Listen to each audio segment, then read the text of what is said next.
Good Saturday evening, everybody. Welcome back to Woodbine Mohawk Park here in Campbellville, Ontario. Last couple of days of the month of May, and we are getting into not only the hot weather, but the hot racing action as well. Plenty of stakes to go along on a busy 12-race card here tonight on a lightning-fast strip. 15 degrees Celsius, 55 Fahrenheit. Wind has certainly tempered down from what it was yesterday. We've got a clock from the north at 8 kilometers an hour. That's just going to give you a nice little breeze out there. And we are welcoming everybody to the track here tonight or tuning in from somewhere around the globe. Let's get you caught up with the early changes on tonight's program. Race 1 starts wagering on the first of 3 Pick 5 opportunities. The early one's guaranteed at $75,000. The only change to note is that the also eligible is not drawing in. Race 2, same thing. Also eligible number 11 does not draw in. Third race, start of the early pick 4, we're all clear. Race 4, start of the pick 6, no changes. Tonight's 5th race, the grade 3, Some Beach Somewhere. Driver change on 1, Ty Hanover, make it Tyler Borth. 1 Ty Hanover will now be driven by Tyler Borth. 6th race, start of the mid-pick 5. Number 9, Why Wouldn't You? Will be going blinkers to blind. Blinkers to blind on the 9, Why Wouldn't You? In the 6th race. Race 7, Graduate Series gets underway. 4-year-old open trot. No changes in race number 7. We do have a field of 11 there. 8th race to start the late pick 5. All clear. Tonight's 9th race, Graduate Series for the 4-year-old open Pacers. Starts the late pick 4. Number 7, Crack Shot is scratched vet sick. Take out the 7, Crack Shot, vet sick.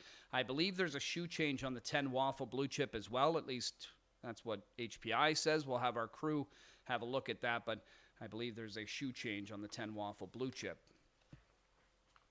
Race number 10, the 11, does not draw in. 11th race is clear. 12th and final, jackpot high 5, more than $64,000. Number 3, Chain Gang. Get some Swedish blinds tonight. Open to Swedish blinds on 3, Chain Gang, in that Saturday night finale. Great looking card ahead, 42 away from the first of 12. We've got Woodbine Racing Live coming up next. The Woodbine Mohawk Park Racetrack is located within the traditional lands of the Mississaugas of the Credit of the Anishinaabe peoples and the Haudenosaunee, on whose traditional territory we meet.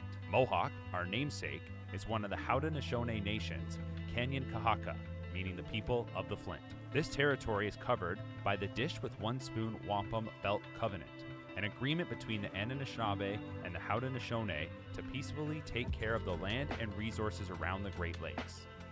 Woodbine Entertainment is honored to care for this land, our human and equine athletes, and provide a place to race responsibly that offers a meaningful way of life for thousands of Ontario families. Miigwech, Niawen, Kanaskomitten, merci, thank you. Campbell is still the best, 19 in a row. Campbell over the wire. Hermany Chef wins the Simcoe Stakes. He's big, he's strong, and he has got it going on. Top 25, Canada's horse. Some Beach Somewhere. Yeah, motivated, I'm focused. They're up and pacing. This is the moment. Gotta one on my opponent. Nick Wicked on the outside. Gotta get it, the mindset. Gotta put it in motion. You gotta be kidding me. TCI wins the million. Game time, that I'm coming in clutch. No hang time, man, they can't keep up. The game's on the line, seconds. Lean back, get your picture taken. Crowning moment on Canadian soil for Bulldog Hanover. Motivated, I'm focused. A late push from Confederate. It's my show. Wins the big show. This is the moment. Good evening, ladies and gentlemen. Welcome inside the studio here. Saturday in late May, and we've got some great action tonight, starting to get into some graded stakes. The Graduates underway as well, of course, with the Some Beach Somewhere, where we've got 10 NA Cup hopefuls that are going to line up. The disappointment is no Bojangles, but we knew that after last week. We will see him next week in the Pepsi North America Cup eliminations. Draw for that to see how many will drop in the box. That's Tuesday morning. So looking forward to that as well. It's going to be a great next few months as I welcome in Randy Waples. You've been here long enough. as a host, and prior to that, Randy, it was obviously as a competitor out there on the track. And, when we hit this time of year, as much as we anticipate getting here, and it seems like it takes us a while to get here, once we get here, it's a blur from now until October. It is, yeah. Don't take a deep breath, because you're going to miss something. Yeah, it gets really, really fast and furious for all the action that we've got and the stakes. It's going to be great. I'm amazed at how all those race secretaries are able to meet up and somehow or another coordinate all the stake schedule. Because all the tracks that are holding stake events, and they gotta sort of try to miss one another somehow, and it just amazes me because it just seems like every single night something's going on. Or something's going to go on at two places, So you're right. It gets very busy this time of the year. It's easy to get them together when you offer a pool and a buffet. You know what I mean? Right? There Let's you go. They're sunny all in. weather. Yeah, sunny that's weather. Right. That's right. Sunny weather. It looks pretty good in February, doesn't it? Yes, it does. Yeah, that's for sure. We never get invited. No. I'd be a good mascot. I couldn't we're in do the wrong anything, business. but I'd be a good mascot. We're in the wrong part of the business. There you go. That's what it is, right? That is where it is. Yeah. Last night, we had some stakes action. Our friends at the Raceway in London, happy for them to see that they got great weather. Mm-hmm. We saw the shots out there. They had a great crowd, put on great programming. They had a strong handle, you were telling me. 825. So that's solid on the 13-race card. And they had two main events. It was all, stakes and features and all that, but this was the 4-city pace. Jameson for Mike Kwiatkowski down the road with grit and grace. Track record 52-2. Yeah, did you see her leave? Wow, I'll tell you, boy, you wouldn't want to take a blink there because she'd be on top before your eyes would open back up again. My goodness, she got out of there. Race great. Yeah, and then Jason Bartlett was in town. We'll see him here tonight. And he said after the race he wanted to be on the front, but this is the way it worked out. It worked out just fine because Lou Hill was pretty vicious here in the Camlet Classic. Yes, he was. The other horse raced good too. Yeah, Nobles. Yeah, raced really, really well. But perfect trip and perfect result, and 3/4 and 1:22.4 for an overall 51 and change mile. Fast times down there. Yeah, so they had a great night. Happy for them. Their season now comes to a close. They'll be back at it. They usually return early October, I think. So Grand River now picks things up. They'll be racing on Wednesday. Actually, they kick off their meet. Yeah, for sure. Yeah. So that'll be good. And that means we'll have the transition here shortly as well, or very soon, Flamborough to Georgian. Right. Yeah. That's kind of the summer. Then Clinton gets underway tomorrow. And then we go 5 days. Yeah. Kawartha's next Saturday, I think it is. Yeah. I think Ralphie's got to drive at Kawartha and then head right to Three Rivers to make the drivers' tournament the next day. Oh, okay. I think that's how it is. I think I was talking to him there the one day, Nicky Boyd. Yeah, he was here last night with a horse. I'm pretty sure he has to race KD and then jump in his car and head right to Three Rivers to be able, because I think it's kind of like an early post time too, like maybe 12, 1 o'clock or something like that. So tonight we've got a great Saturday card, but that's been kind of the theme here for a bit, and it's just getting stronger. 12 races. I know you were excited to handicap, and it is fun to handicap it when the racing's like this time of year. But we've got the Graduate underway. A couple of divisions for that, one each, but I mean one for the Trotters, one for the Pacers, and then just one division needed for the Sun Beach Somewhere. I didn't know what the reception would be on that. I mean, it was pretty public knowledge that Bo was going to skip this. He had to take a week off somewhere, so he's going to prepare for the NA Cup eliminations next Saturday night. And we got 10 that dropped in the box. I wouldn't have been surprised to see more saying, well, here's an opportunity not to have to dance with the big fella. But in honor of the Sun Beach Somewhere stakes being played here tonight, our producers thought, you know what? Why not have a little bit of a comparison on the great? Well, we know what's going to happen. And Bojangles, and we've heard the whispers, obviously. We've even talked. And I mean, it's like in any sport. Right? And I mean, we could compare him to other greats as well. They're just greats in their own generation. But, for us here locally, we were very fortunate some 18 years ago to have Sun Beach Somewhere. And you and I were talking on Monday, just, the late great Sun Beach Somewhere would have been his 21st birthday on Monday. So, you can see there. And then Bojangles. Now, what we're doing, because obviously Beach's 3-year-old season's in the books. That's history. Bojangles just kind of getting underway until he gets, a little further along. We'll maybe dive into this again, but for now, we're just basically comparing the pair at 2. And to me, very impressive that Bojangles raced 12 times, which is a lot for a 2-year-old. Very much. And it's not like he had any nominators and won. I mean, Beach didn't either. No. You know, all stakes action, but won every start. But so did the Beach, 6 for 6, just absolutely incredible. Yeah. You know, I look at Bo more along the lines of how can I put this? Kind of like powerful, but more of a dancer. He's so light on his feet.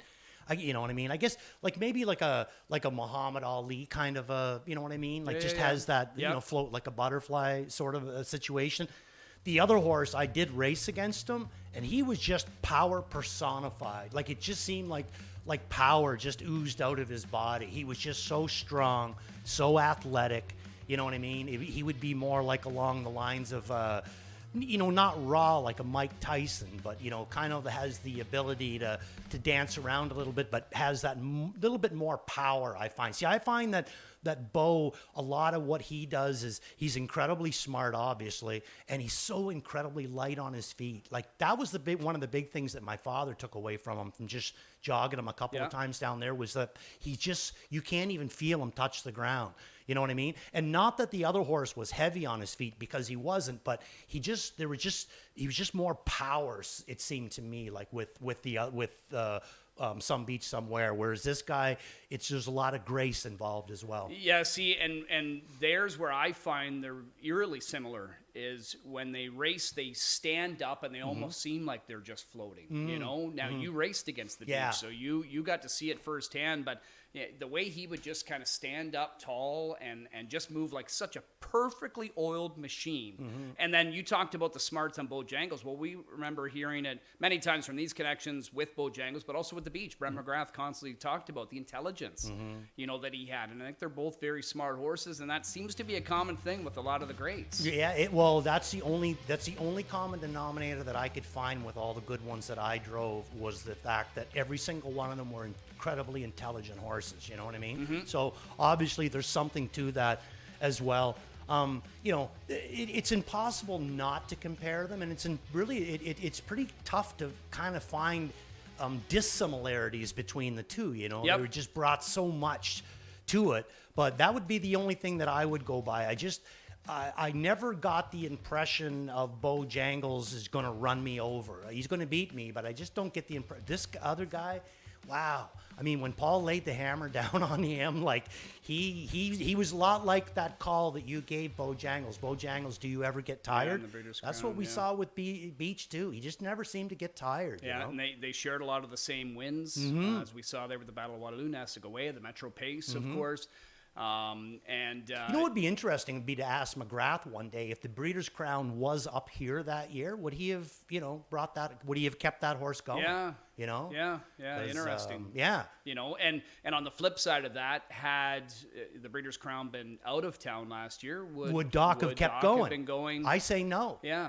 I say no. You know, I think it was just a we perfect could hear storm. in, you know, I think it was after the Metro, and obviously the Breeders' Crown questions were coming along, and Doc, you know, he kind of seemed a little more like he'd be okay if this was it, you know, and that he didn't continue on in the Breeders' Crown. But I mean, for our sake, and everybody, we're glad he did. Oh yeah, because he saved his best for last. Really, his fastest mile of his season was in the Breeders' Crown. But we talk about the Metros. That's my favorite race on the entire calendar year. I just love that. And, you know, I remember this one. You know, this was the Beach. The amazing thing with this, obviously, so the Beach, he started his career in the Battle of Waterloo Limbs. Won that. Then he went and set a track record. Then he comes into his Metro Limb for his third career start. He's 5-1 in that race. Do you believe that? No, 5-1. That. Yeah, wow. Dali was the heavy favorite. Oh, okay. From Marfisi in there.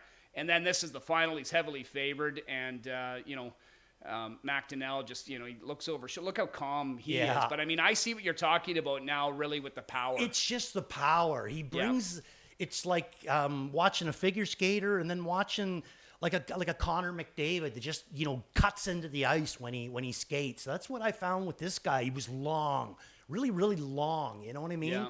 And just seemed like he just was, there was just so much there, you know what I mean? Like at all times, he just seemed like at any time Paul was going to ask him, you know, it was there. And one of the best races that I remember this horse ever going was his very first lifetime, that elimination of the Battle of Waterloo. Yeah. He was parked every step of the mile out of the 8 hole. Yeah. And I mean, just annihilated everybody. That's when, because I just didn't think that a horse could do that. And I watched him do it. I raced against him when he did it. And he's just an incredible animal. Well, here's the beach and the stretch of the Metro, and there's a voice I miss. Ken Middleton with the call.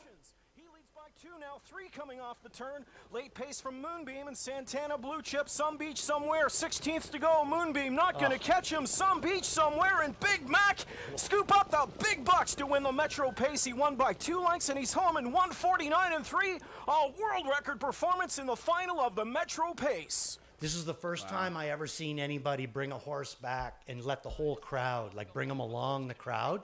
Paul did that with Beach. I thought it was incredible, like letting him see that great horse up close, you know? I thought it was incredible.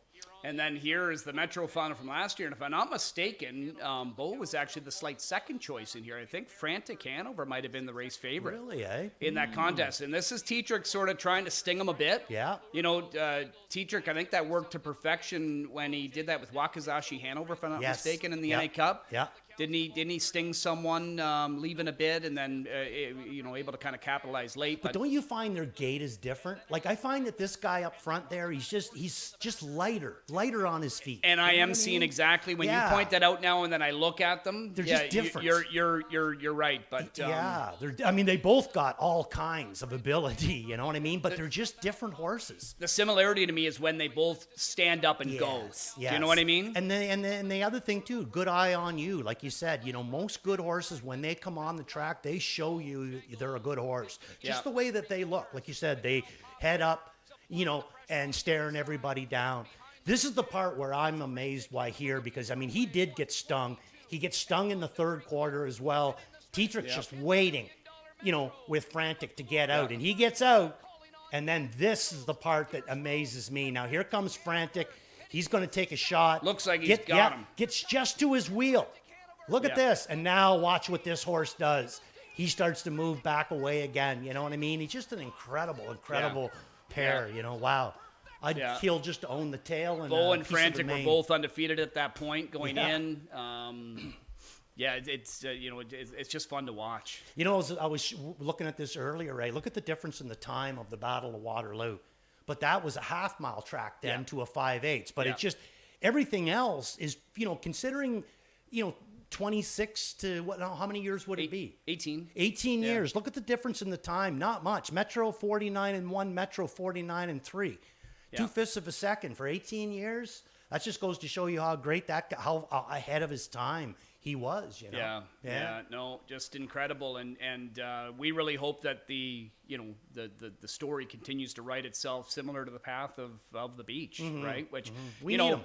And then even going beyond, not to look too far ahead, but the Beach went on to be such a great sire and a grandsire, as we're seeing here. And then you and I were talking too, and you pointed out how even on the dam side, he's it's equally just as good. He's just got everything covered. There's one other great one in my time anyway that I looked at in that same way was Cam Fella. Yeah. Did everything that he could on the racetrack and then brought everything he could into the stud barn. Was one of the most breed-changing studs that we've ever had in the business. Yeah, well, we're looking forward to seeing him back in action next weekend. It's fun, and that was a little fun to kind of go down memory lane a little bit. We could talk a long time about these two, or just watch their races back. I've been guilty of watching a bunch of those back too. It's just fun, and I know you're the king of just being on late night YouTube. And checking things out as well. But anyway, I love it when you send me those replays of some of your old races. And black and white and stuff. Anyway, Randy driving Dan Patch. Let's dive into tonight's 12 race program. He was grabbing. Yeah, that's right. Real grabby. Race number 1, which starts the early pick 5 at 75,000. Again, 3 opportunities to play the pick 5. We're going to skip over that for now. We're going to focus in on race 2 first. Looking at this one, Randy, nominators at 2 or 30,000 lifetime, group of 10. Morning line choice is Plankton Hanover. What did you see from him in the grass through 3 made the break? I think he was just going too fast. Okay. That's what I think. I think he just overpaced himself. He was just motoring too fast at that point, and he just overpaced himself, got a little bit mixed up, and then couldn't get his legs back where they were supposed to be. So he made a break. I'm going to come right back to him. You know, I mean, different if I thought he was going backwards, but it didn't appear that way to me at all. He was going forwards, you know, big time.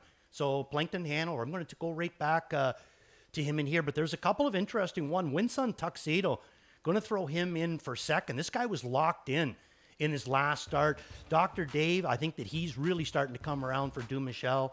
And the 2-horse, Solar Voltage, going to be first start back in a while for this Always Be Mickey colt of Camilla Christoforou. Yeah. This one impressed me pretty good, and it looks like the qualifiers are pretty good on the way back, and James is going to stick.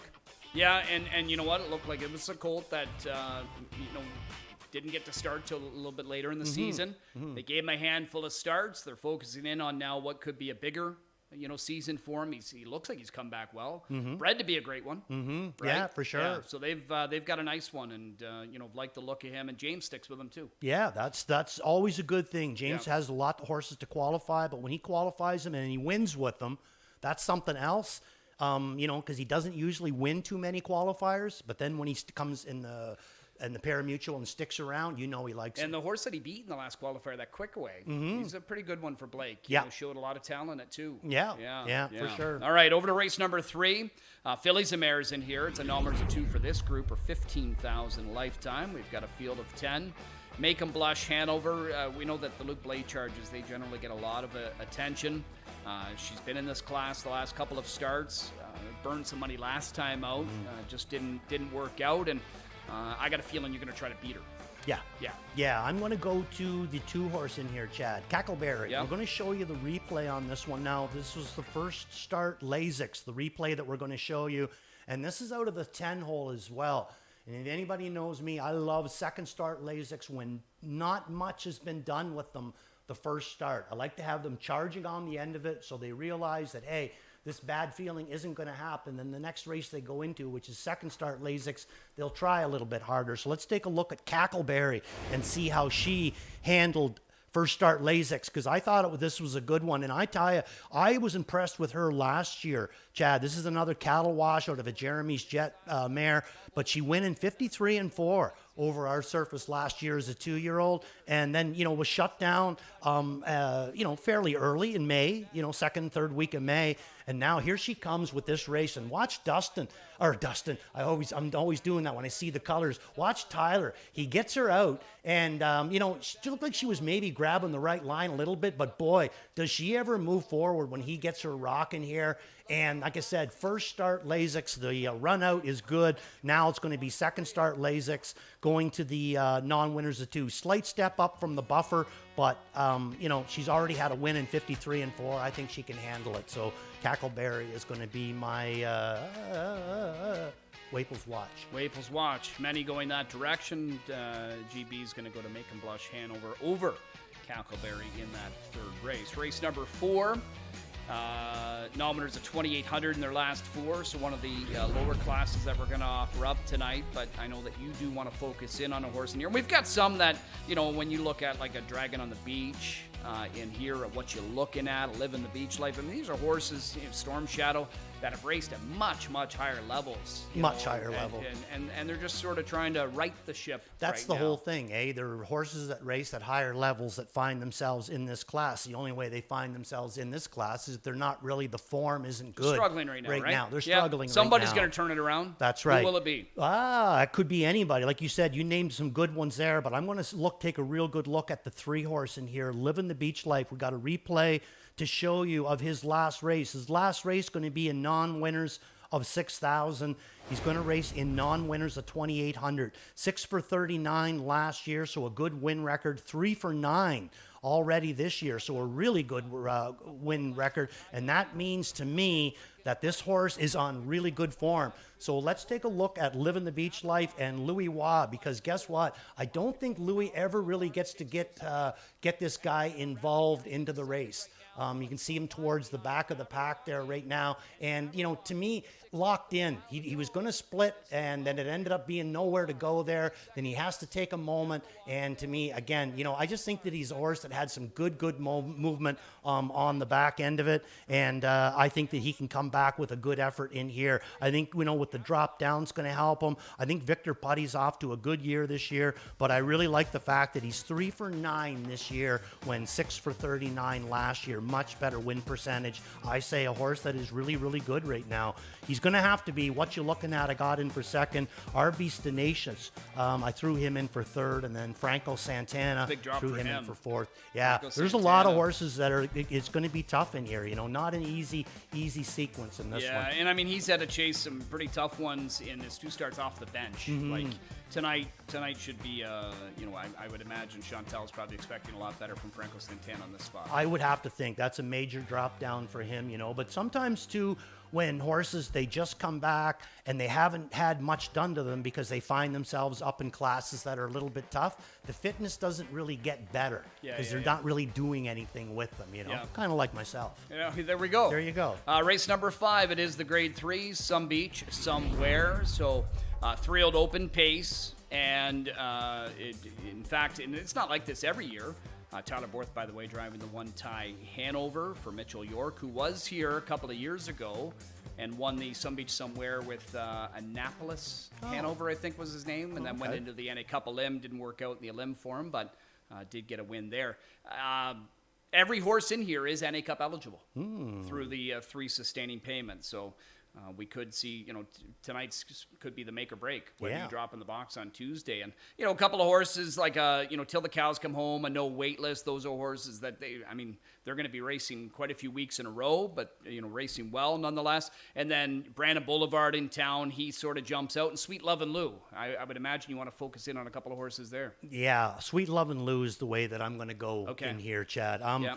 It's hard to get away from Brandon Boulevard, you know, but to the same effect, I know what this guy was capable of last year until, you know, he was shut down, brought back. I loved that first start. I thought it was a really, really good one. I think that James has options. He raced so well. He can race them, you know, involve them, or he can just race them the same way. And I think that the horse is going to be good to go. Brandon Boulevard's going to be tough in here, though. So I went 7-6. I threw no wait list in for third, and I went Till the Cows Come Home in for fourth.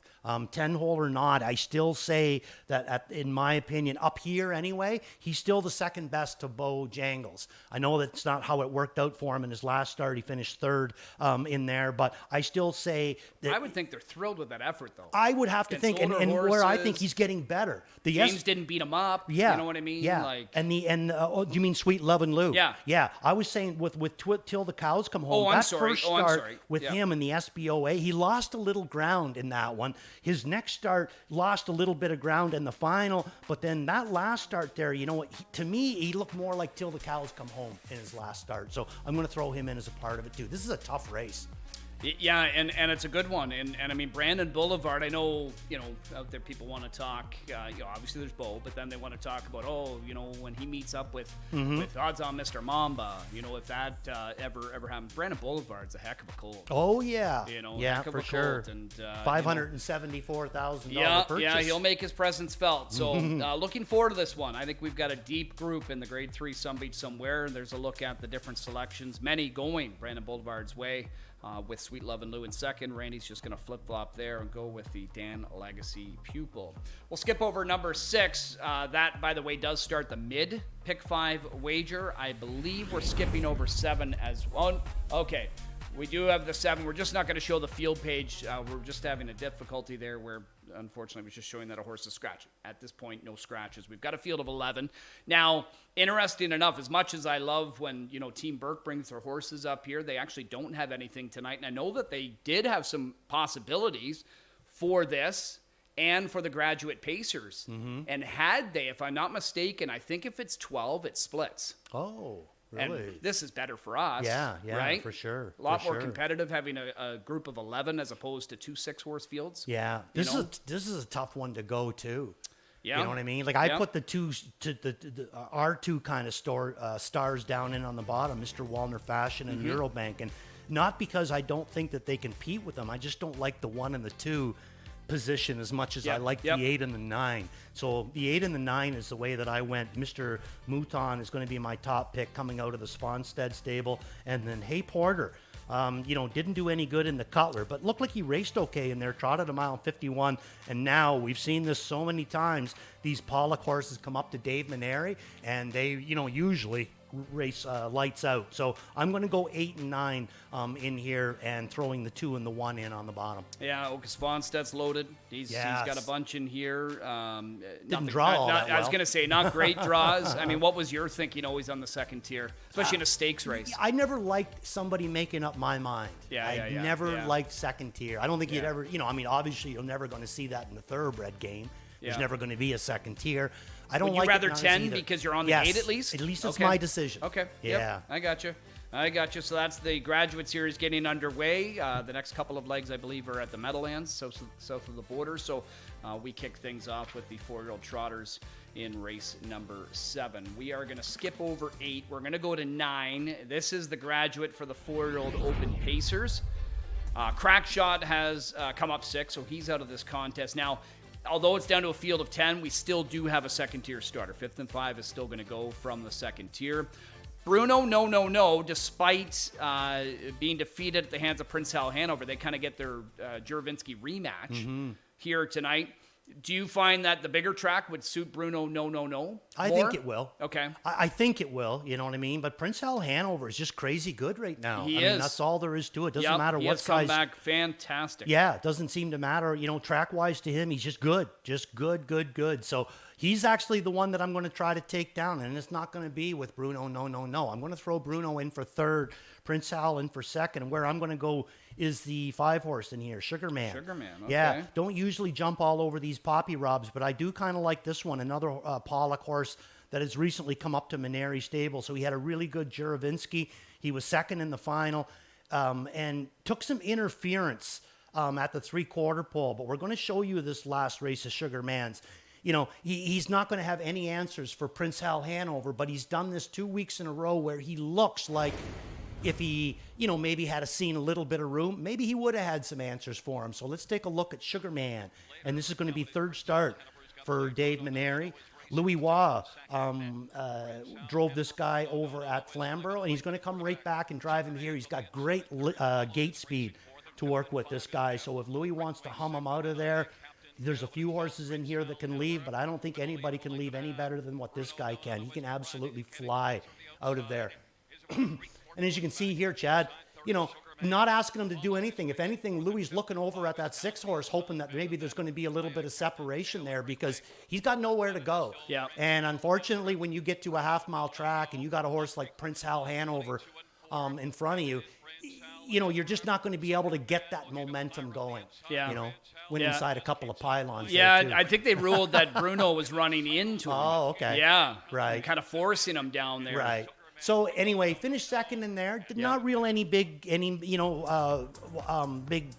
worries for Prince Hal Hanover with Sugarman. But here's where I think it could happen. I think that we might see some lead changes in this race. I think that we might see a little bit of, maybe even a little bit of hardball going on in here. And I think that maybe a horse that's not going to be involved could benefit from it. So that's why I'm going to go Sugarman. I'm going to throw him up on top. One thing about it, if he does get the job done, I will get paid. Yeah, not all of them are here, for instance, and by all of them I mean 4-year-olds, but I think we've got a deep group of 4-year-olds that are going to inject some new blood into that age category when they're not just against their own 4-year-olds. Right. Whether some of these can step up against the Irvin Hanover types, yes, we'll have to wait and see. But I think we've got a nice group that are getting into that older category now. Yeah, I agree with you. It's nice because if we're just stuck with the same bunch beating up on one another, then nothing really changes. But we got some real good ones coming forward. Like I said, agree. Just an eye Captain Dale. There's one right there. Yeah, looking forward to that one. Race 10 we'll skip over. The 11th race is where we head to next. Start of the late double on the pace. Nominators of 3 or 70,000 lifetime, group of 10. And maybe future stakes horses perhaps in here for a couple. We do have some that are racing pretty well, and Axial has been rock solid, so far through his young career. if I'm not mistaken, I don't think he raced at 2, right? I think he started at 3. Yes, I agree. Yeah. So he doesn't, at the end of the day, he doesn't have a whole lot of, starts to his credit. SOS Sports Bet, a pretty fast horse, in here. And, anybody else kind of intriguing? I know Blazing Cruiser's been a horse that sort of caught your eye from time to time, too. He's racing good, maybe taking even a little bit of drop down, getting away from the winners of 3, not more than 6 into the straight, and all winners of 3. Threw him in for second, but I'm going to go Axial. You brought him up, and we're going to take a look at the replay his last start. I thought he was really, really live on the end of it, and where I want people out there to pay attention is this horse raced May the 9th and then comes back on May the 23rd is what we're going to show you here. So, 2 weeks in between races for this guy, and I thought it was a really, really good one on the end of it. Dougie's going to stay with Axial, and that's always a good sign too. So you're going to see Dougie. He's going to be coming on the end of it here. Going to have some good wheels. Sat third the entire mile, but going to end up finishing second in there. You can see him right in the middle of your screen. Not going to have any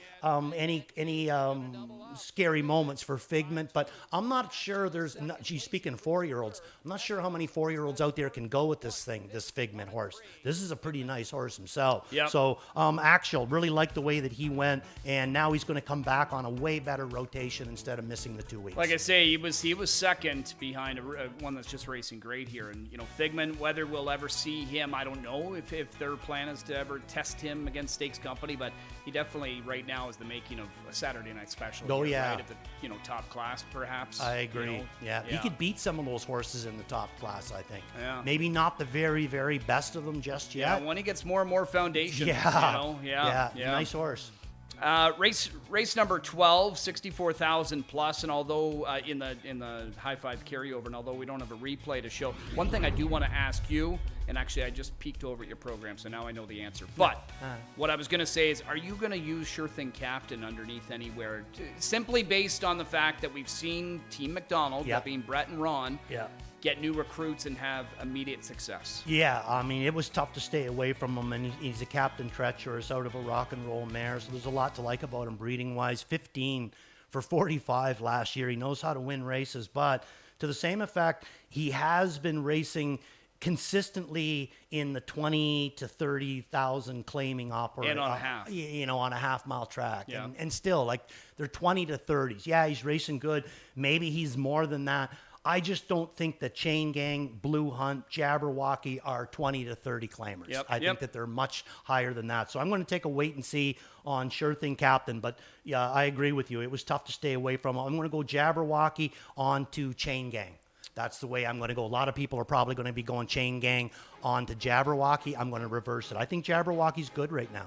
Yeah, Chain Gang, I mean, you get that mandatory payout. He's got post 12. That's a nightmare. He's racing good. And he's got the 10 hole. Yeah, he's racing really good. But he's getting a bridle change tonight, too. They're going to go from open to Swedish on him. Yeah. Not really sure how it's going to work for him. You know what I mean? Like 2 starts ago, he raced really, really good from that trailer situation. Last week I thought he raced okay from racing from off the pace. He's tough to nail down. The speed's there. All right, producer Jason, do we have time to go over some Randy tickets in here? Okay, we're going to, I understand we are going to go through some Randy tickets here. There we go. Randy tickets. What do we got up first? Early pick 5, I guess. Did you do three pick 5s tonight? 3 pick 5s and a pick 6. And a pick 6. And a pick 6. You've been busy. There you go. Yeah. I'll tell you. What do I got to do? Yeah, right? It's not like, back in school. There you go. Yeah. So here we go. Oh, I see why you're going all. So you don't sweat it because you've got a bunch of singles. Yes. I know all button in that first race. I mean, we're going to turn this into a pick 4 if we can. In race number 2, it's going to be a single of Plankton Hanover from the 9-hole. In race number 3, it's going to be a single of the 2-horse Cackleberry. And in race number 4, it's going to be the single of the 3-horse Living the Beach Life. That's going to be a tough one to get through. And then in race number 5, I'm just going to stick with the 6 and the 7, Brandon Boulevard and Sweet Lovin' Lou in there. All right, so we do have other tickets to go over, but we're going to have to pause those for now, Randy, because it's late May, and we have got the return of the national anthem being sung live here at Mohawk Park. I know many of them were big hits to you. You're not doing it? No. Well, we'll get you in the rotation. Okay. I'll tell you, we are excited, though, to have Celine Young back here at Mohawk Park. Celine is a 12-year-old enthusiastic performer with a passion for singing, musical theater, and playing the violin. She recently performed as Matilda in Matilda the Musical with the Baroque Theater Group and as young Elsa in Frozen Jr. with Milton Community Theater. This winter, she will be performing at Shaw Festival in Niagara-on-the-Lake for the role of Susan Waverly in White Christmas. Celine is thrilled to have the opportunity to sing O Canada for you this evening, and we are thrilled to have Celine back here at Mohawk Park. So if you are able, please remove your caps and rise for the singing of our national anthem. Canada, our home and native land, true patriot love in all of us command. With glowing hearts we see thee rise, the true north strong and free. From far and wide, O Canada, we stand on guard for thee. God keep our land glorious and free. Oh, Canada, we stand on guard for thee. Oh, Canada, we stand on guard for thee.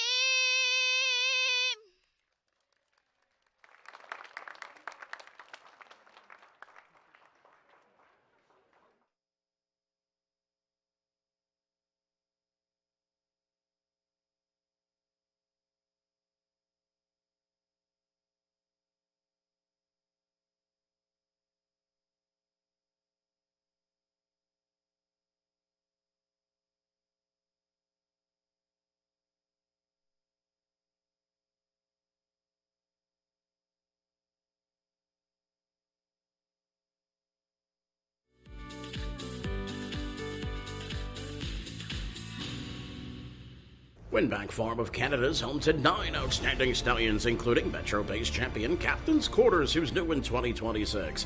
Beach Glass, winner of the Meadowlands Pace and the last great son of Some Beach Somewhere, his first yearling crop sells in 2026. Lawless Shadow, an O'Brien Award winner and Meadowlands Pace champion, whose first crop sells in 2026. The Great McWicked, the richest pacing stallion in harness racing history, and two-time O'Brien Award winner Tattoo Artist, a winner on every size track with many stakes and track records. Also standing Better Than Cheddar, Betting Line, My MVP, and Trixton. For more information, it's winbackfarm.com. If whiskey could talk, Johnny Walker Black Label is sing with notes of sweet, smooth toffee, rich fruit, and a touch of smoke. Tastes as good as it sounds.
First race claiming Pacers on post parade. Number 1 is Phone 911. Daryl Thiessen drives. Mitch Tierney training for David Tierney. Number 2, Major Fernco, driven by Billy Davis. Vic Putty trains for Limco Incorporated. Louis Waugh drives 3, Better Be Going. Brett Lester trains for A. Bianco Holdings Limited. Number 4, Waterloo, James McDonald for trainer Carmen Osceola, Michael and Pat Sergio. Sometime, Somewhere 5, driven by Doug McNair. Rob Fellows trains for Pat Dillon, Patty Hoskin, Henry Tarniao, and Steve McGill. The 6, J.J. Xavier, Tyler Borth for trainer Dwayne Marfisi, John McMillan owns. Scott Young driving 7, Halmac Victor. Tony Montini trains for Albina Montini, Kwangsamlo, Bill Rogers, and Christy Michele. The 8, Southside Eddie, Tyler Jones in the seat. Carmen Osceola trains for Aaron Waxman and Brian Livingstone. 9, Uncle Shank, it's Jody Jameson at the controls. Jamie Copley trains and owns with Kimberly Eaton and Max Webster Stable. And number 10 is Wanna Be a Big Star. Travis Cullen, the driver. Jody Cullen, the trainer. A1 Stable owns. That's your field for the Saturday opener. Under ideal conditions. Good luck with all your wagers tonight, everybody. Early pick 5 gets underway in about 6 minutes. Pools guaranteed at $75,000.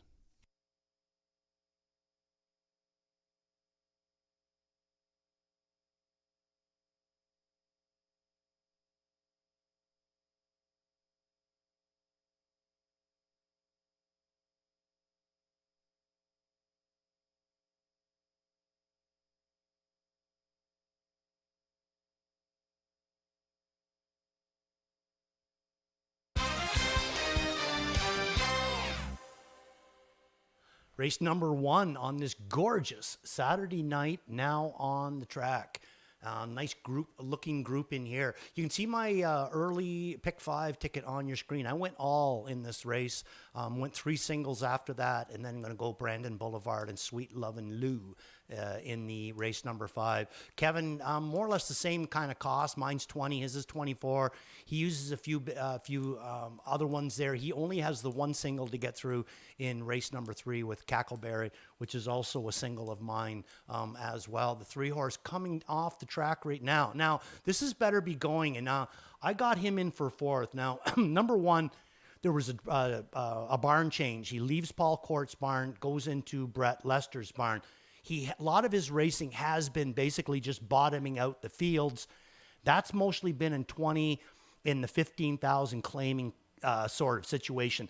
I think that he's in with this bunch. These are like more 30s to 50s, I would say, somewhere in that, and maybe some even better than that. So I don't necessarily think he can bottom this field out. And what scares me a little bit more with him is if you look at the post positions that Better Be Going has had, it's really worked well for a horse that wants to just roll on down the road. You know, he's always drawn the outside wing of the gate, and he's been down in cheap classes when he's had the 10-hole in a 24 claimer, you know. Now he's got the 3-hole. I don't know if he's going to be able to get out of there as good. And also, you know, can he bottom out a field of these that are, you know, basically 30 to 40s? So I'm going to take a little bit of a wait and see on Better Be Going. He did open up as your favorite. He's not now, but he's staying, you know, a lot of looks at 3 to 1. Right now, your favorite is the 6-horse at 5 to 2. I got him in for 3rd, J.J. Xavier. He had a good race in his last start. Good race the week before, too. They seem to be going an awful lot to the front with this guy lately. Can't say as I really like that. It seems to me like even when he's in front, he's not quite as deep. I like him a lot better when he's chasing horses. We'll see how he gets raced in here tonight. And the 9-horse, Uncle Shank, I'm also going to be using him in here for 2nd tonight. Again, this is a horse that's been racing pretty well in the optional 50 claimer. Now he's going to take a drop into the 30 to 40. When he's at his best, you can see a lot of times they like to roll him on down the road. So, you know, staying with the Jamie Copley, Jody Jameson picks this guy up. Jody loves to get horses involved. So I can see him barreling out of there with this guy. And again, if he comes out of there, if J.J. Xavier comes out of there, I'm not sure where exactly that's going to leave Better Be Going on the inside wing.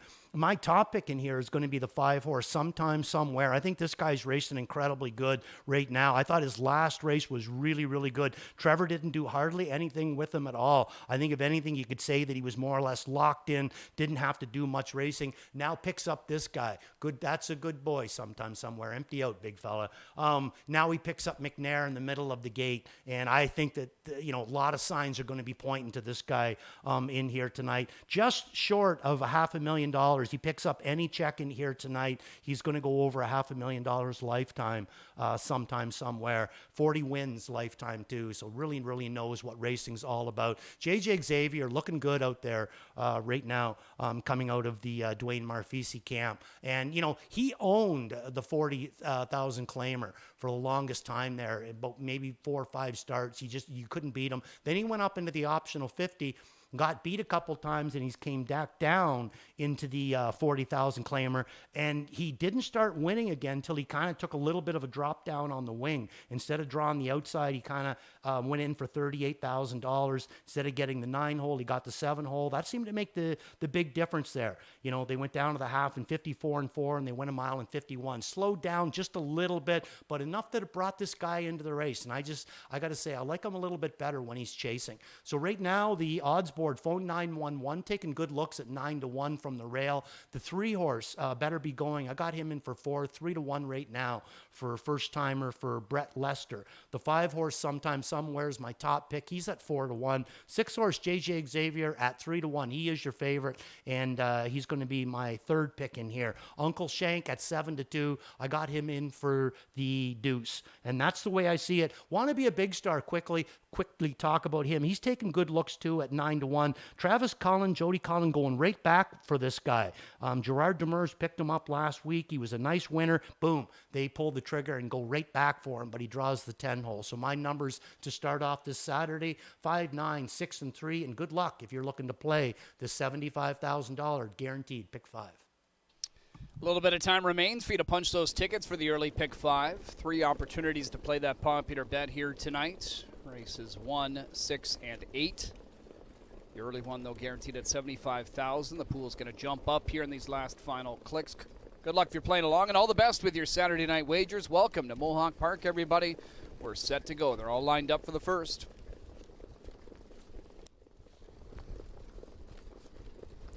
At the start, and away they go. They're off and pacing Southside Eddie, chased out of there from the 8-hole. Down the center Sometime Somewhere. Inside Speed, flashed by Waterloo and Major Fernco. Then in behind them, JJ Xavier, a wide Uncle Shank to the opening turn. Phone 911 is back in 7th. Better Be Going off of the pace here tonight. Further back, we find Halmac Victor and Want to Be a Big Star trails early. Southside Eddie at a big price leads the way nearly 2 after a 25-2 opening quarter. Uncle Shank lays parked out and continues to drive on after the front with Sometime Somewhere in behind the early leader 3rd. Waterloo tracking from 4th. It's JJ Xavier in 5th. Then Major Fernco being followed by Phone 911. Further back, Better Be Going, Halmac Victor and Want to Be a Big Star. As Uncle Shank made the lead, McNair made his move with Sometime Somewhere. And there's Sometime Somewhere to the lead. Half and 53. Uncle Shank 2nd, Southside Eddie 3rd, Waterloo 4th. First up, out of 5th, JJ Xavier, Major Fernco to the inside. Phone 911 swings to the outside. From the back is Better Be Going, starting to get a move on. Then Halmac Victor and Want to Be a Big Star at Sometime Somewhere. 2-1 race favorite, stretching his lead, heading to 3/4 in front of Uncle Shank. JJ Xavier's worked his way up to 3rd to the inside of Southside Eddie. Swinging wide from the back is Better Be Going, 1:21 and 1 3/4. Sometime Somewhere turns for home with a lead of about 3 now 4 on Uncle Shank. JJ Xavier, Waterloo along the inside. It's Sometime Somewhere by a couple. Waterloo starting to rally into 2nd, angling to the outside. He's got some pace. Waterloo, can he catch Sometime Somewhere? Here comes Waterloo, and he's got him. Waterloo at 17-1. Picks off Sometime Somewhere for the upset in the Saturday card. It is Waterloo at 17-1 and 150 flat.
4596 unofficial. First race upsetter. Coming back in front of us, number 4, Waterloo. Waterloo, a 5-year-old bay gelding by Captain Crunch out of the Rock and Roll Hanover Dam. Rose Ruthless is owned by Michael and Pat Sergi, trained by Carmen Osiello. Driven to victory by James McDonald. Waterloo notches his second win of the year in his 14th attempt. Now a 12-time winner. 150 flat, a lifetime best. Waterloo at 17-1. Kicks off the Saturday card in upset fashion.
First race payouts. Winner 4 Waterloo, $37, $13 and $8.60.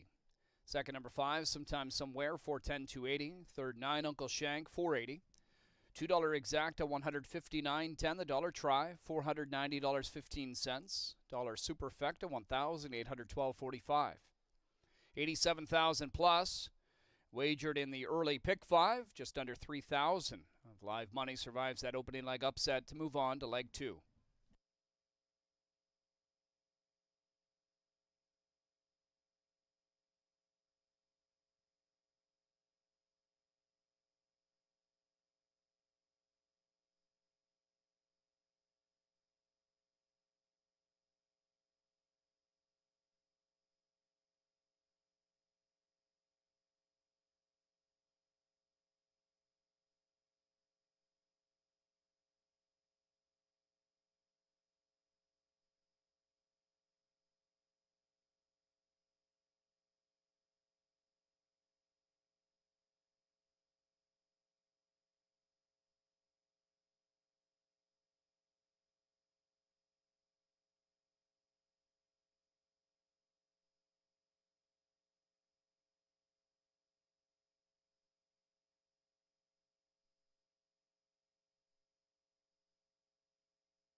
At the start, and away they go.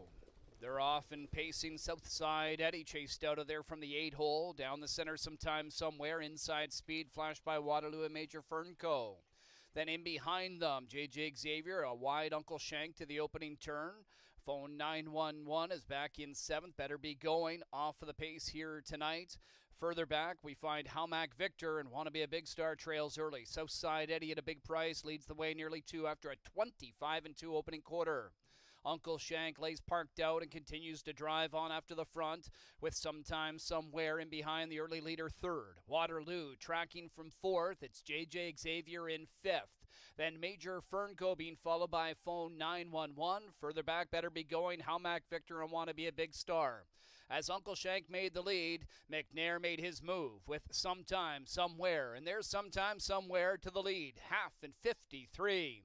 Uncle Shank 2nd, Southside Eddie 3rd, Waterloo 4th. First up, out of 5th, J.J. Xavier, Major Fernco to the inside. Phone 911 swings to the outside. From the back is Better Be Going, starting to get a move on. Then Halmac Victor and Want to Be a Big Star at Sometime Somewhere.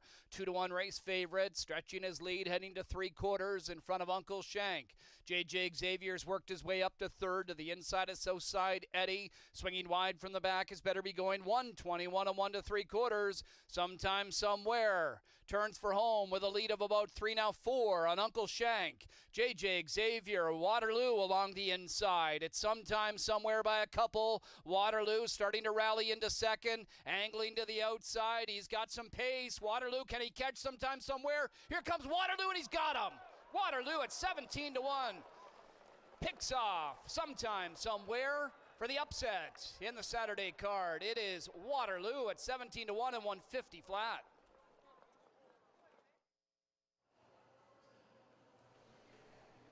Here's how they all finished in race 1 from the top. It reads 6-7-5, 1-2-4, 10-8-3, 9 on the bottom. On to race number 2 next.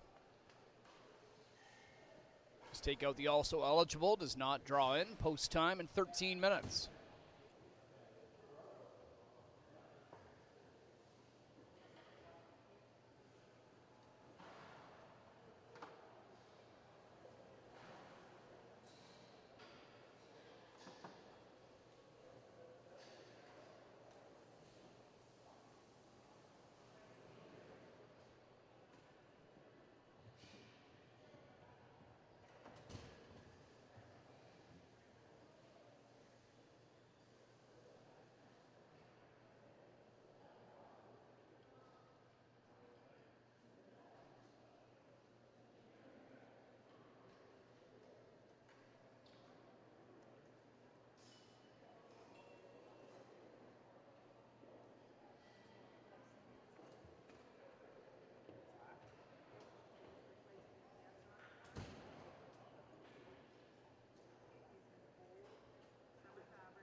Field for race 2 on Post Parade. Number 1 is Calypso Creek. Daryl Thiessen drives for trainer Barry Bird. Barry owns, along with Debbie Bird, Brian Davey, and Barry McLennan.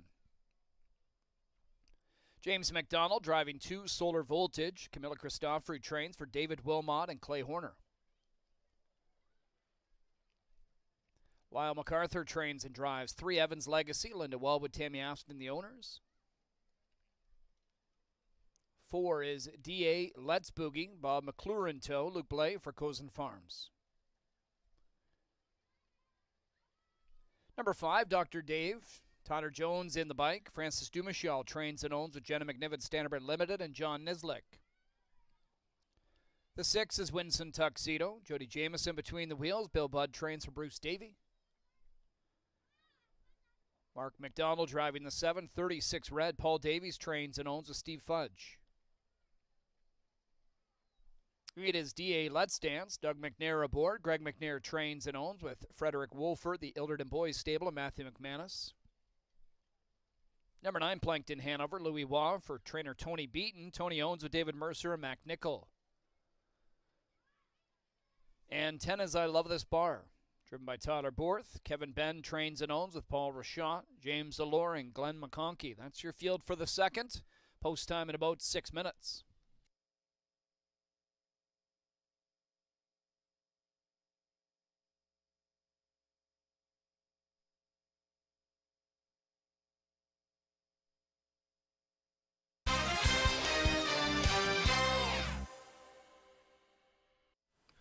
Race number 2, non-winners of 2, on the pace, on the track. That's the 1 horse on your screen right now. That's Calypso Creek, and I won't be using him in here tonight. We're going to have to go a ways before we catch on to what I'm going to be using in here tonight. But I do want to see this one. This is the 2 horse Solar Voltage. Got him in on the bottom of my ticket. And 2 nice qualifiers under his belt. Looked like he had some ability last year, too, as a 2-year-old. They brought him out late. Only had the 5 starts. You can see some of them in October and September. So kind of a late 3-year-old, but showed some real ability. That 1 win that he showed there, 53-1. Nice ability in that one.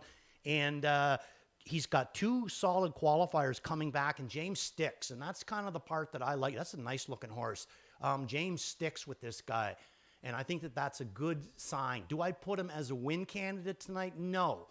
But, I mean, I think he can win, but I just don't think that they're going to go as hard for the win. I think they're going to want to get that win kind of sneaky good, and if they don't get the win, then they just want it to be a good first trip. So I'm going to throw him in for 4th. Evans Legacy, won't be using him in here. Lyle MacArthur, trainer-driver on this one. 4 horse D.A. Let's Boogie. It was tough for me to stay away from this one. I think Tyler's been doing a good job with him. Now Bob McClure is going to jump up on this Luke Blay trainee. We know that Luke and Bob always seem to have really, really good success together. Nice looking horse. I've used him at different times. I'm just going to take a wait and see on him in this one here, though. 7-2. There are a few people that do like him. A lot of that could be the driver change. Not really sure, but like I said, Bob does have a lot of luck when he drives for Luke Blay. The 5 horse Dr. Dave. I got him in for 3rd. I thought him down as okay on end in his last one.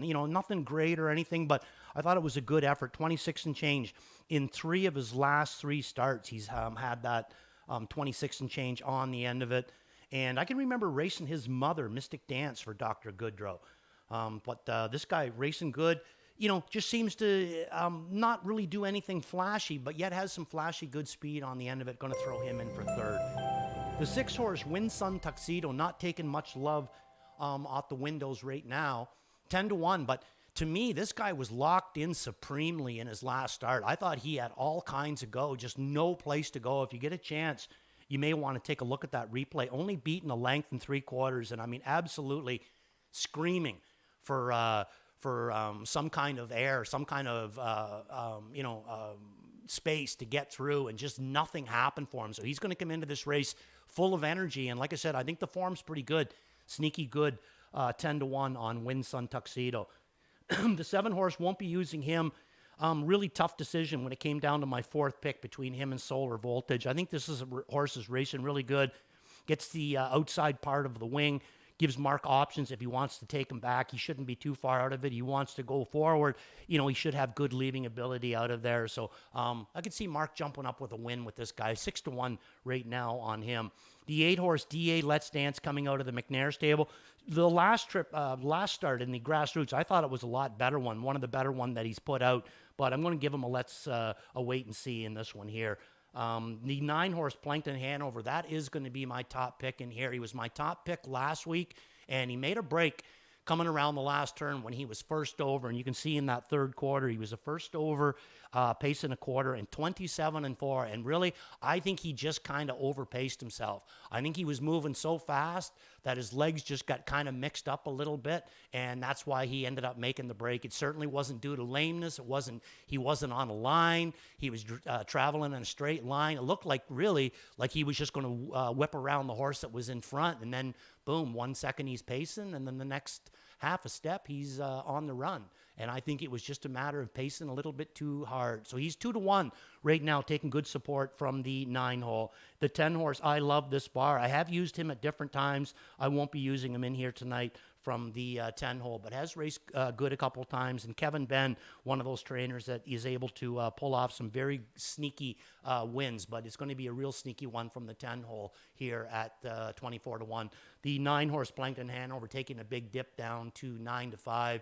2-horse taking good looks, Solar Voltage at 9-2. 4-horse DA Let's Boogie 7-2 on this one. Dr. Dave 5-1. 6-horse Winsun Tuxedo, that number's kind of starting to come down a little bit at 9-1.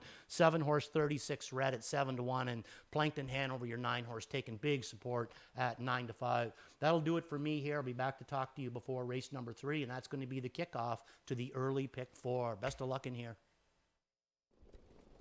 Field lines up behind the gate for tonight's second race as we wrap up our early double. 8-5 on 9 Plankton Hanover. No surprise there. 4-1 on DA Let's Boogie the 4.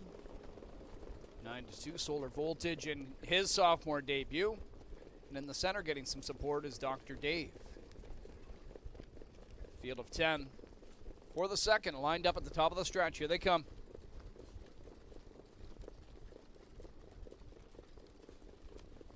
There they go.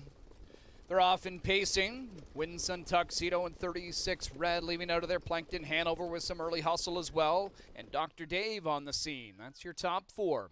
Solar Voltage gets away to the inside 5th. Outside of that one at the wheel is DA Let's Boogie. Then Calypso Creek, back to DA Let's Dance. Evans Legacy, and I Love This Bar was gapped at the start and trails.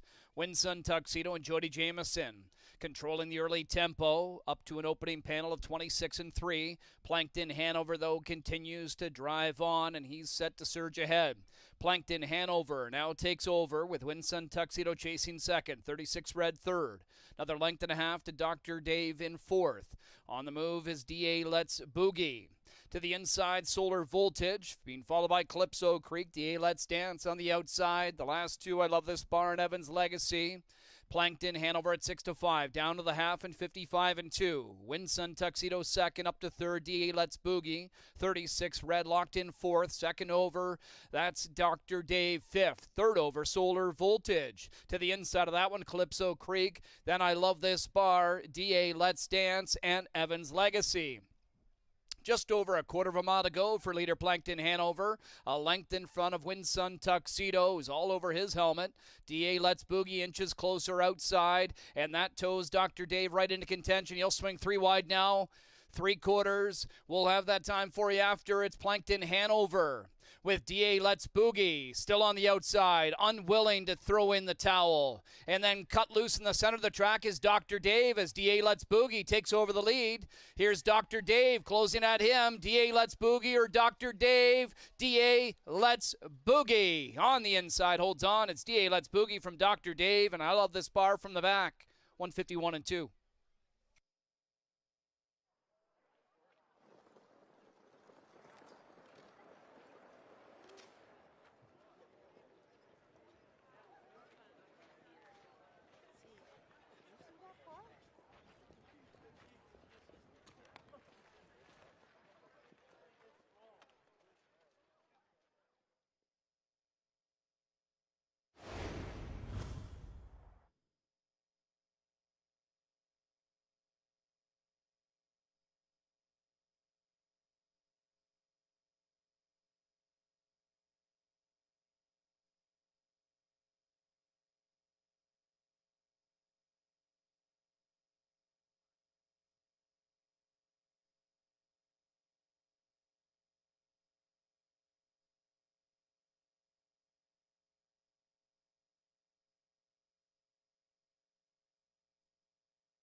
Second race, unofficial on the board, is 4-5, 10-9.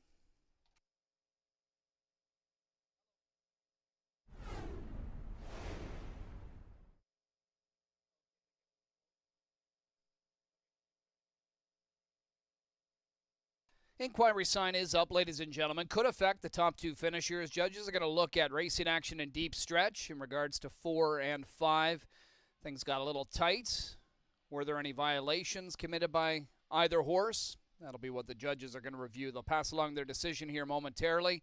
Please hold all tickets. 4-5, 10-9, unofficial on the board with the inquiry sign up.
After review, no change to the order of finish. 4, 5, 10, 9 will stand.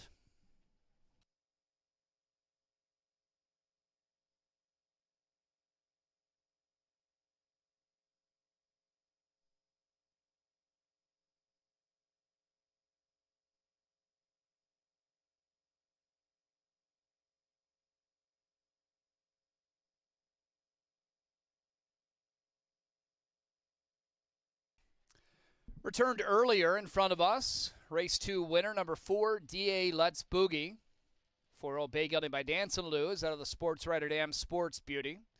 He's owned by Cozen Farms, trained by Luke Blay, driven to victory by Bob McClure. 1 for 4 now this year. DA Let's Boogie, an 8-time winner overall, 151-2, a lifetime best.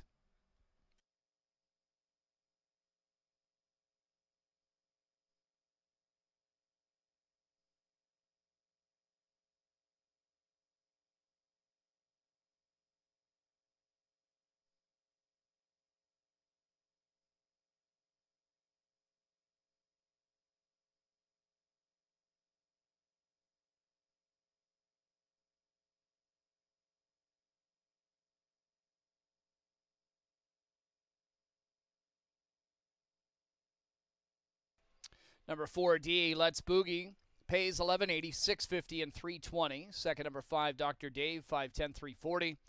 Third was 10, I Love This Bar, $8.60. $2 Exacta, $41.30. Try, $266.60. $1 Superfecta, $1,864 and a quarter. $2 Early Double, a pair of fours, $181.60.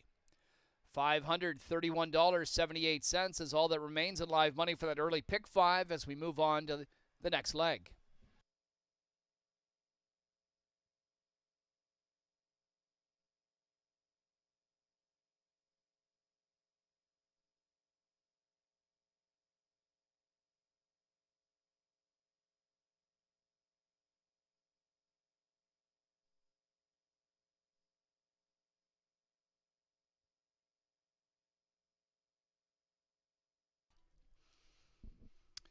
Corrected fractions from race number 2.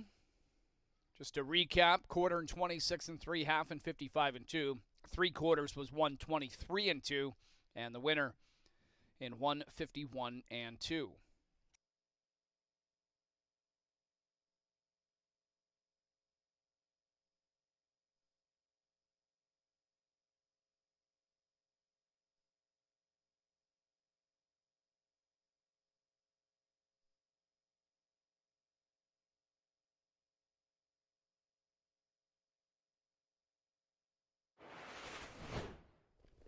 Field of 10 for the second, lined up at the top of the stretch. Here they come.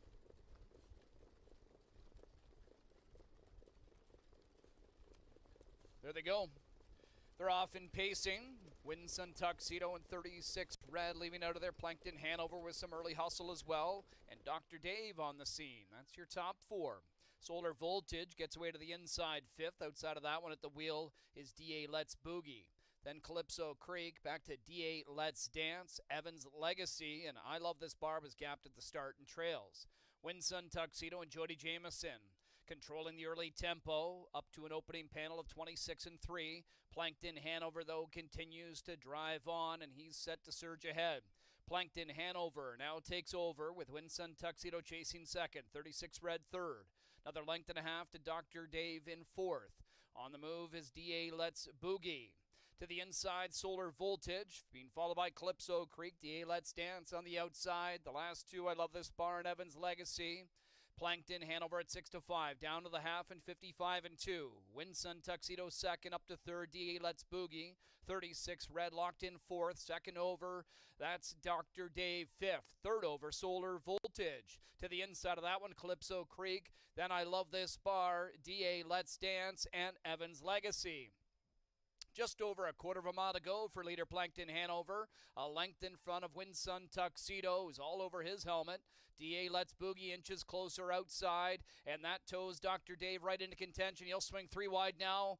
3 quarters. We'll have that time for you after. It's Plankton Hanover. with DA Let's Boogie still on the outside, unwilling to throw in the towel. And then cut loose in the center of the track is Dr. Dave as DA Let's Boogie takes over the lead. Here's Dr. Dave closing at him. DA Let's Boogie or Dr. Dave? DA Let's Boogie on the inside holds on. It's DA Let's Boogie from Dr. Dave, and I love this bar from the back. 151 and 2.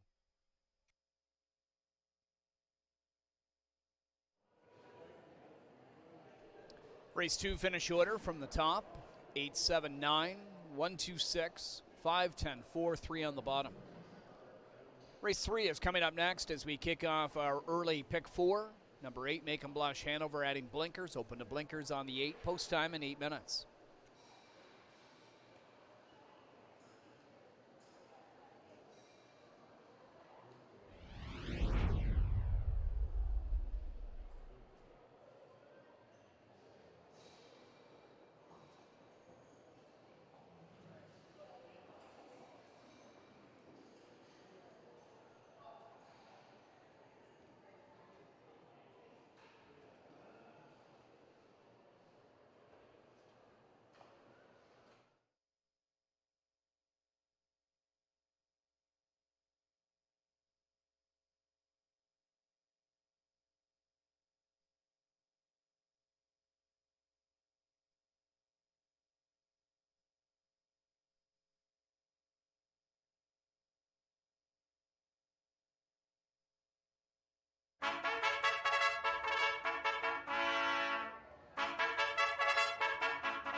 Introducing the field for tonight's third race. The one is Twinbee Fierce. Doug McNair in the bike. Greg McNair trains for Frank Brundle and Matthew McManus.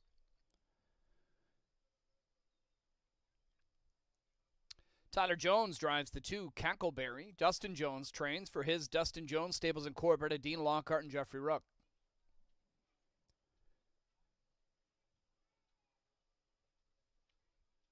Number 3, Madame Panic. Jody Jameson in the seat. Carl Jameson trains for the estate of Brian Paquette.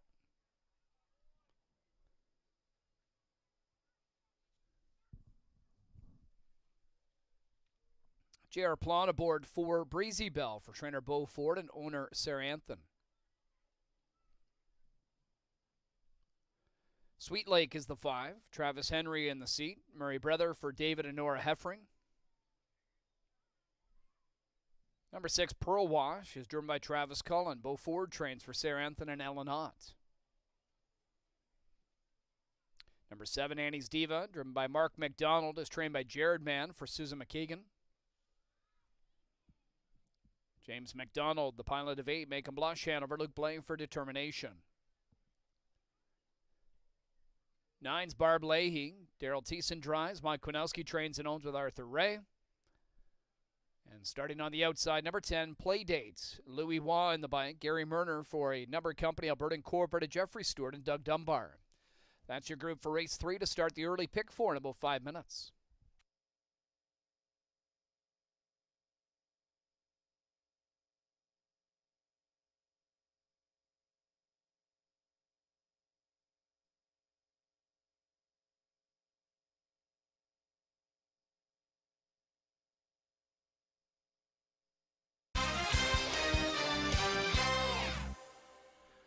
Race number 3 on the track. Fillies and mares, 4-year-olds and younger, non-winners of 2 races or 15,000 life. But this is also the kickoff to the early pick 4. If you're looking to play a multi, this is the kickoff leg for that one. If you're still going forward in that pick 5, there's not much live money left in the pick 5. But if you're still moving forward at this point, well done. Hopefully we only got another 3 legs to go. And we're going to see what happens there. So 1 horse, Twinbee Fierce, going to be on your screen right now. This one racing really good last year for Team McNair, Doug, and Father Greg. She didn't have any wins and She's a Great Lady, but she did make it that far, and she did finish 4th in the final. She didn't win the Breeders' Crown, but she made it that far, picks up the 10 hole in the final and finishes 6th, but only beaten 6th last half in 53-4 overall mile of 50-2, and that was in against the great Luadipa. So, this one I thought had a really, really good campaign. Now she's going to 3 qualifiers under her belt.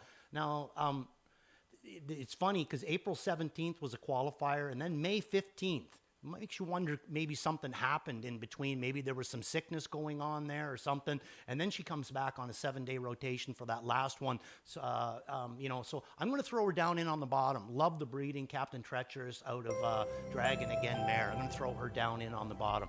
2-horse Cackleberry is the way that I'm going to go in here. It looks like a few people are going that way. Even money on this girl right now. Second start Lasix. Last week, it was first start Lasix with the 10-hole. That was in the buffer. No winners of 15,000, but she absolutely steamed home, just flying on the end of it. I thought she had multiple moves that day as well. So now this is going to be second start Lasix. Look at her.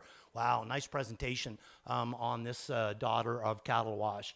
Good luck to the connections of Cackleberry, who's going to be my top pick in here. The 3-horse, Madame Panic.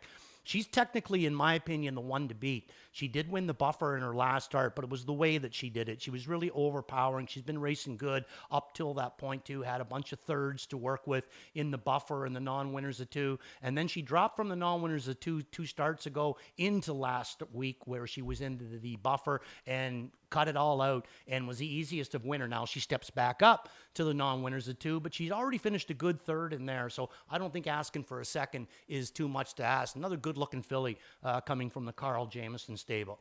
Let's take a couple of these other ones. So the 4-horse, this is Breezy Belle. Or no, this is the 8-horse here. This is going to be my third pick in this race. This is Make 'em Blush Hanover. Now, what's interesting about this one, I mean, other than the fact that it's a James McDonald-driven, Luke Blay-trained determination horse, which is enough to right there to pique your interest, but I'm not sure if we had this bridle change earlier, and she's going to go from open to blinkers. And what's interesting about her as well is, like, let's take a look at some of the post positions for her. Okay, not that the 8 holes is great, but let's just break this down. So her first start on April the 10th, she draws the 2-hole. 2 holes tough to leave from down on the inside. She's a big girl. Look at the size of her.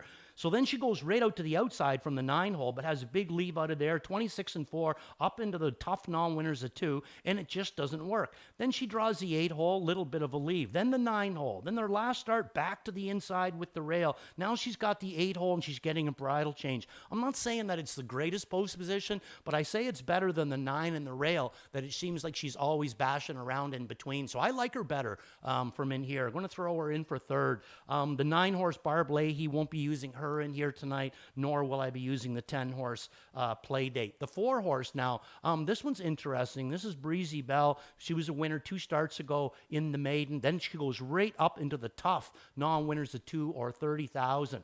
And she struggled a little bit. It wasn't a bad race. She come 26 and change on the end of it, paced a mile in 52. It was a good effort. Now she comes down into the non-winners of 2 or 15,000. Big difference between these two classes. My numbers in race number 3, 2, 3, 8, and 1. I'll be back to talk to you before race number 4, which is the kickoff to the pick 6. 19,000 plus and continuing to climb in that early pick 4 pool. Good luck if you're playing along in that. Group of 10.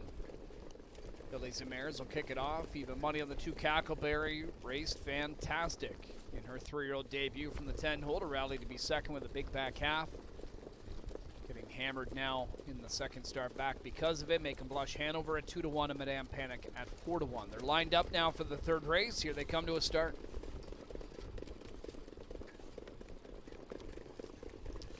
And there they go. They're off and pacing. Make 'em Blush Hanover, trying to leave out of there from the 8-hole. Madame Panic with some inside speed along with Cackleberry. And now the outside pair, Playdate and Barb Leahy, are on the scene. So they're going to race wide to the opening turn. Jameson and Madame Panic along the inside. On the outside, that's Barb Leahy to surge ahead. Still parked is Playdate. Make 'em Blush Hanover took a seat in 4th in front of Cackleberry 5th. Opening quarter, 26 flat. And then it's Breezy Belle. We've got a break of about 3 to Twin Bee Fierce, who's followed by Annie's Diva. The last 2 are Sweet Lake and Pearl Wash. 3/8 in the books for long shot Barb Leahy, leading just over 2 now. Here with a rush comes Make 'em Blush Hanover in the backstretch. McDonald on the move with Make 'em Blush Hanover. And she'll sprint ahead of Barb Leahy as they make their way to the half. They're now in 54-1. 2.5 more to Madame Panic, then Plate 8 fourth. Inside is Cackleberry, locked up for now. Outside of that one, Breezy Bell. Another 2 lengths to Twinbee Fierce, Annie's Diva, starting up Sweet Lake and Pearl Wash. 3/8 to go. It's Make 'em Blush Hanover and Barb Leahy. Taking off on this field, they've got 7 right now on Plate 8, the next closest. In behind that one is Cackleberry. She's pumped up in just a waiting room. In a bit of a pickle right now, though. 3/4 in 1:22-2. And it's Make 'em Blush Hanover. Barb Leahy's going to try again on the outside. Cackleberry's got room now, but about 7 to make up. She starts to roll for Tyler Jones. Make 'em Blush Hanover inside. Barb Leahy on the outside getting the advantage here. And Thiessen keeps her going right to the wire. Barb Leahy, 34-1 upset. And it's Barb Leahy over Make 'em Blush Hanover. A trouble trip. Cackleberry third. Twinbee Fierce fourth. 151-1.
Nine 8-2-1 unofficial.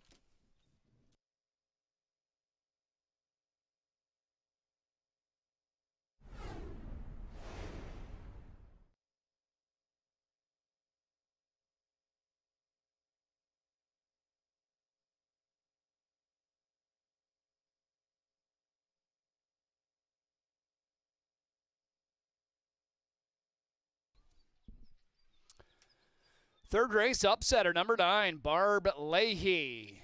Is coming back in front of us now. The 4-year-old Baymare by Big Jim out of the Real Desire Dam, Stonebridge Loyal. It's owned by Arthur Ray, along with Mike Kwanowski, who was also the winning trainer. Mike still riding high after Grit and Grace set a track record in the Forest City Pace last night at the Raceway in London. Now he's got his own Barb Leahy, driven by Daryl Thiessen, scoring a big upset for her first win of the year in 10 tries. Second career score, it's a life's best, 151-1. It's Barb Leahy in the third at 34-1.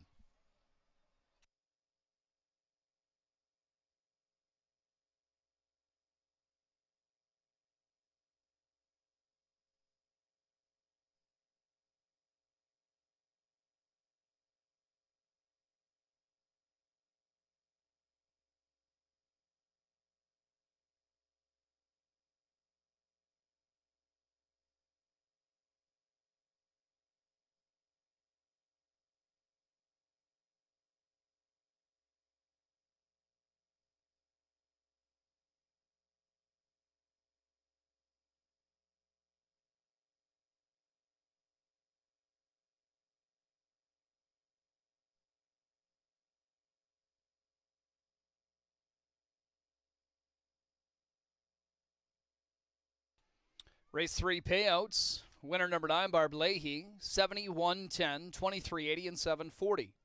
Second number 8, Make 'em Blush Hanover, 420, 270. Third number 2, Cackleberry, 220. $2 exacta, $287.40. The dollar try, $380.65. $1 superfecta, $3,066.55. $2 double, $939.40. And the first pick 3 of the night. Dollar payout with some prices involved there, $5,019.95. Early pick 4 pool, just under $33,000 wagered. A little more than $800 moves on. And the pick 5 with 2 legs remaining, just $13.84 is still live.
At 4-1. They're lined up now for the third race. Here they come to a start.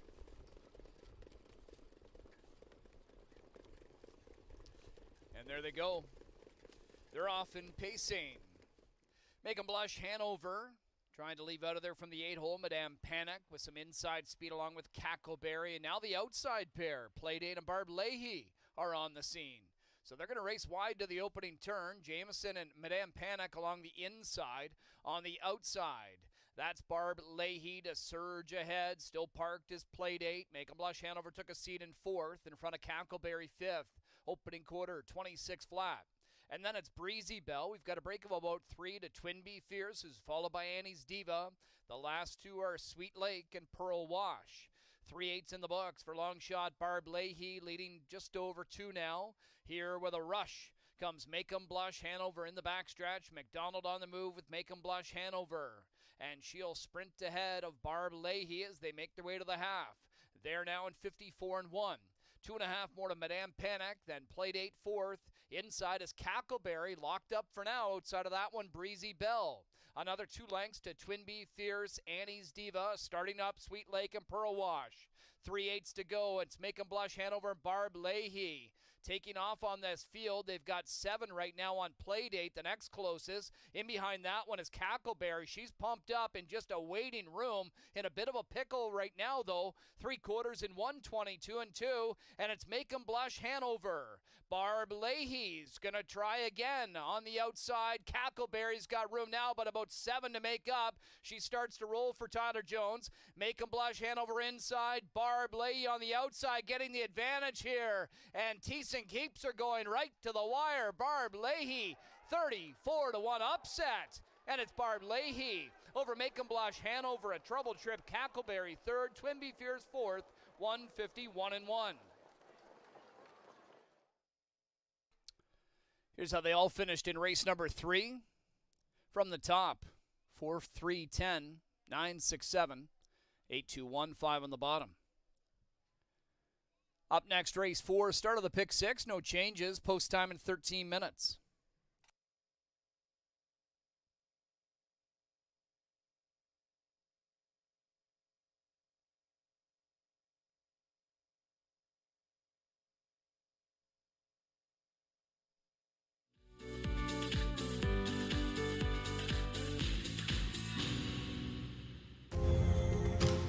When I think New Holland, the first word that would come to my mind, I would think success. I think without it, for me, the success isn't there. Whenever you deal with somebody so long and they take care of you, you remember that. New Holland builds products that will continue to evolve and make the farmer more efficient that can produce food for the world.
Field for the fourth race.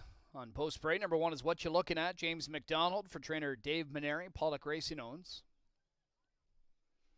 Number 3, Living the Beach Life, we see next. Louis Waugh in tow. Vic Putty trains for Gordon McDonald, Christopher Bolden, Limco Incorporated. Stefan Pouliot trains and drives. Number 4, Bet Show Off for Number Company Quebec Incorporated. The 5 Storm Shadow, driven by Travis Henry. Tyler Moore trains for RG Group Limited, Serge Savard, MacNichol, and Bolton Farms. Number 6, Franco Santana, Mark McDonald aboard. Chantel Mitchell trains for Kevin Harvey. Here's 7, Dragon on the Beach. J.R. Plant, the driver. Amanda Riley, the trainer. Brett and Daniel Riley, along with Triple S Equine and Barry McLennan own. Number 8, Beach Tour. Mike Horner trains and drives for RAW Equine Incorporated and Mark Horner.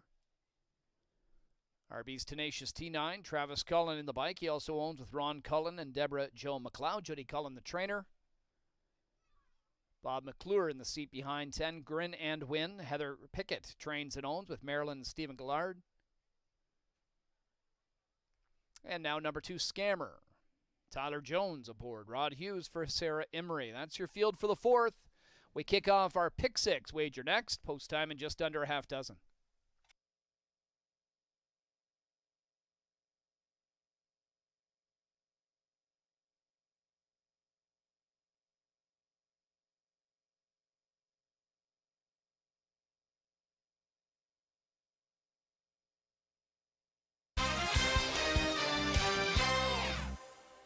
Race 4, Pacers, non-winners of 2,800 last 4 starts on the track right now. That is your favorite, the 1 horse. What you looking at? I got him in for second. I mean, the way he looks out there and the betting support that he's taken, maybe I might have maybe I should have ducked when I should have dived, I guess you'd put it, because he really looks good out there right now. Really, really looks good. But, you know, he's a horse that really doesn't win a lot of races. He finds himself down into these non-winners of, 2,000 classes every once in a while. And he usually, when he gets dropped right down to the bottom here, he is good money in the bank. But he gets the rail, too. Not really sure where he's going to get away. And if somebody gets away on a break away from him and he has to see too much traffic, well, you know the story. Sometimes that's just the way that it happens. But 3-2 right now on my second choice in there. So let's move on to the 2 horse. This is Scammer coming out of the Rod Hughes camp. Had a nice win 2 starts ago in this class. And then his last start, he moved up to the non-winners of 3 races, made a break coming out of there and didn't really get much of a chance to see what would happen after that. So 16-1 right now. He made a break on a fast track. No, that was a good track. So he doesn't have to worry about heading back to the qualifiers. If he does happen to make a break tonight, doesn't show that he does make them very often, though. So maybe it was just a case of them trying to, get him out of there a little too quick and he didn't like it. But looks good out on the track right now. 3 horse is going to be my top pick in here. And right now he is at 12-1, living the beach life. I thought he was locked in solid in his last start and had good movement on the end of it. He has made his way up to the non-winners of 11,000. He had a great pop-up series where he put together some nice races there. And then now he's going to drop back down into here. And I thought, like I said, last week he was locked in, sneaky good on the end, and he picks up Louis Watt tonight. So 12-1 on my top pick in here, and he is going to be my beat the favorite.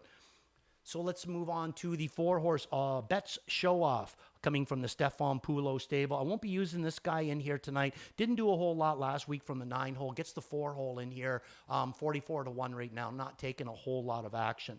The 5 horse Storm Shadow. I mean, this should be right in his wheelhouse. This horse brings a lot, but just hasn't been bringing a whole lot in his last couple of years of racing. But $600,000 put away, and that is one handsome-looking 5-year-old out there. I won't be using him in here. Taking good support at 7-1, so I could be making a mistake on that one. The 6 horse Franco Santana, Mark McDonald, Chantel Mitchell. Now, a lot of people are going to be liking this one. He's going to make it a big drop down from where he's been racing, but his usual style is to make front and, try to kind of bottom out the fields. They might try that tactic with him tonight. They'd made a big move with him last week. They left out of there with him, and I thought he looked a little tired on the end of it. So I'm not sure, even though he's taking a big drop down, if that tactic is going to work in here. 4-1 right now, but boy, he does look sharp out there, that 6 horse. So, okay, so let's go right to the 9 horse. Now, this is the one that's a little bit difficult. So RB's Tenacious T was in to go on the night that we canceled the last couple of races, and he was my top pick in that late race, taking the big drop from non-winners to 6,000 down into this class. This horse is razor sharp this year. But now he misses a week. Now he comes back to the 9-hole again. He races good either way. He can race good from off. He can race good when he leaves out of there with them. But the week off bothers me just a little bit. Right now, 7-2 on this guy. So your favorite, it looks like it's going to be the 1-horse. What you looking at? My top pick in here is going to be the 3-horse, Living the Beach Life. Got less than a little bit over a minute before these guys head up and behind the gate. Don't know if my good buddy Chad Rosema has his ears on. Sure do, buddy. Okay, what's your thoughts on what you're looking at? You've seen him racing a lot longer than I have. You know, obviously he's taken a lot of looks down in this class, Chad, but between the rail and the fact that he really isn't a high percentage winner, what's your thoughts? Yeah, I mean, the last couple of years, I mean, we're still early enough, I guess, in this year. Hasn't been able to maybe be as effective as he's been in the past, but what you're looking at, as you know, any Minari student can all of a sudden just pop up, right, with a big effort. So he looks good out there. Everything seems to be fine with him physically. It's just a matter of him maybe getting the right mindset. But you and I touched on this race, Randy, in the pregame show. There's a lot of back class in here, but they're down here because right now they've just sort of lost their way. Yeah. You know, and they're just trying to find it again. Seems like that. Yeah, one of these horses is going to win here and Yep. probably start off a whole new streak. So maybe it's going to be the one on the screen. Have a good call, buddy. Thanks, buddy. All right, call to the gate here for the 4th race. Final call to place your bets. We've got our pick 6 set to get underway. Almost 9,000 in that pool right now. It'll jump up over these final few moments. Even money on what you're looking at. Trying to right the ship as the others are as well. 7-2 on Franco Santana. His third start back. He gets a considerable drop down. Now 3-1 on him.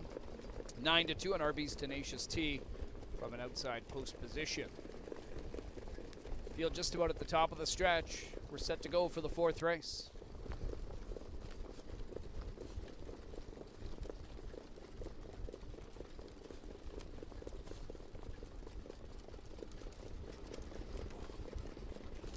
Field for the 4th in the hands of the starter. Picking up speed, and here they come. And there they go. They're off in pacing. Franco Santana. Eyes a sharp start along with Bet Show Off and Storm Shadow. Then Living the Beach Life. What you looking at outside of that one is Dragon on the Beach. Scammer, RB's Tenacious T, then Beach Tour and Grin and Win. Mark McDonald and Franco Santana lead the way into the opening bend up to the first quarter with Bet Show Off at a big price getting the pocket ride early.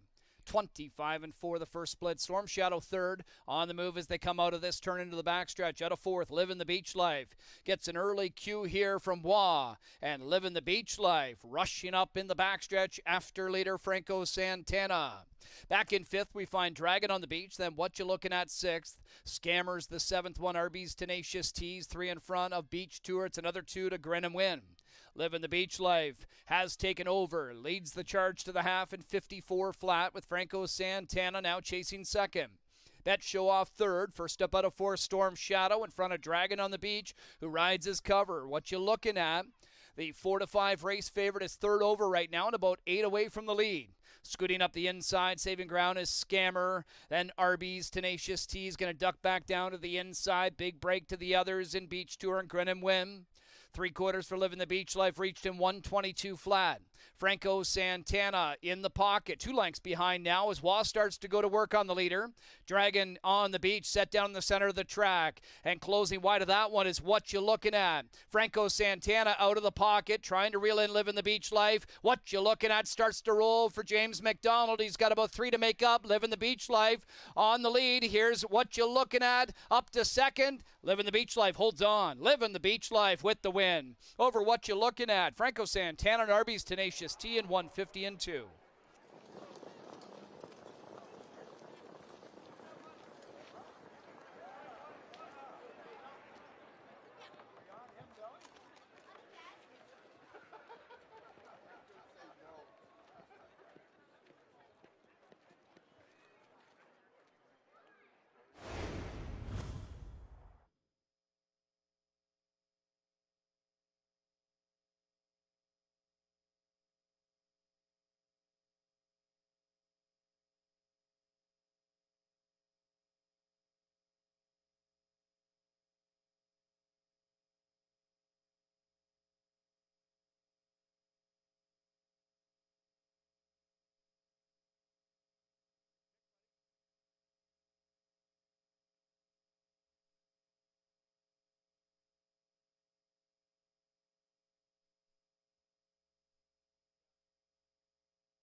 3169 unofficial on the board.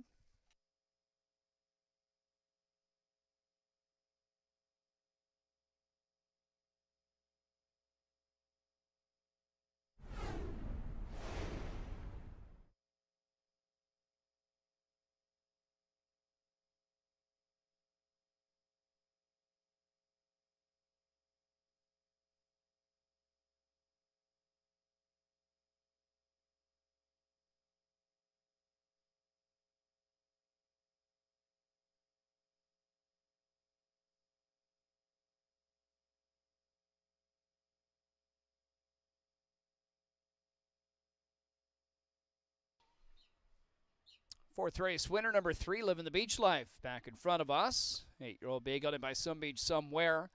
From the Arts Place, Dan Steinham's Place is owned by Gordon McDonald, Christopher Boland, and Limco Incorporated. Winning trainer Vic Putty, winning driver Louis Waugh. 4 for 10 this year is Living the Beach Life. Career win number 35, 150, and 2 Living the Beach Life. Another price on this Saturday card, this time 7-1.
Fourth race payouts. Number 3, Living the Beach Life, $17.40, $5, $2.90. Second, number 1, What You Looking At, $2.60, $2.10. Third, number 6, Franco Santana, $2.50. $2 Exacta, $39.80. Dollar Try, $58.70. $1 Super, $173.55. $2 Double pays $803.80. $1 Pick 3, $1,370.15.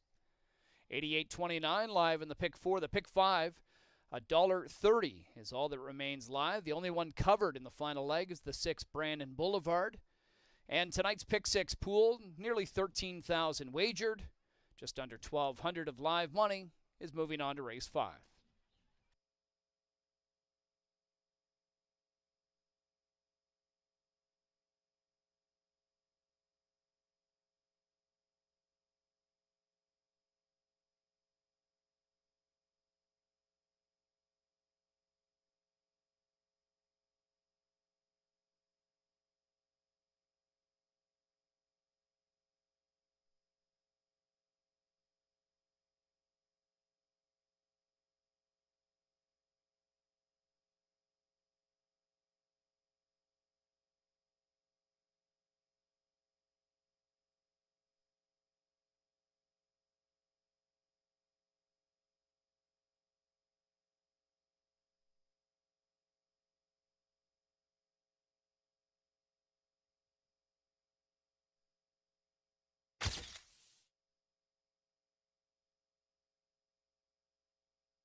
for the fourth in the hands of the starter.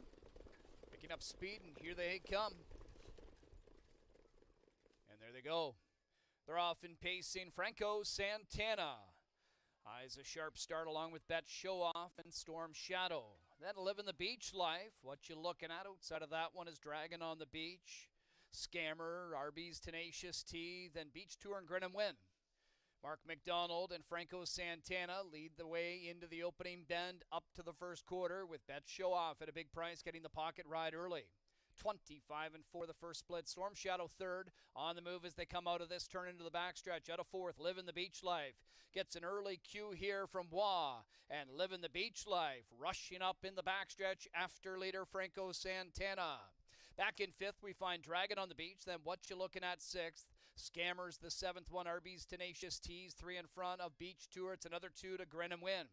Living the Beach Life has taken over, leads the charge to the half in 54 flat with Franco Santana now chasing second.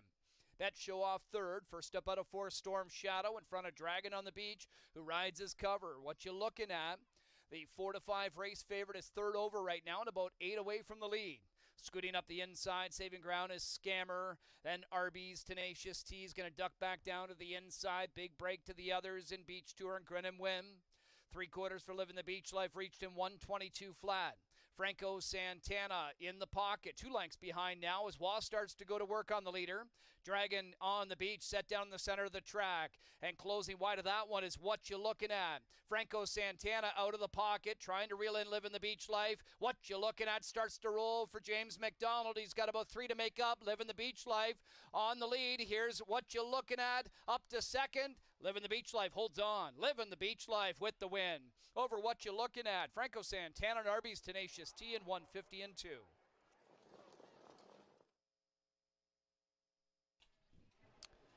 Here's how they all finished in race number 4. From the top, it's 2-5-1, 10-8-3, 6-9-4, 7 on the bottom.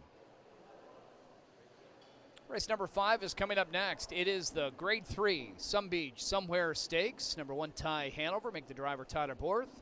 Post time in 12 minutes.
Well, we're going to start this segment off there. Brought in what I would consider to be the most talent when it comes to handling a microphone around here. Certainly, definitely way above me on that. Mark McKelvey, good to see you. You had a nice showdown last night in Western Fair. Yeah, we did. Share how was the racing? It was fantastic. I thought you couldn't ask for a better night. We got great conditions here tonight, and anything was better than last Saturday, as we all know. But and we can see the races. Yeah, we could see them tonight too. Mother Nature cooperated. Some great racing last night. When you get an event like that over at London with a great fan base locally, big turnout. So it was a lot of fun, and really kicks off what is just going to be a lot of fun carrying into tonight and over the next few weekends as we build to the NA Cup. Yeah, for sure. Now, you and I were talking a little bit off camera, and I'm not going to say your age, but you're not very old, but you've spent your entire life somehow or another in this business. So you've seen a lot of great horses over your career. and I asked you, so I kind of know the answer already there, but what's your stepping stone as far as racehorses go? I mean, for me, it's some beach somewhere, but that's right in the wheelhouse where I'm getting into my teens, and my fandom's probably at an all-time high. I'm consuming as much racing as possible. I was here every night standing at the rail wanting to get a look at the beach. So to watch what he did over the course of his racing career, it stands out at the top for me. You know, we've talked about, you know, you're reminiscing about Niatros, and I'm sure if I probably asked my father, he'd say Niatros would be that horse. So it's generational, though, and there's a reason we call it a generational talent, because they don't come along each and every year. No, that's for sure. And the horses are going to come out. We're going to take a good look at these horses, and then we're going to come back up and talk about it. And speaking of generational, you're making me feel old, because I remember when I used to be going out there on these nights, you were the young fellow standing by the rail, but you're not that anymore. So nice to have you on board. Thanks, Randy. I was always cheering you on. Don't worry. I was never heckling from that rail. All right, we're going to turn this over to Chad, and we're going to be back up after he introduces this field of the Some Beach Somewhere Grade 3 to us.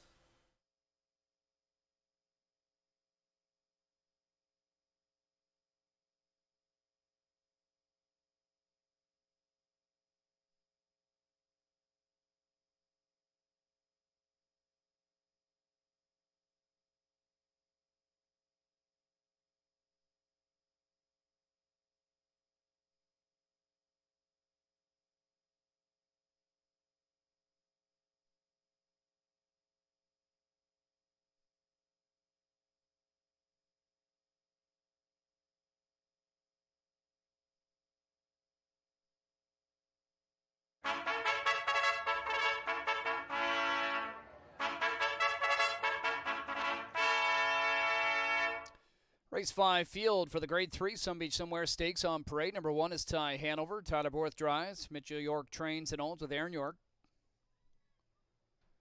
Scott Coulter driving. Number 2, Lions Gustavo Frink. Ken Oliver trains for 3 Lions Racing. No waitlist 3. Doug McNair in the seat. Blake McIntosh trains for Tim Dickinson. 4 is Scorpion Sealster. Mark McDonald the driver. Dave Maneri trains for owner Shell Anderson. Here's number 5, Redland Rocket Man. Louis Waugh between the wheels. John Pentland trains and owns with Murray Cox and Gary Volpe. Brandon Boulevard, number 6, Jason Bartlett to drive. Andrew Harris trains for the Punisher 11 stable. 7, Sweet Love and Lou, driven by James McDonald. Dan Lagacy trains for Legacy Stables. Edwin Bueller, Big Al Stables. Brittany Farms, Mickey Ray. Number 8, Borderline Mobby, Todd McCarthy at the lines. Dave Maneri trains for Maneri Racing Incorporated. Larry Maneri, Ryan Moorfield and Pitbull stable. Here exiting the paddock, number 9, Odds On Bullfrog. Bob McClure will drive. Dr. Ian Moore trains for Odds On Racing. And number 10 is Till the Cows Come Home. Jody Jameson for trainer Carl Jameson. Carl and Jody own along with Joanne Morrison and Blair Corbeil. That's your field for race number 5, the Grade 3 Some Beach Somewhere Stakes. Major prep to the Pepsi North America Cup eliminations 1 week from tonight. Post time in just under 6 minutes.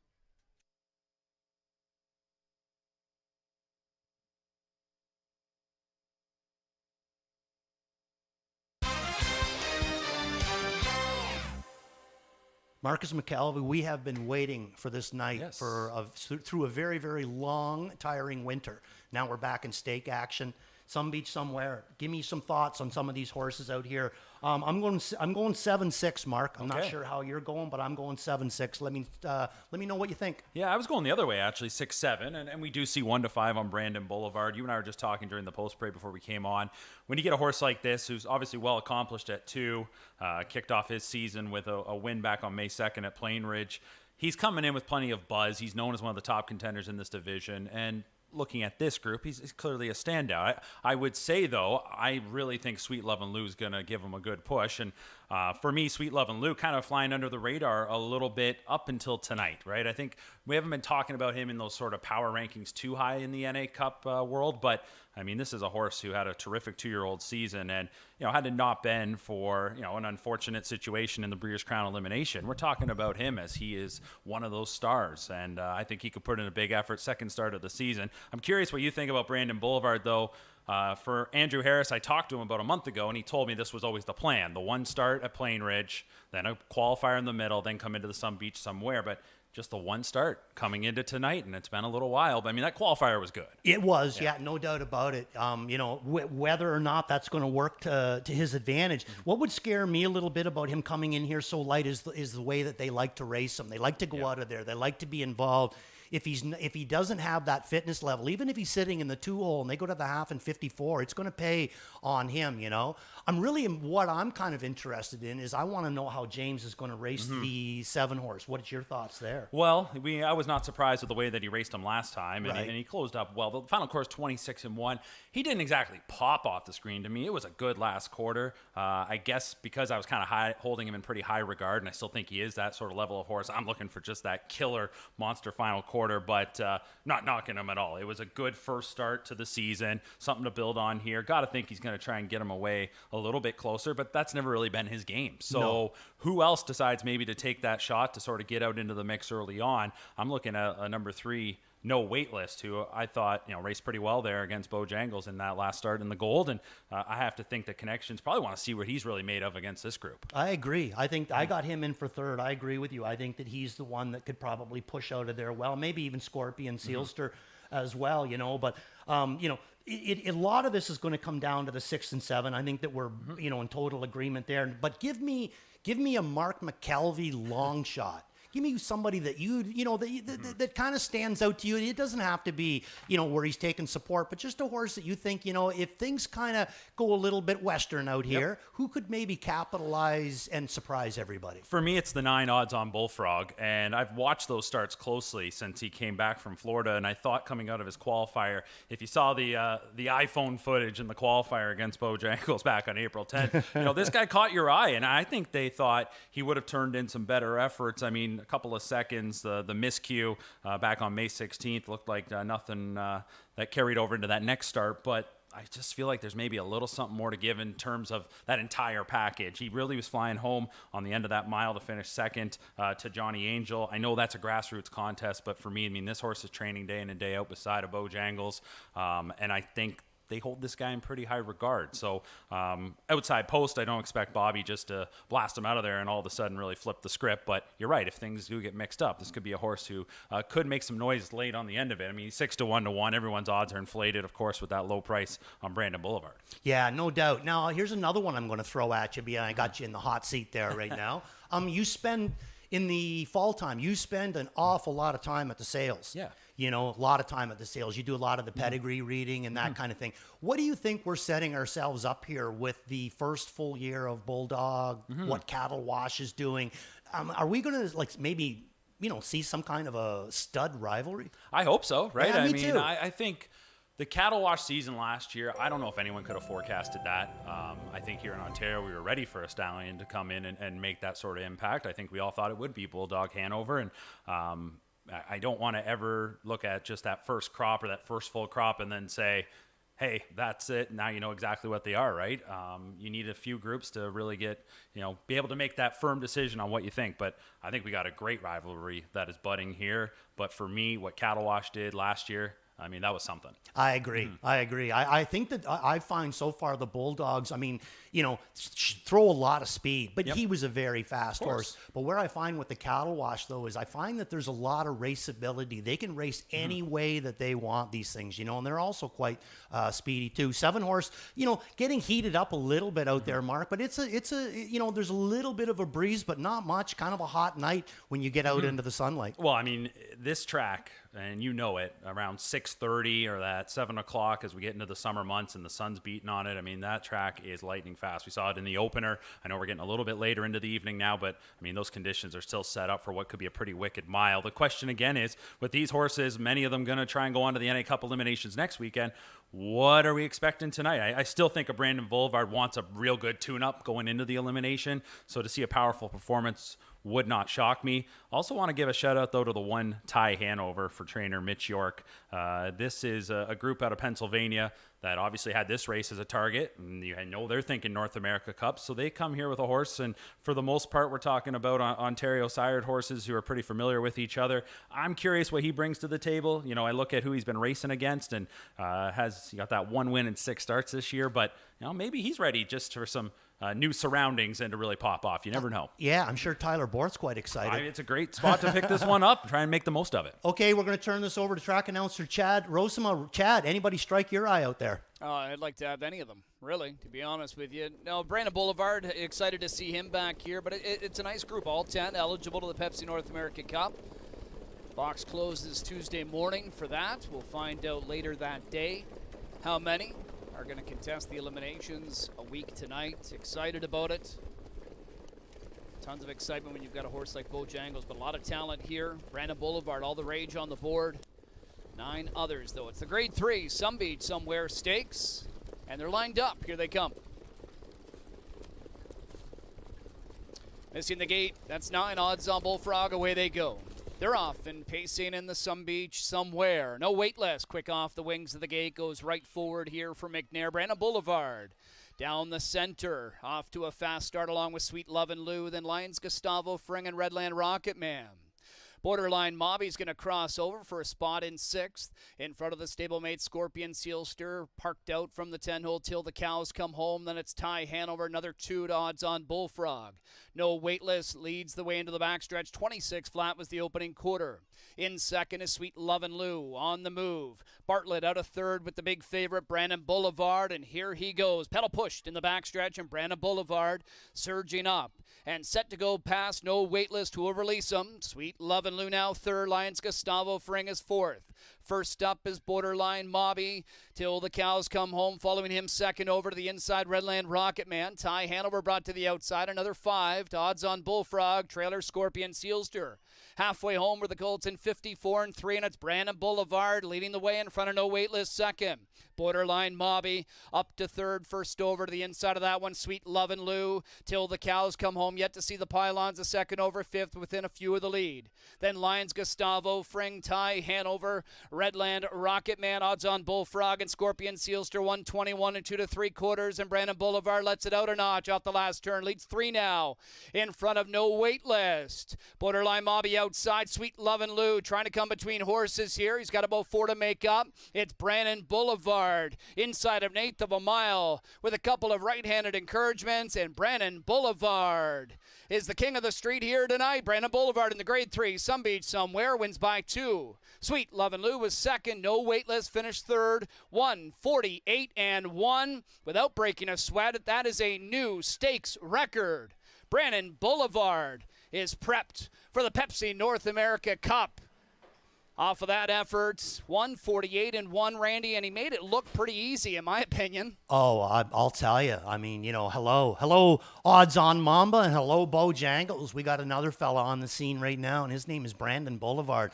Raced really good last year as a 2-year-old. Never was really a threat to Bo, but this is a different year, and wow, that was a really, really good mile. I like the raceability of him, too. It just looks like Jason could do whatever he wanted with him, and there was no threats.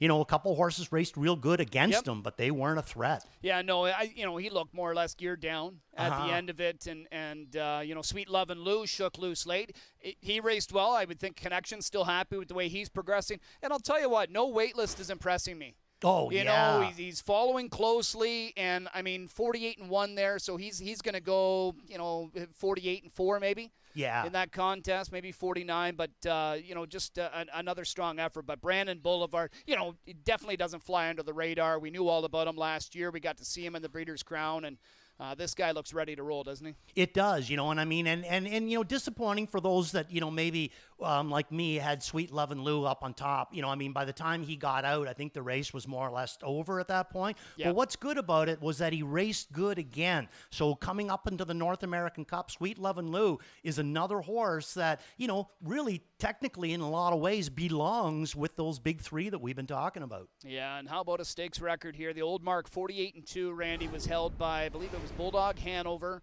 and the year prior to that, Were We Vital. Wow. Now we get a new stakes mark. And I think we could both say that he could have went 48. Yeah, he's got more. That's for sure. But he'll need it in the weeks to come. Grade 3, Some Beach Somewhere Stakes, major prep for the upcoming Pepsi North America Cup, and one guy expected to be there next weekend when the eliminations are contested is making his way back to the Winback Farms winner's circle. It's 6, Brandon Boulevard. Brandon Boulevard, the talented 3-year-old bay colt by Down by the Seaside, is out of the American Ideal Gray mare Alexis Faith. Bred by Crawford Farms. He's owned by the Punisher 11 stable. Trained to victory by Andrew Harris. Jason Bartlett gets to pick up the winning drive here. Brandon Boulevard, 2 for 2 to start his 3-year-old campaign. 9th career score. 148-1, new lifetime best, and establishing a new stakes record in the Grade 3 Some Beach Somewhere. Trophy presentation being made by our VP of Standardbred Racing, Mr. Bill McClinchy, to the winning connections of Brandon Boulevard. Off to the Pepsi North America Cup next.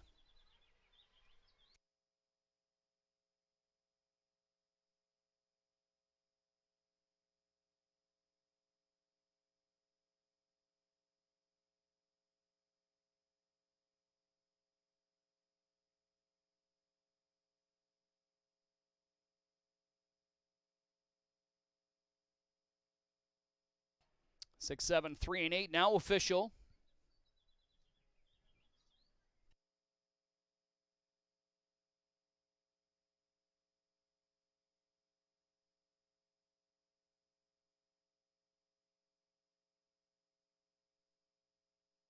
Number 6, Brandon Boulevard, 240, 210, 210. Second, 7, Sweet Love and Lou, 330, 210. Third, 3, no waitlist, 250. $2 exacta, $430 try, $5. $1 super, $31.50. $2 double, $28.10. Pick 3, $317.50. A $1 winning early pick 5, $56,884.85. 64.78 live in the pick 4. 888.88 live in that pick 6 as we head back to our Winback Farms winner circle post-race reaction with Mark McKelvey.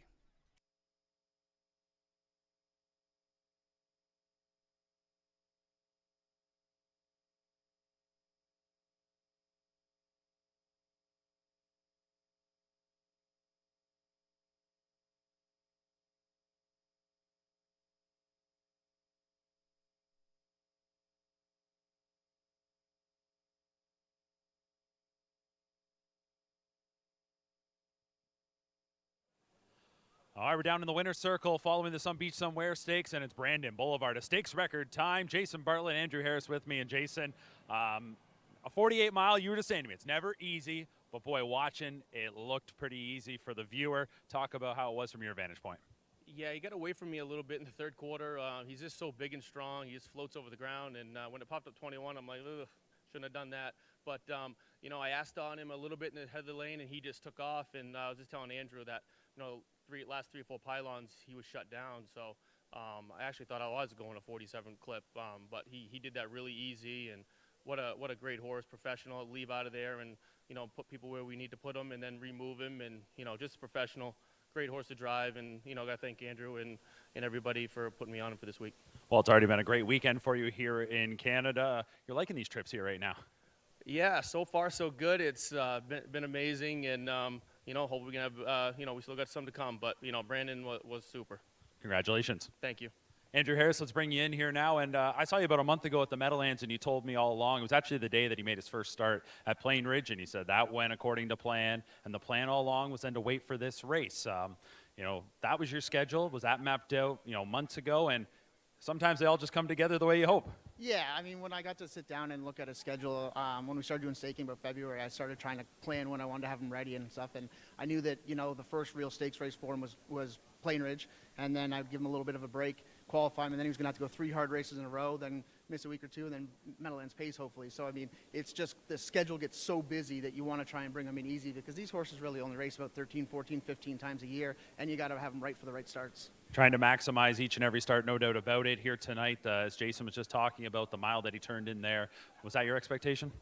You never know what they're going to do. Like, I don't know what these other horses are going to do and stuff like that. I don't know. I'm not as familiar with a lot of these horses, so you never know what's going to happen. But I just knew that he was prepared for whatever was going to come his way, and he showed up. And thanks to Jason for filling in and doing an amazing job with him. Well, that's what I was going to ask you, not to put you on the hot seat here, but Dexter Dunn's in Sweden this weekend. He's been sitting behind him. You get Jason, who has just been on a tear over the last couple of years. I mean, incredible career, but what he's done just moving on to the Grand Circuit full time, it's been very impressive. Yeah, he's one of the best drivers in the country by far. He's really stepped up, and he's a better human off the track than he is on the track. So, I mean, he's just a great guy to have sitting behind the horse, and we'll see what happens next week with Mamba and Dex, and then we'll go from there. But at least now I got a guy that knows the horse a little bit, so. Well, I was going to say this. You bring up odds on Mr. Mamba. We talk about a Bojangles. Brandon Boulevard. I mean, he set a Canadian record here in the Breeders' Crown Elimination. What he did at 2. Now, what he's done through 2 starts. I know you believe it, but kind of make the case why he should be in the conversation with those horses at the top of the class. We don't need to be in the conversation yet. We're just going to sit here and do what we do on the track and then let it go from there. Bojangles is amazing. Odds on Mamba's amazing. There's a few other horses that are amazing. Let them do all the talking, and nobody has to talk about us, and we'll just show up on race day and see what happens. Well, fans are going to love it as we're looking forward to the Pepsi North America Cup eliminations. Congratulations on the win tonight. Thank you. Appreciate you. All right, there you go. Brandon Boulevard wins the Some Beach Somewhere.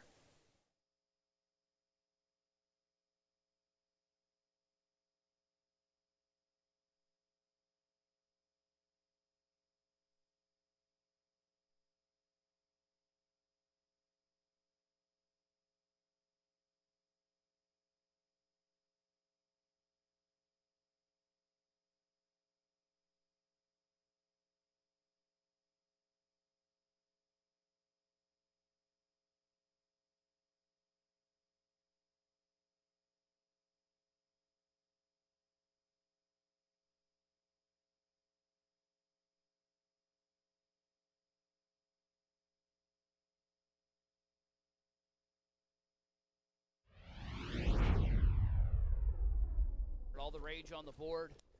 9 others, though. It's the Grade 3 Some Beach Somewhere Stakes, and they're lined up. Here they come. Missing the gate. That's 9 odds on Bullfrog. Away they go. They're off and pacing in the Some Beach Somewhere. No waitlist. Quick off the wings of the gate. Goes right forward here for McNair. Brandon Boulevard. Down the center. Off to a fast start along with Sweet Love and Lou. Then Lions Gustavo Fring and Redland Rocket Man. Borderline Mobby's going to cross over for a spot in 6th. In front of the stablemate Scorpion Sealster, parked out from the 10-hole till the cows come home. Then it's Ty Hanover, another 2 odds on Bullfrog. No waitlist leads the way into the backstretch. 26 flat was the opening quarter. In second is Sweet Love and Lou on the move. Bartlett out of third with the big favorite Brandon Boulevard, and here he goes. Pedal pushed in the backstretch, and Brandon Boulevard surging up. And set to go past, no waitlist to release him. Sweet Love and Lou now third. Lions Gustavo Fring is 4th. First up is Borderline Mobby till the cows come home. Following him second over to the inside, Redland Rocket Man. Ty Hanover brought to the outside. Another 5 to odds on Bullfrog. Trailer Scorpion Sealster. Halfway home were the Colts in 54 and 3, and it's Brandon Boulevard leading the way in front of no waitlist second. Borderline Mobby up to third, first over to the inside of that one, Sweet Love and Lou, till the cows come home. Yet to see the pylons, a second over, 5th within a few of the lead.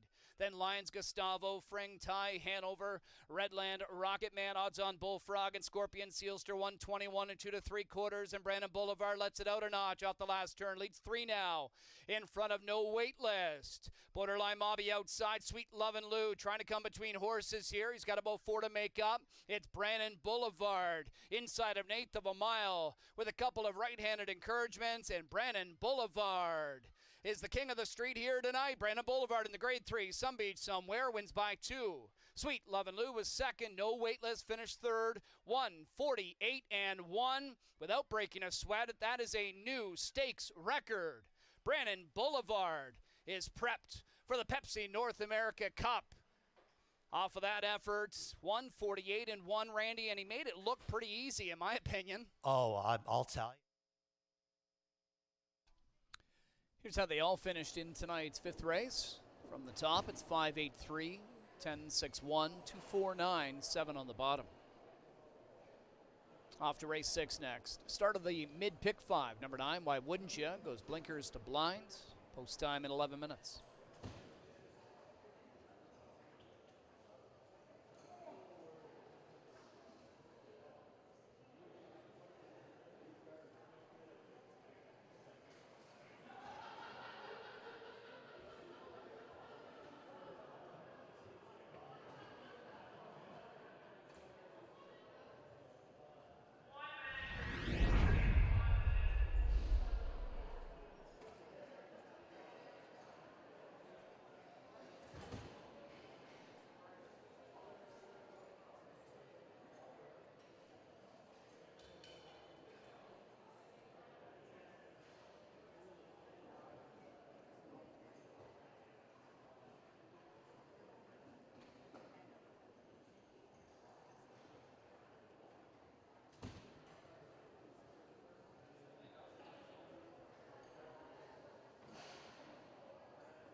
Time to meet the field for race 6. Number 1 is Silver Walls. Tyler Porth drives. Dennis Morrissey trains for Dale Hunter.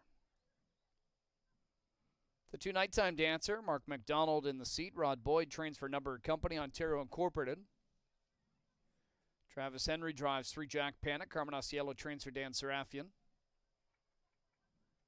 Number 4, PL Aussie. Jonathan Drury aboard. Amanda Riley for Bryn Campbell and Barry McLennan.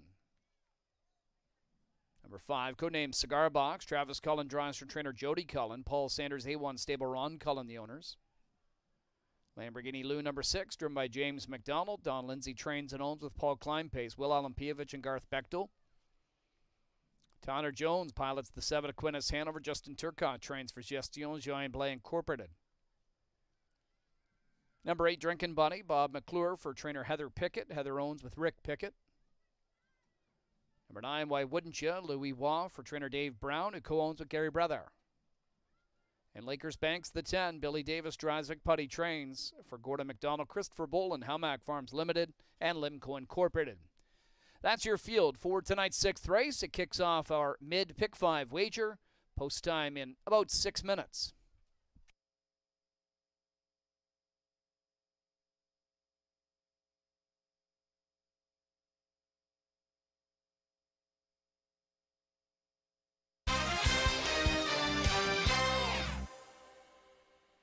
Race 6 on the track. If you're still going, if you're still alive in the pick 6, best of luck. We're also starting a mid pick 5 in race number 6 as well. So still got a lot of those multis moving forward, and I'm still alive in my pick 6. Now, my top pick is that horse on your screen. Now, as he came out onto the track, now I could be wrong. Those Sharpies out there can maybe send me a text and let me know. But when this guy was coming here before, did he not have a set of like either felt or leather knee boots up front, like a bigger set of knee boots that he used to wear? I always thought he had a bigger set of knee boots on him, and now he just got a little set of flashers on. That's a good sign. You know, if he's not whacking away at it as much as before, that is a good sign as he gets older. So he's my top pick in here. I really, really like what he brings. I think he can get himself into a good spot up close and then have some pop on the end of it. Not going to be using the 2-horse in here tonight. Nighttime Dancer, like the driver, but kind of like the brother a little bit more on Nighttime Dancer. I don't know if this is going to be Mark's first time with him or not, but James gets along real good with this horse. Maybe he would have talked to Mark. Now, the 3-horse here looks really, really sharp out there, and he is your favorite loosely at 2-1 right now. When he dropped out of the non-winners of 9,000s down into the non-winners of 6,000 on May the 2nd, I was all over this guy. A lot of people were. He went off as your big favorite that day. The only thing that I would suggest, though, is he beat the Lightspeed and Taiga Han over that night, and I think that this race is a little bit deeper than that. So even though he's dropping back into this class that he went at the last time, I think it's a little bit tougher group than what he had to face the last time that he was in here. So I'm going to throw him in for 3rd, Jack Panic. 4-horse, PL Aussie. Won't be using him in here tonight. Had a short-term vet lame in his last. And he had a 2-week rotation at that time. So I'm going to just take a wait and see on PL Aussie for another week. The 5-horse, codename Cigar Box. I'm actually quite surprised that this guy isn't taking a lot more support, codename Cigar Box. More or less the same as Jack Panic. You can see when he dropped into the non-winners of 6,000, this same class tonight, he was also a winner from the 5-hole, which he has tonight on May the 2nd. And that was a time of 150 flat. He beat Blazing Cruiser and Drinking Buddy. I think that those 2 horses were a little tougher than what Jack Panic had to beat. This guy looks really sharp out there. Look at the ears on him. Nice and calm and cool, but really into his racing tonight. So I like him in for 2nd. In for 3rd, was Jack Panic. But in for 4th, I have the 6-horse Lamborghini Lou. Now, originally, he did open as your favorite, and right now he has gone back to that favorite status loosely at 5-2. I don't necessarily look at him as a win candidate in here, but I mean, he's dangerous, and he picks up McDonald, and that makes him even doubly dangerous. He looks good out there on the score down right now, but again, just a horse that, we pretty well know he's going to race from off the pace. And if Codename Cigar Box or Jack Panic or Silver Walls decide to get up there on a breakaway, I don't know if this guy's going to be able to reel them back in or not. So I'm going to pull him in for fourth. The 7-horse Aquinas Hanover was absolutely flying last week at the end of his mile. You can see that with 26-4. Again, another horse that brings all kinds of speed, but sometimes he isn't the most consistent of horses out there. So I'm going to take a wait and see on him as well. The 8, the 9, and the 10 horse, I won't be using any of them in here tonight. Now, the 9 horse, why wouldn't you? He is taking some looks at 12-1, and Dave Brown going to send a bridle change in on him. They're going to go from blinkers to a blind bridle from the 9 hole. Another horse with bad drawing power. Right now, it's either the rail or the 10 hole, and now he's got the 9 hole to work with. So why wouldn't you? Needs to have a little bit more luck at the draw, and I think he'd have a little bit more luck in the right side of his column. But right now, it seems like the draw is not his friend. So right now, race number 6, my numbers are 1, 5, 3, and 6. This is the kickoff to your mid-pick 5, and I'll be back to talk to you before race number 7, which is the first leg of the Graduate for the trot. Best of luck in here.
Lining up for tonight's 6th race as we hit the midway point of our Saturday program.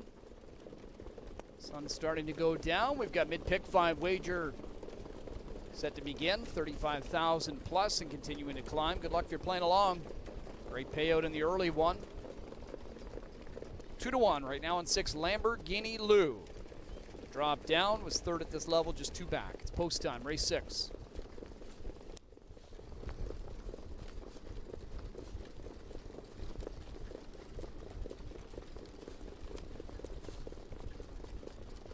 Starting gate, swings to the top of the stretch. Field of 10 in line, here they come. There they go.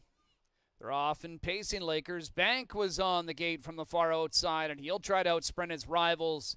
Going with him, though, inside, codename Cigar Box. Silver Walls and Jack Panic into the top 4 as well. Then Lamborghini Lou outside of that one. Why wouldn't ya? Nighttime Dancer to the inside. Aquinas Hanover parked heading to the opening turn. Then it's PL Lozzie. Early trailer Drinking Buddy. Lakers Bank on the outside, pressuring codename Cigar Box, who was bet down as the favorite. Lakers Bank will try to drive on 25-4 opening quarter as they head to the backstretch. Lakers Bank at 99-1 is going to get hung out by codename Cigar Box. Silver Walls is 3 wide as they're Western up to 3/8. Then Jack Panic in behind the early skirmish from 4th. 2.5 more. We find Lamborghini Lou 5th, followed by Why Wouldn't Ya? Back to Nighttime Dancer. Aquinas Hanover still parked. Then PL Lozzie, another 3 Drinking Buddy. Silver Walls, his 3 wide move got him to the lead. 52-4 down to the half. Codename Cigar Box, he's in 2nd. Jack Panic 3rd. Lakers Bank, he feels the sting now and he's backing up quickly. Brought to the outside, Jack Panic. Why wouldn't you to the inside? Lamborghini Lou's got to pick it up. Inside is Nighttime Dancer 6th. Following him is PL Lozzie. He is brought to the outside now. Then Aquinas, Hanover, Lakers Bank, and Drinking Buddy 121 3/4. And Borth in the gray, Silver Walls. Turn for him with a 2-length lead. Jack Panic outside. In behind codename Cigar Box. From the back, PL Lozzie starts to come to life.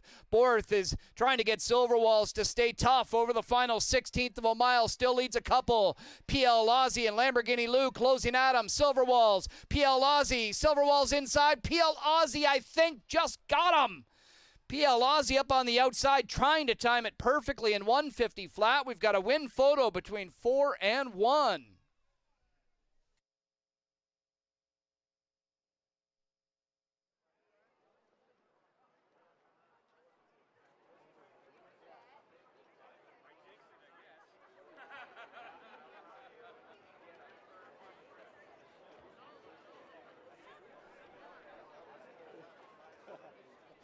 Slow-mo cam going to go to work here. We'll see if we can learn anything.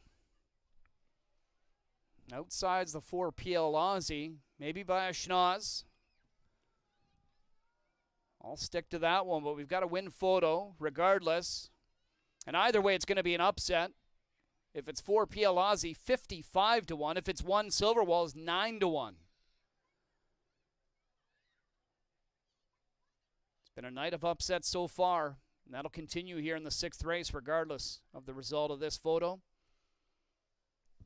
6 Lamborghini Lou unofficially 3rd in front of the 7 Aquinas Hanover unofficially 4th. He went a big trip, spending it all on the outside. Again, just awaiting the results of that win photo between 4 and 1. And it was 4. PL Aussie on the outside at 55 to 1. To nip 1 Silverwalls right on the line. 6 Lamborghini Lou 3rd, 7 Aquinas Hanover 4th, 4-1, 6-7 unofficial.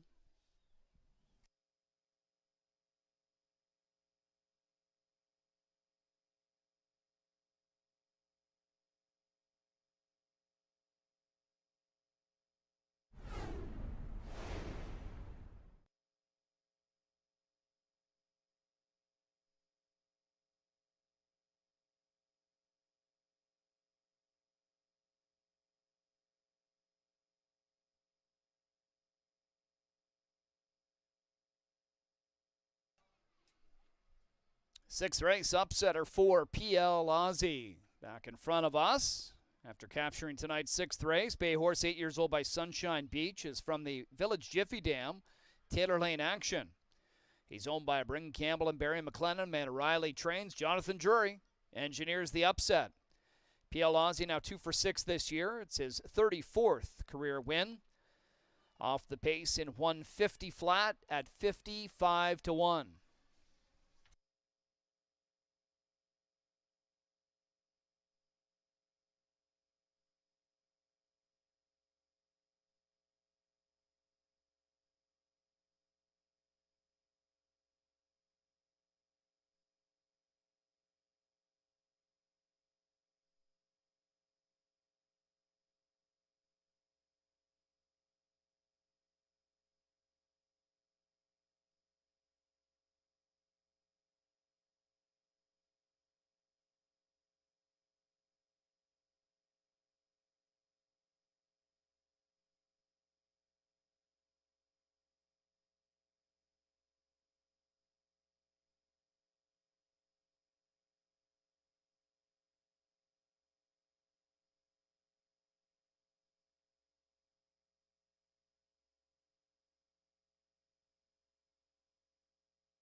Here are the payouts. Winner number 4, PL Aussie, $113.30 to win, $48.50 to place, $19.50 to show. Second 1 Silverwalls, $9, $4.40. Third 6 Lamborghini Lou, $2.70. $2 exacta, $857.80. Trifecta, $1,253.55. Superfecta, $5,993.35. $2 double pays $105.40. Pick 3, $356.25. 20-cent winning early pick 4, $6,176.73. More than $53,500 wagered in the mid pick 5, just $778.70 moving on in live money. And the pick 6, far from complete, down to $10.67.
stretch.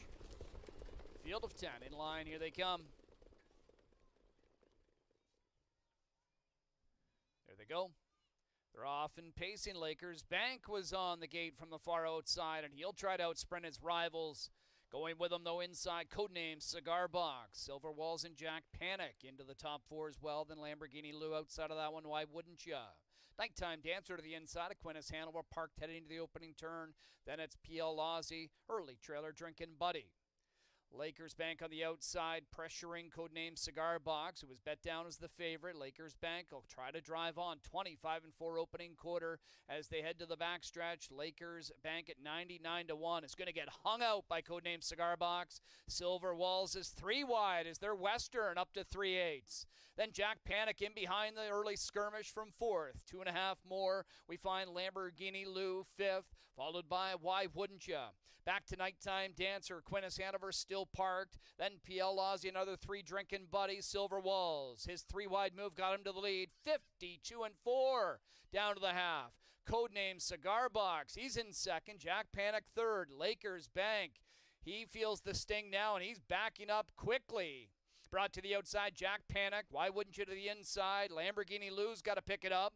Inside is Nighttime Dancer 6th. Following him is PL Lozzie. He is brought to the outside now. Then Aquinas, Hanover, Lakers Bank, a Drinking Buddy 121 3/4. And Borth in the gray Silver Walls. Turn for home with a 2-length lead. Jack Panic outside. In behind codename Cigar Box. From the back, PL Lozzie starts to come to life.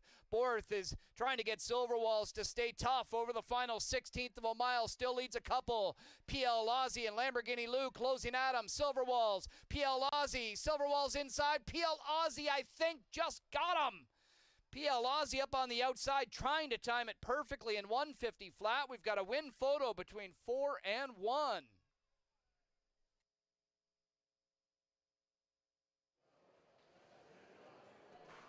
Race 6, finish order from the top is 297, 153, 468, 10 on the bottom.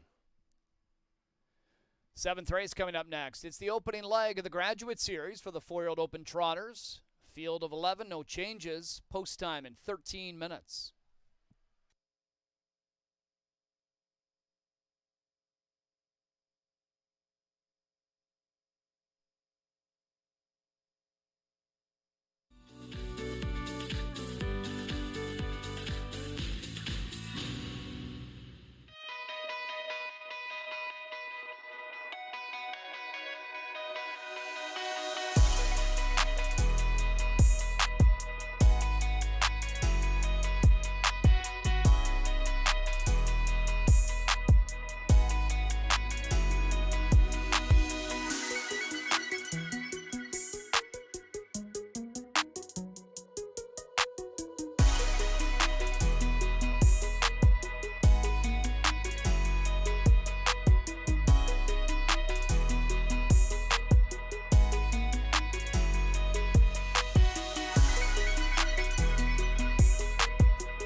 Love horse racing? HPIBet.com is Canada's leader in online horse betting. Access thousands of live races from hundreds of tracks worldwide instantly.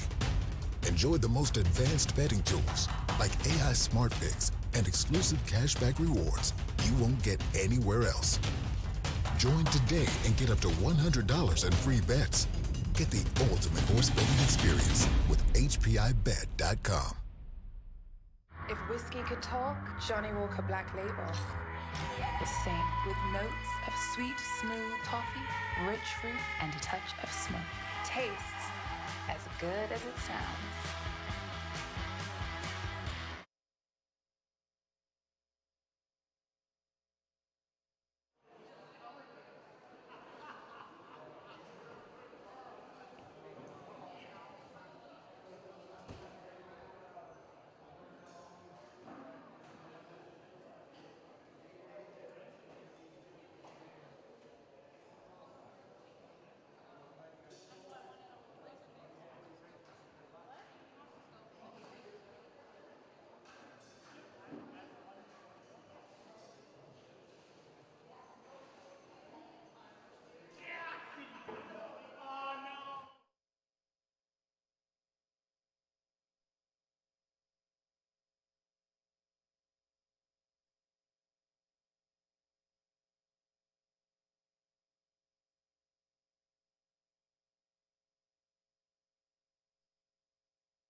Seventh race trotters for the opening leg of the Graduate Series on parade. Number 1 is Eurobank Hanover. Bob McClure for trainer Luke Blaine, owner Determination. Scott Young drives the 2 Mr. Wallner Fashion. Tim Chueco trains and owns with Gary Green. Number 3, Galen Urso. Doug McNair in the bike. Greg McNair for Brad Grant. Billy Davis drives 4, Clear for Landing. Per Engblom trains for Costas Racing Stable Incorporated. The 5-horse Manoa, driven by Mark McDonald. Mark Etzel trains for Frank and General Lamacchia. Tony Maselli and Dimar Sun Stable. Number 6, Montserrat. Jason Bartlett in the sulky for trainer Andrew Harris. Punisher 11 Stable owns. Number 7, Landing on Time. Louis Waugh at the lines. Rick Zeron trains for Zeron Marveno Stable. Jared Cooper and James Walker. Number 8, Mr. Mouton. James McDonald aboard. Oka Svanstedt for Knutson Trotting Incorporated Little League. Stolz Greiger and Jorgen Spardol Incorporated. Hey Porter, the 9's driven by Todd McCarthy. Dave Maneri trains for Pollock Racing. 10 in the group, Happy Jack B. Tyler Jones at the controls. Oka Svanstedt for Bean Ostrom Holding Incorporated. Wolfgang Stable. Joe Sabraco and Jaff Racing. And starting from the second tier, number 11, Warrior. Jody Jameson aboard. Oka Svanstedt for Brocard Stable Incorporated. That's your field for the 7th race. 4-year-old Open Trot Graduate Series. Leg 1 starts in 6 minutes.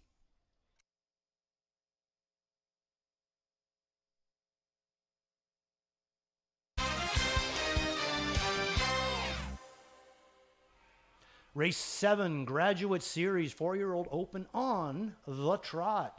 Nice little group that we have here. Full field of 11. Mark, I'm going to go out to the outside on this one. I'm going to go Mr. Mouton, picking up James McDonald from the Oka Svanstedt stable. What about yourself? I ended up going with the 6, Montserrat, who took a lot of money right off the hop. Come up a little bit now. Co-favorite with your choice, the 8. There's currently at 2-1. For me, I mean, you got the Bartlett-Harris combination. Already won the Sun Beach somewhere tonight. A horse that was terrific at 2. Won the Value Victory among some other stake races. And then last year at 3, I think it's safe to say, there was just a lot of stumbles throughout the year. Just 1 win in 15 starts. And the way this year started off, they took him to Oak Grove. And I mean, if he just comes straight from Oak Grove here, I'm going to be quite concerned. But they were able to get a start into him May 15th at the Meadowlands. And yeah, he caught, hooked an easier bunch that night, but it was exactly what he needed, that rebound score. And it wasn't like he just went out and won. I mean, he won with authority, winning by over 5 and 51-4, home in 26-4. I mean, good looking horse out there, well bred, $200,000 yearling. And for me, I look at this group of horses, and you and I were talking about it a moment ago. It's kind of a mixed bag in terms of your horses that have been on the Grand Circuit and established, and others that, maybe this will be kind of their only sniff of stakes races this year. It's restricted to 4-year-olds, so you're going to try and take an advantage of racing against your own age. But it's a very interesting bunch to me, because I don't know if we have that real superstar like some years in the Graduate, but there's still a ton of talent. And I want to get your thoughts on the 2 Mr. Wallner Fashion, because I've got this one on my ticket, and this is a horse, when I talk about well-bred, it's that Fashion Farms blood, Cooler Schooners, the Dam, a Wallner horse that only got to make 3 starts last year, an abbreviated season, but I mean, he's meant to be a good horse, and what Tim Chueco and Scott Young have done here since getting this guy back to the races, it's quite impressive, and I think you got to give him a lot of respect. I completely agree. There he is on your screen, making a great presentation. That's a bright-eyed horse out there right now. Nice and calm and cool, but working the bit a little bit. You can tell that he's into his work. He knows that it means work out there. So looking good, 7-1. I got him in for 3rd.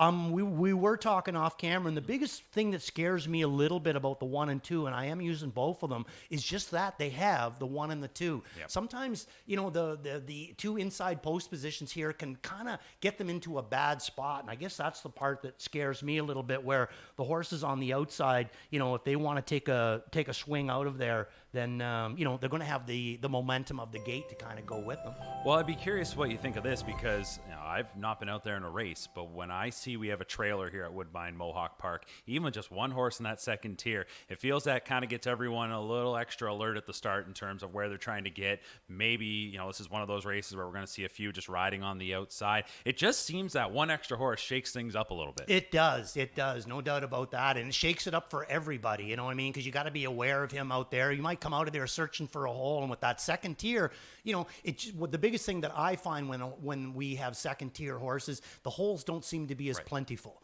they seem to close them up a little bit more. So, that could definitely happen. Certainly change the way that this race could shake out.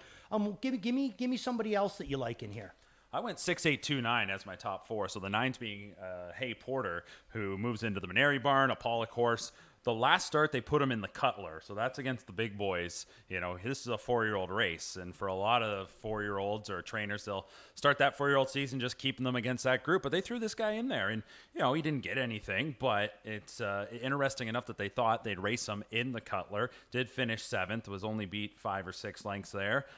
Moves to the Maneri Barn. I mean, anytime it's a Pollock horse coming here to Maneri, you got to take a look, and Todd McCarthy is going to do the driving, and he is familiar with this guy. He has sat behind him.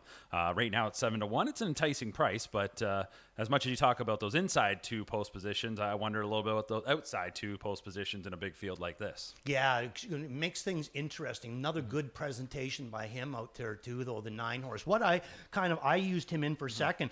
I've said it before so many times there. I honestly do believe that these bar hoppings are a poor man's way into the Grand Circuit because even this guy's a $15,000 yearling.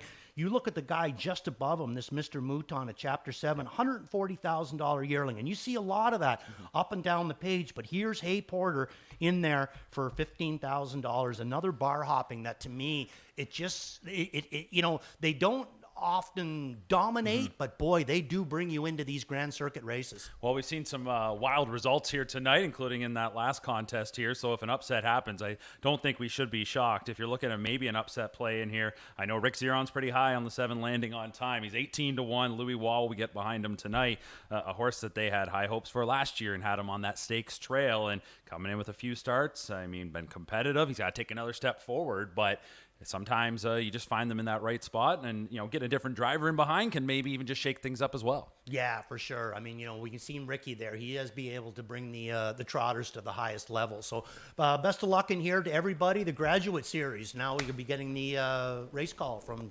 track announcer Chad Rosema. All right, thanks, guys. Yeah, lining up for the 7th race. Opening leg of the Graduate Series starts here at Mohawk Park. 4-year-old open trotters, group of 11. So the 11 Warriors starts from the 2nd tier, free to line up behind anybody he wants on the gate. Montserrat at 8-5 from post 6. Off of a win in 51 and change at the Meadowlands. Mr. Mouton now at 9-5 as Montserrat goes to 8-5. It's post time for the 7th race. They're all lined up. Here they come. Trotters pick up speed. They're at the start, and away they go. They're off in the Graduate Series. From the outside, Hay Porter along with Mr. Mouton, Montserrat, and Manoa down the center. Eurobank Hanover from the rail, and Happy Jack B. Now crossing over, though, to lead the way to the opening turn will be McCarthy with Hay Porter. So Hay Porter takes them to the opening bend. In behind him is long shot Manoa, the favorite Montserrat, parked out in 3rd. Also parked Mr. Mouton. Eurobank Hanover to the inside, followed by 2nd-tier starter Warrior. Mr. Walner Fashion still to the outside, yet to see the pylons. Following him, Landing on Time. 27 flat opening quarter. Further back is Clear for Landing. Then Happy Jack B and Galen Urso. Many racing in, many racing out as they go by 3/8. Montserrat will now find his way to the pylons as he leads in front of Hay Porter. Mr. Mouton remains parked out and now up to 2nd and driving on after Montserrat. Following him up to 4th is Mr. Walner Fashion. To the inside, shuffled Manoa. Then it's Warrior. Now 2nd over as Mr. Mouton clears by a half and 55 and 2. 3rd over in 7th. That's Landing on Time. Following him, Happy Jack B. Further back is Eurobank Hanover. Clear for Landing. Starting up last, Galen Urso, Mr. Mouton, and James McDonald. Leading a length, heading to the last turn. Mr. Walner Fashion inching closer 2nd. Montserrat gaps loosely in the pocket 3rd. And then Warrior to the outside 2nd over. Off Strider rough on the last turn. Went Landing on Time. 123 and 3 3/4. And it's Mr. Mouton, the one they've got to track down. Mr. Walner Fashion starts to back away. Montserrat trying to find a way through. Off cover is Warrior, and even further out, Hay Porter's got some late trot. Montserrat up the inside. Now there's some room for Bartlett, and here he comes loaded with trot, and Montserrat will come through. It's going to be Bartlett and Harris again. Montserrat in the Graduate opening leg over Mr. Mouton and Hay Porter. Mile time 152. 152 for Montserrat, Randy. It took a long time for things to get settled, if they ever really did. A lot of horses spending quite a bit of time on the outside. You know, it happens in a stakes race with one extra horse into the mix here. But ultimately, Montserrat, he had to just be patient and wait for some room. But once he got it, he was loaded with trot. Yeah, he was. Raced a really, really good. And, you know, Jason Bartlett spotting another horse in a perfect spot, you know, and maybe didn't look like it was going to be perfect halfway down the lane when he was scrabbling for air. But in a good spot. And, you know, James's horse got roughed up pretty good. So you could see him maybe drifting a little bit on the end of it, getting a little bit tired, and worked out good for the 6 horse in here. But I mean, again, you know, you got to say with Jason Bartlett, you know, I mean, the big thing about winning races is putting horses in the right spot. Yep. Yeah, no, he does. And, you know, Andrew Harris, as we know, well documented, you know, he and his team, they've sunk a lot of money into yearlings over the last several years now. And, you know, the last couple of years, starting to get some really nice ones popping up. Yeah, for sure. You know, I mean, he's a hard worker. Yep. And from my understanding, he has a hard-working team underneath him too. You know, so he'll start winning his races, and he's young enough there that he can wait a bit. And anybody, those owners of him, anybody that's willing to put out that kind of money that they do for horses, I wish them nothing but luck. Yeah. Well, Montserrat is making his way now back to the Mohawk Park Winner's Circle, the Winback Farms Winner's Circle, after capturing the opening leg of the Graduate Series. Happy to play host to that here. Number 6, Montserrat, a Foyle Bay horse by Chapter 7 out of the Cash Hall Dam, Guinevere Hall. He was bred by Steve Stewart and Black Creek Farms and Mommy River Stables. Punisher 11 stable owns Andrew Harris, the winning trainer, Jason Bartlett, the winning driver. Couple of stakes wins now on the card for Bartlett and Harris and Punisher 11 stable. Montserrat back-to-back this season for him. He's now 2 for 4. It's his 7th career victory. Trots in 152 up the inside. Trophy presentation made by our race secretary, Mr. Jim Gillespie, as he congratulates the winning connections of 6 Montserrat, opening leg winner of the Graduate Series. And he delivers as the 6-5 top choice.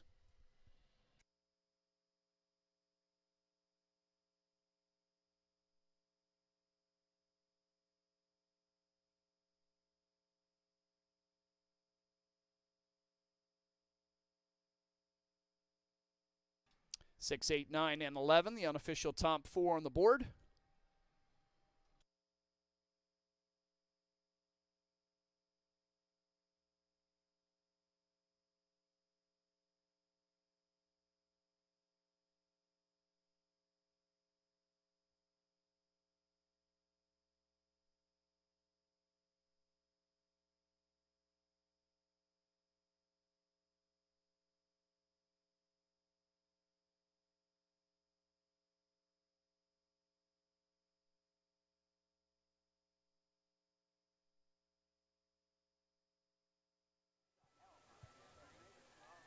Well, we're back in the winner's circle with Jason Bartlett as he guides Montserrat to victory in the opening leg of the Graduate Series for 4-year-old trotters. And let's just go to the late stages of this race. We can talk about everything else in a moment, but just a case of hoping that daylight was going to develop at the rail. Yeah, he wasn't trotting as good as he does sometimes around the last turn, so I was really holding my breath to get him through the turn. I knew once I picked up the straightaway again, we'd have enough trot to win the race, but again, we have to worry about getting out. But yeah, it was quite sketchy around the last turn, but he finished up real well and had to thread the needle there through the lane late. He came in here off a good rebound score at the Meadowlands. Talk about that effort on that night and where that had you in terms of your confidence coming into this evening. Yeah, I had confidence in the horse when I qualified him probably about 4 starts back. He qualified 53, home at 26, and did it really easy. And then we went to Oak Grove, and I don't think the smaller track is his cup of tea. And then come back Meadowlands, and he jogged in 51 and, did it the right way, home at 26. And then coming up here, I knew we had a, good starting spot for him. And, obviously the track's great. Well, I know I already asked this a little bit earlier tonight, but another win with Andrew Harris, 2 stakes wins tonight, won the Camelot Classic last night at London. But what do you attribute to the success? I talked about, you've had a wonderful career, but these last couple of years on the Grand Circuit have just been fantastic for you. Where do you attribute that success? I've been Yonkers for lot of years, and I always stayed home with my kids. I love coaching sports. That's my thing, and I needed something new. Something to get me on the road a little bit, and I've had Per and Andrew and a lot of people gave me the opportunities to start traveling a little bit more now, and having success. So so far so good, and I love coming here. All right, yeah, well, we like having you here. You're having a great run, and I know, like you said earlier tonight, you said the night wasn't over. So once again, congratulations. Thank you very much. All right, there you go. Jason Bartlett. Montserrat wins the Graduate Series opening leg.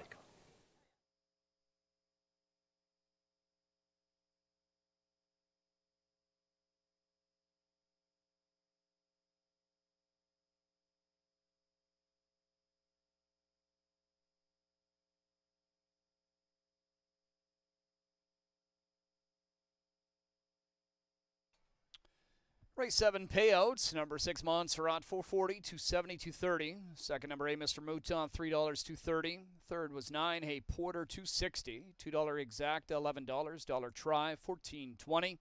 $1 super, $79.25. $2 double pays $495.70. Dollar pick 3, $209.85. $179.39 remains live in the pick 5. $3.76 in the pick 6 with 2 legs remaining.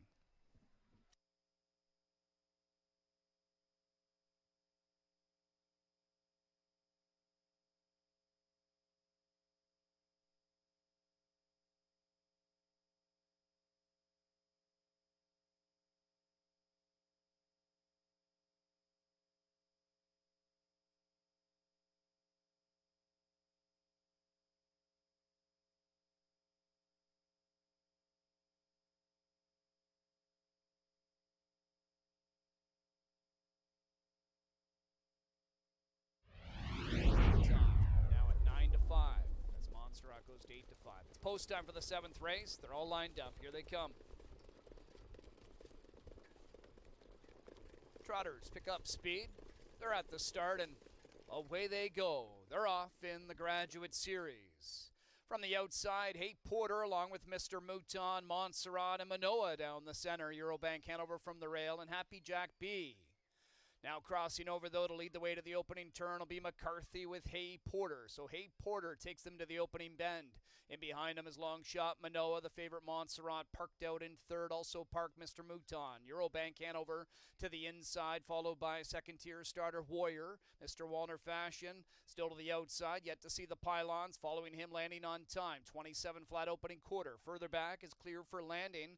Then Happy Jack B and Galen Urso. Many racing in, many racing out as they go by 3/8. Montserrat will now find his way to the pylons as he leads in front of Hey Porter. Mr. Mouton remains parked out and now up to second and driving on after Montserrat. Following him up to fourth is Mr. Walner Fashion. To the inside, shuffled Manoa. Then it's Warrior. Now second over as Mr. Mouton clears by a half and 55 and 2. Third over in seventh. That's landing on time. Following him, Happy Jack B. Further back is Eurobank Hanover. Clear for landing. Starting up last, Galen Urso, Mr. Mouton, and James McDonald. Leading a length, heading to the last turn. Mr. Walner Fashion inching closer second. Montserrat gaps loosely in the pocket third. And then Warrior to the outside second over. Off strider rough on the last turn. Went landing on time. 1:23 and 3 3/4. And it's Mr. Mouton, the one they've got to track down. Mr. Walner Fashion starts to back away. Montserrat trying to find a way through. Off cover is Warrior, and even further out, Hey Porter's got some late trot. Montserrat up the inside now. There's some room for Bartlett, and here he comes loaded with trot, and Montserrat will come through. It's going to be Bartlett and Harris again. Montserrat in the Graduate opening leg over Mr. Mouton and Hey Porter. Mile time 1:52.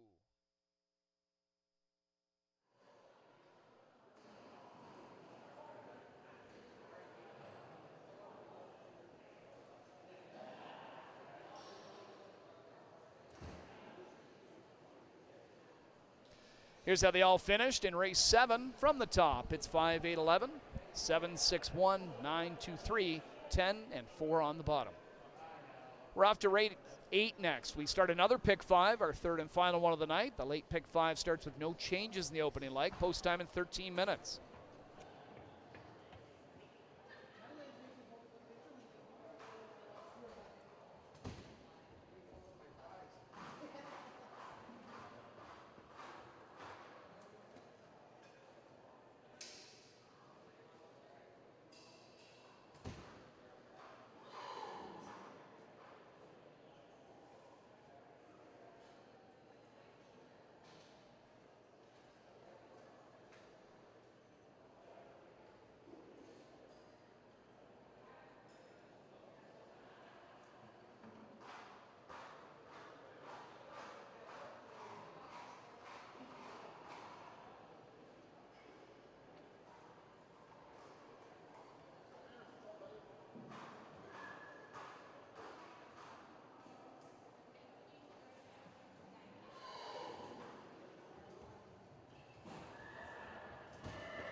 Number 1, Dublin Dasher leads parade for the 8th. Travis Cullen drives for trainer Jody Cullen. Paul Sanders A1 stable Grace Marshman are the owners. Number 2, Rochester Flash, driven by Todd McCarthy, sent out by trainer Gary Murner for Ray Lasky and Andrew Harris. The 3, Soaring Now, driven by Louis Wavick, Putty Trains for Hamac Farms Limited, Gordon McDonald, Christopher Boland, and Limco Incorporated. Here's number 4, Captain Fear Not, Mark McDonald in the bike, Dwayne Marfisi for Kathy Troy. Geordie's the 5, J.R. Plant drive, Jacques Dupont Trains for Écurie CSL. Jason Bartlett will drive 6 for Rapasso. Gary Murner trains for Ray Lasky, Andrew Harris, and a numbered company, Alberta Incorporated. Number 7, Stonebridge Helios, Bob McClure for trainer Paul Court, Jesse Dragojevic and Scott Emmon, the owners. Number 8, Major Perry, Billy Davis, drives, Jacques Dupont Trains, Écurie CSL, the owners.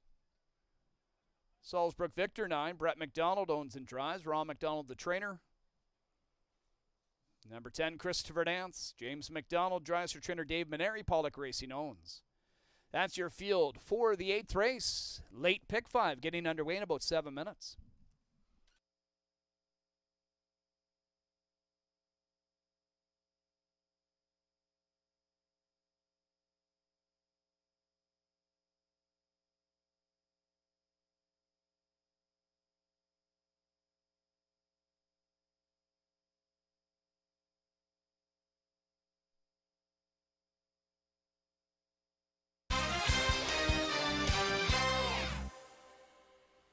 Race number 8 on the track. And as Chad was telling you, this is going to be the kickoff to the late pick 5. In this one, you can see mine and Kevin Plouch's late pick 5 tickets up here in this race. Kevin's going to go Salzbrook Victor and Christopher Dance.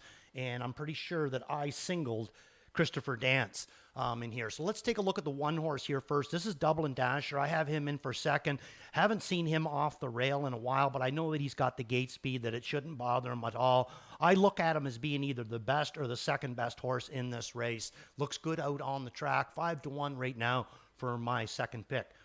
The 2 horse Rochester Flash. Now this one is very interesting. Now this is a horse that I have always believed has the ability to race at the open level. I really like this horse. Now where he's 3-1 right now, I got him in for 4th. Where I think that this could be very interesting is I think that Todd McCarthy is going to be looking at this guy with a completely fresh set of eyes, much like the first time that Trevor Henry got up on him too. You know, he just kind of looked at him. He drove him like he was a contender instead of just racing him from off. And I think that Todd is going to do the same thing in here. So even though I got him in for 4th, I love this, the fact that they're going to use an out-of-town driver on this guy with Trevor not being here tonight. So Rochester Flash, 3-1 right now on him. The 3 horse Soaring Now, was a nice winner last week for Louis and Victor Putty. But unfortunately, when you win races, you usually have to come up in class. This guy's really got to make a big jump. He goes from non-winners of 9,000 up into the non-winners of 20,000. Not saying that he can't handle it. Obviously, he can. But we haven't really seen him being ultra competitive at this high of a level in a while. So I'm going to take a wait and see on Soaring Now in here at 10-1. Looks good on the track, though. 4 horse Captain Fear Not, also taking a few looks at 4-1. I've always said about this guy, I don't know if he's an open pacer, but I do know one thing. He has open pacer speed. He's got a lot of speed, this guy. If Mark can find him the right trip, much the way that he drove him in his last start, he had a good second with him. He can pull it off again. So Captain Fear Not, look at him as a bit dangerous in here. 4-1. I'm not using him, but it's not because I don't think that he's competitive with this group. Really like him. So let's move out to the outside of the gate. So the first one we're going to talk about is the 9 horse on your screen right now. This is Salzbrook Victor. Biggest thing with Salzbrook Victor is he's a huge question mark. We know the ability's there. He can race in the open and take it down. He can race in the open and maybe not come up with his best race. He can race in these other mid sort of races from the outside. He can leave. He can do things. A lot of times it seems like when he drops out of the open, that's when Brett gives him the go button to push. So I got him in for 3rd. 9-hole or not, I still think he's dangerous in here and looking good at 7-1 out there. Now let's talk about the 10 horse there. This one's going to be interesting. So there was a big buzz about this horse when he was doing some of his training out at Classy Lane. He's gone some very, very fast miles out there on that 7/8 mile track, and he's got 2 really fast qualifiers under his belt too.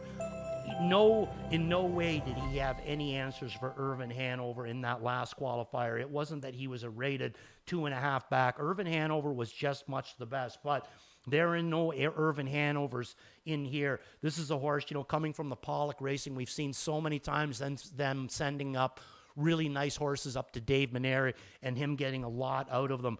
$291,000 put away, but I think that the big thing that I'm seeing from Christopher Dance is last year, 13 starts, 8 times a winner, no seconds, no thirds. So to me, it's almost like it's either you're getting it all or you're not getting anything. His last 2 starts before they shut him down was in the Open at the Meadowlands. So, I mean, that's what class he was racing at. Now comes here into the non-winners of 20,000. Looks really, really good out there for Team Maneri. And right now he is at 9-5. He is your favorite.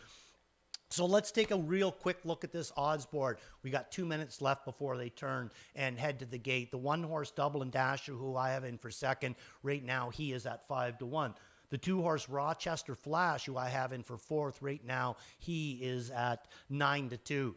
The 4-horse, taking some support, 6-1 on Captain Fear Not right now. And then we go to the outside before we start to see where the public seems to be putting their money. The 9-horse Salzburg Victor at 7-1 right now, but everybody's really pumping hard on the 10-horse Christopher Dance from the outside or not right now at 6-5.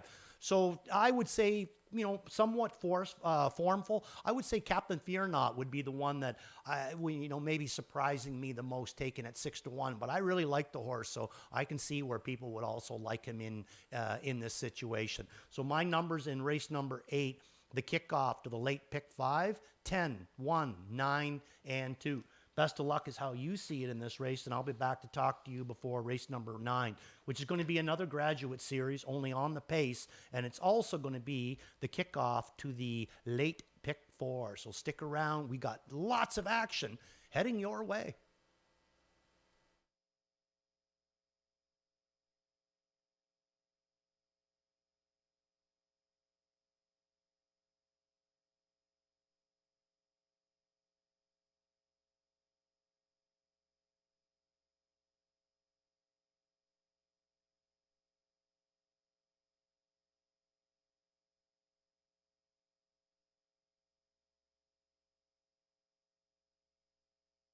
Starting gate now, heading into position. Field's been called to line up. Wings come open. We've got a group of 10 to start our late pick 5. More than 30,000 currently in there. It'll continue to climb. Christopher Dance on the far outside. Set to make his Canadian debut, and for Dave Maneri. One from down under that's already proven be successful here in the U.S. Now we'll try Canadian soil off of a couple of sharp qualifiers. He's 6-5, but a good group to his inside. They're all lined up now for the 8th race. Here they come.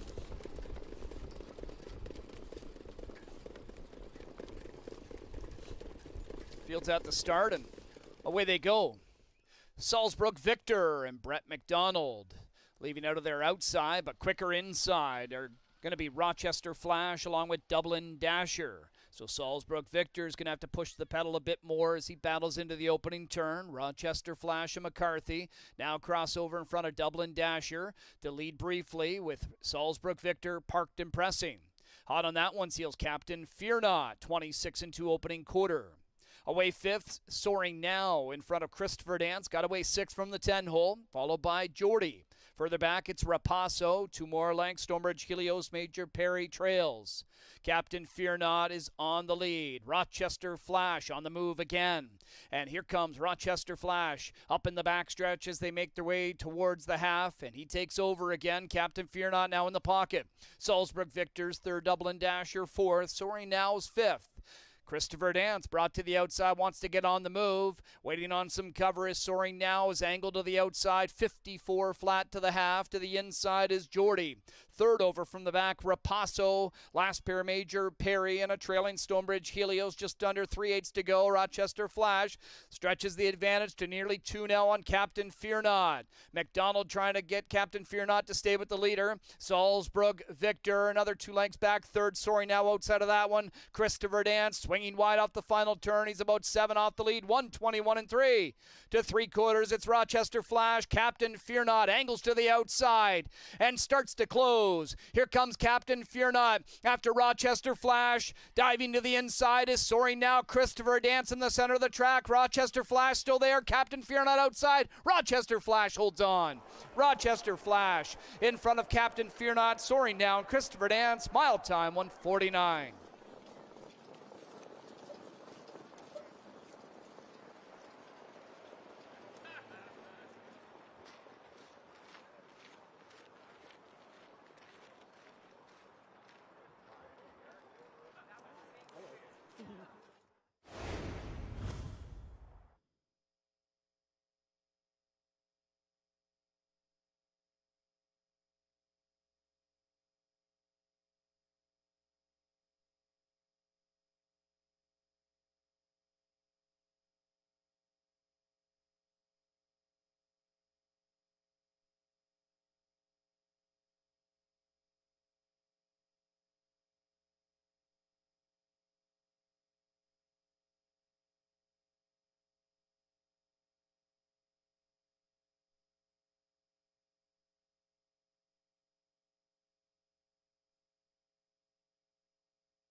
Two, 4, 3:10 unofficial.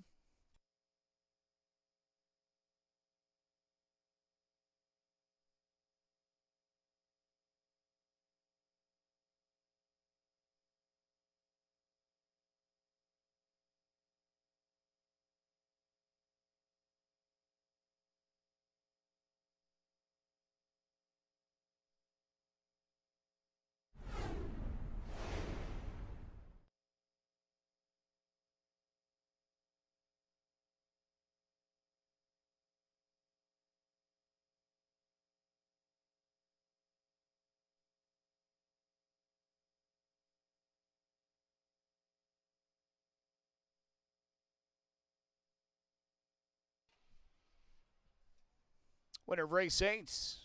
Back in front of us, number 2, Rochester Flash. 5-year-old bay gelding by Stay Hungry out of the Albert Dam Double Creme. Is owned by Ray Lasky and Andrew Harris. Back in the winner's circle again tonight. Gary Murner trains. Todd McCarthy, the winning driver. 5 for 14 this year is Rochester Flash. Now a 15-time winner, 149. At 7-2, Rochester Flash in the 8th.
Race 8 payouts. Number 2, Rochester Flash, $925.94.40. Second, number 4, Captain Fear Not, $685.50.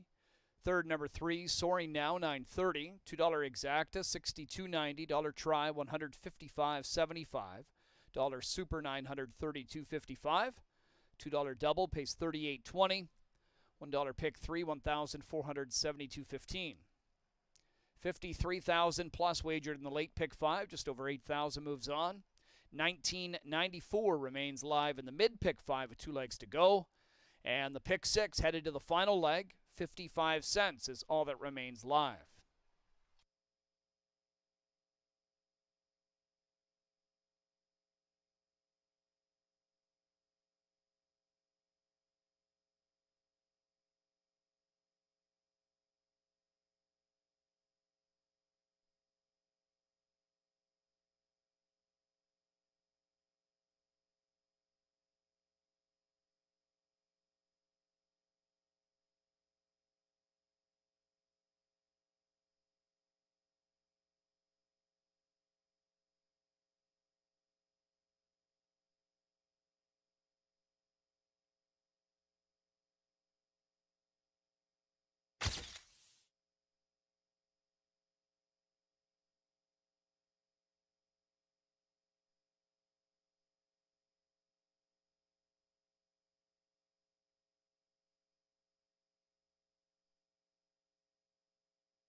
Good group to his inside. They're all lined up now for the 8th race. Here they come.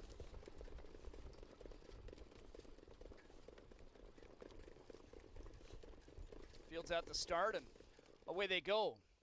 Salzburg Victor and Brett McDonald leaving out of their outside, but quicker inside are going to be Rochester Flash along with Dublin Dasher. So Salzburg Victor is going to have to push the pedal a bit more as he battles into the opening turn. Rochester Flash and McCarthy now crossover in front of Dublin Dasher to lead briefly with Salzburg Victor parked and pressing. Hot on that one seals Captain Fear Not, 26-2 opening quarter. Away 5th, Soaring Now in front of Christopher Dance. Got away 6th from the 10 hole, followed by Geordie. Further back, it's Rapasso. 2 more lengths, Stonebridge Helios, Major Perry trails. Captain Fear Not is on the lead. Rochester Flash on the move again. And here comes Rochester Flash up in the backstretch as they make their way towards the half. And he takes over again. Captain Fear Not now in the pocket. Salzburg Victor's 3rd, Dublin Dasher 4th. Soaring Now's 5th. Christopher Dance brought to the outside, wants to get on the move. Waiting on some cover is Soaring Now, is angled to the outside. 54 flat to the half. To the inside is Geordie.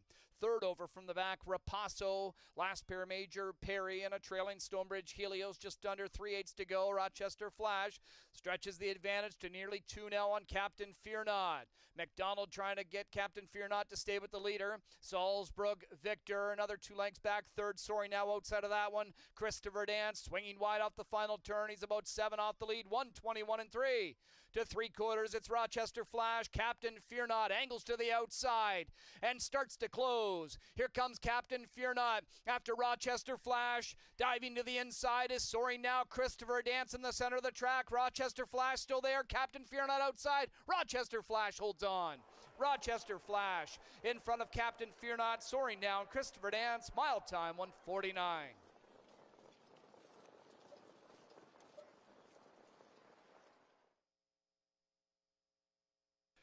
Finish order from the 8th race. Top down, 5-1-3, 2-7-6, 9-8-10, 4 on the bottom.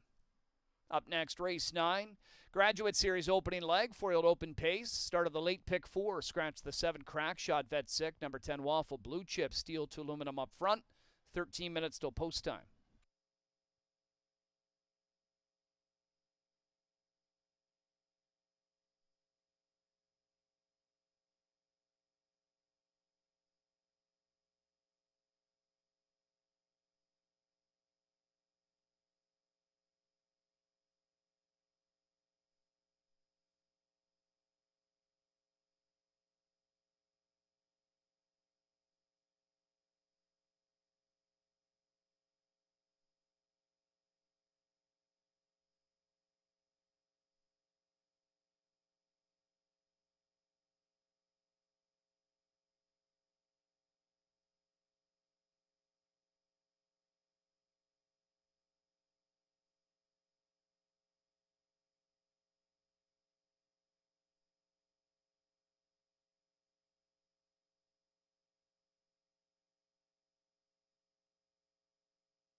Ninth race field, opening leg of the Graduate Series for the Foiled Open Pacers. Leading off parade 1, Sabre Rock. Jason Bartlett's in the bike for trainer Per Engblom. Owners are Jeff O Racing, Brian Carsey, and Adam Friedland. Bruno No 2 is driven by Doug McNair, trained by Dave Mineri, owned by Pollock Racing. Prince Hal Hanover number 3, Todd McCarthy at the controls for trainer Dr. Ian Moore. Prince Hal Hanover stable owns. Aye, Captain Deo 4, driven by Bob McClure, is trained by Gary Murner for Gino Toscani. The 5, Sugarman, gets Louis Waugh on the bike, Dave Mineri for Pollock Racing. Number 6, Captain Hurley. Travis Cullen drives for trainer Jody Cullen, Robert Jones the owner. Scratch the 7, 8, Poppy's Pistol, Tyler Borth for trainer Rob Fellows. Shannon DePinto, Chris Arvanitas, Brad Shackman, and Robert Horowitz are the owners. Mark McDonald driving 9, Light Up the World. Tony Beaton trains for Mac and Carol Nickel. Waffle Blue Chip, the 10, driven by J.R. Plana, sent out by Dave Mineri for Pollock Racing. And Dave Mineri also sending out the 11, 5th of 5, who starts from the second tier. Pollock Racing owns James McDonald in the sulky. That's your field race number 9. Opening leg of the Graduate Series for the Foiled Open Pacers to start tonight's late pick 4 wager. Post time in 6 minutes.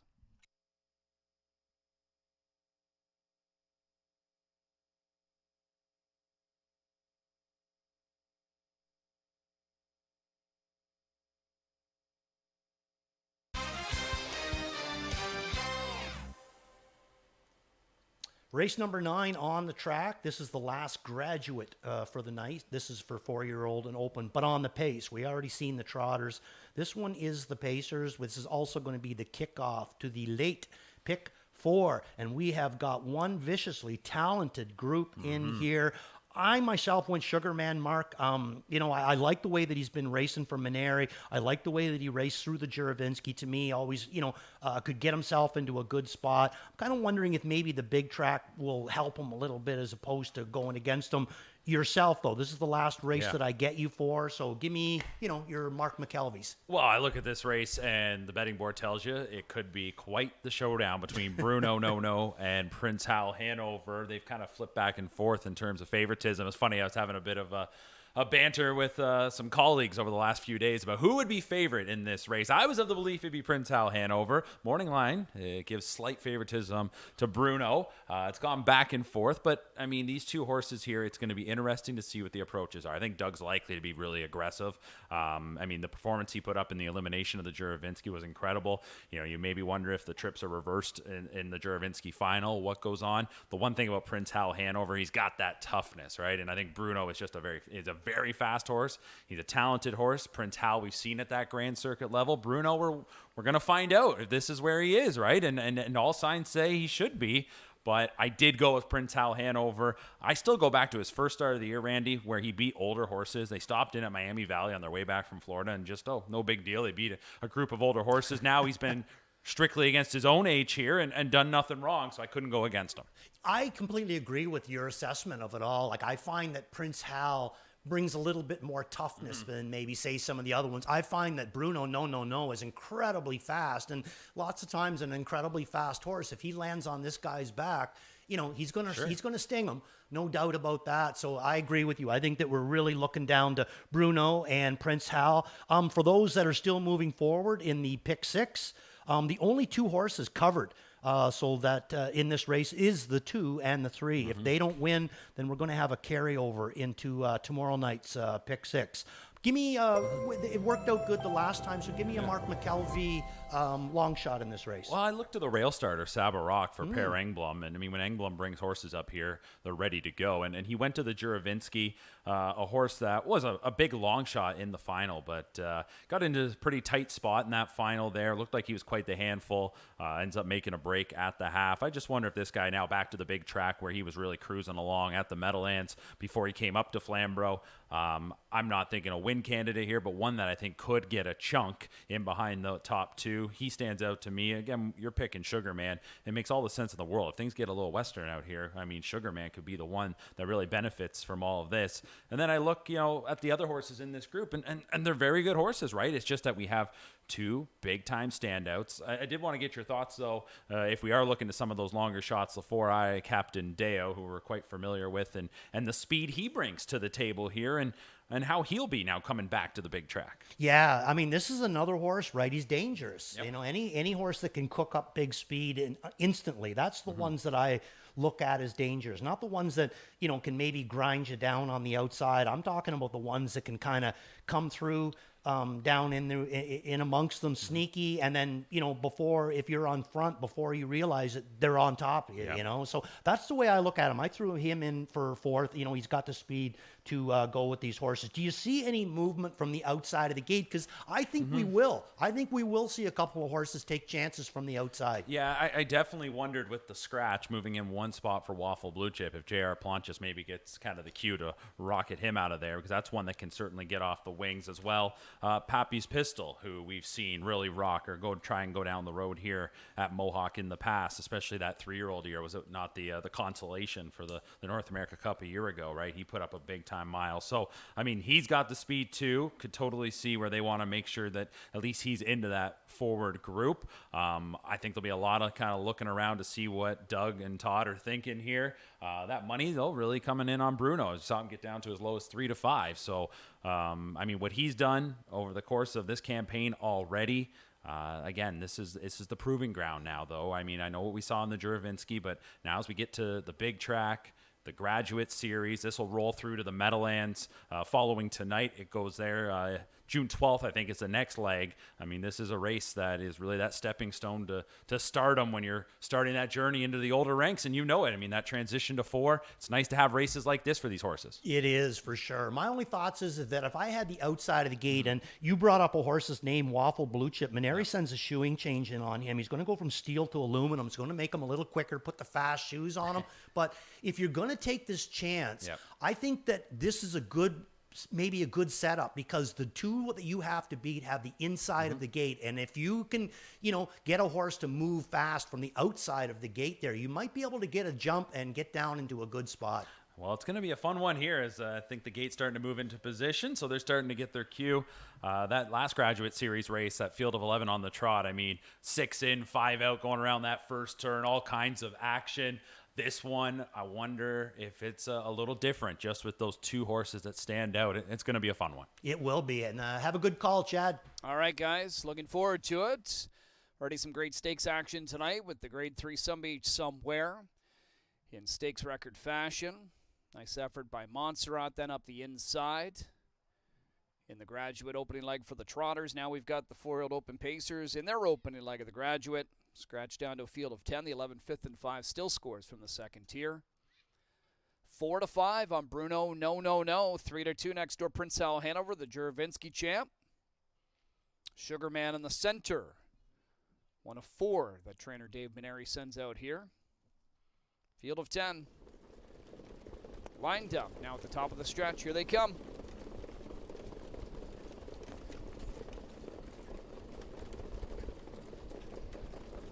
Ninth race field picking up speed. And away they go in the opening leg of the Graduate Series. Sugarman down the center with Prince Hal Hanover, Bruno, no. And Poppy's Pistol put into play early by Borth. Sugarman and Wah driving forward along with Poppy's Pistol and Prince Hal Hanover.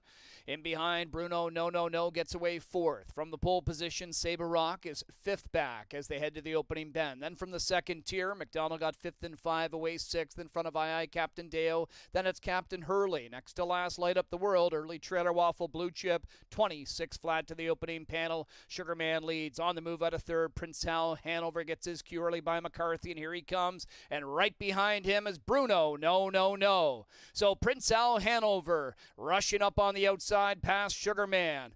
Bruno, no, is coming after Prince Hal Hanover as he clears. Back and forth, Poppy's Pistol, then Sabre Rock.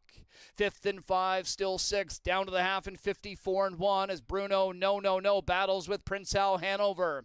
Bruno no on the outside, pokes ahead in front, battling back Prince Hal Hanover. Sugarman a length and a half in behind this dueling pair, third. Then it's 2.5 more to Poppy's Pistol. Saber Rock to the outside, following him 5th and 5, inside Captain Hurley. Then I Captain Dale light up the world in Waffle Blue Chip. Prince Hal Hanover back into a half-length lead on Bruno no. 3/4 in 1, 20 and 3.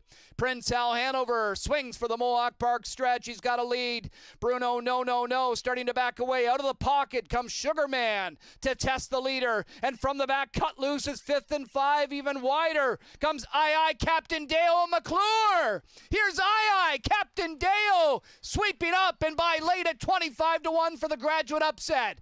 I Captain Dale over 5th and 5 and Prince Hal Hanover in 1:47 and 3. Well, we had some dueling action up front by the main guys. Prince Hal Hanover, when he made his move, Randy, Bruno no, kind of expected that counter move, but McCarthy couldn't let him go, or elected not to as they raced into that turn towards 5/8, and it helped to set things up. They went a quick third panel, and feasting on it late was I Captain Dale. Yeah, I mean, he's got the speed to go with these horses. Yep. McClure tripped him right out, and the two favorites just took care of each other out there. I mean, really, what really shows, though, Chad, is how deep this group was 100%. because they raced like crazy, 3/4 and 120 and 3. You and I both know you don't often see that. No. And then they come 27 flat on the end of it when the battlers got a little bit tired. All these good horses like I Captain Dale or like the horse that James had there. Yeah, 5th and 5. Yeah, 5th and 5. Big wheels on the end of it. It's a very, very, stacked group in here. Well, and we talked about how deep this 4-year-old group is, and how many are we going to see of this group? And there's others. I know Fallout south of the border, he didn't come up, and there'll be a couple others as well. But can these guys battle with the even older horses? Oh, I think so. I think that they can go with the Brew Hanovers and anything else that we have up here. Yeah. Others, Irvin's going to be tough. He's a different kind of a waiting to beast. see him racing. But something, once again, though, too, we got to give a big shout out to McClure, who always seems to be Johnny on the spot when they put money on the top of the page. Yeah, no, and he did a great job here with I Captain Dale. Able to sweep up late. Just a night of upsets. And 1:47 and 3. It won't be our fastest mile of the year, I'm sure. But right now it is. And back in front of us. After winning his opening leg of the Graduate Series. Coming to the Winback Farm winner's circle, number 4, I Captain Dale. 4-year-old bay horse by Captain Treacherous is out of the Rock and Roll Heaven Dam Oceana. Bred by Deo Valente Farms, Gino Toscani owns. Gary Murner, the winning trainer. Bob McClure in the bike for I Captain Dale's 3rd win of the year in 6 tries. 10th career score. It's a lifetime best, 1:47 and 3 off the pace at 25 to 1. He's congratulated at trackside by Mr. Bill McClinchy, our VP of Standardbred Racing, as he makes the trophy presentation to the connections of I Captain Dale. He strikes first in the Graduate Series.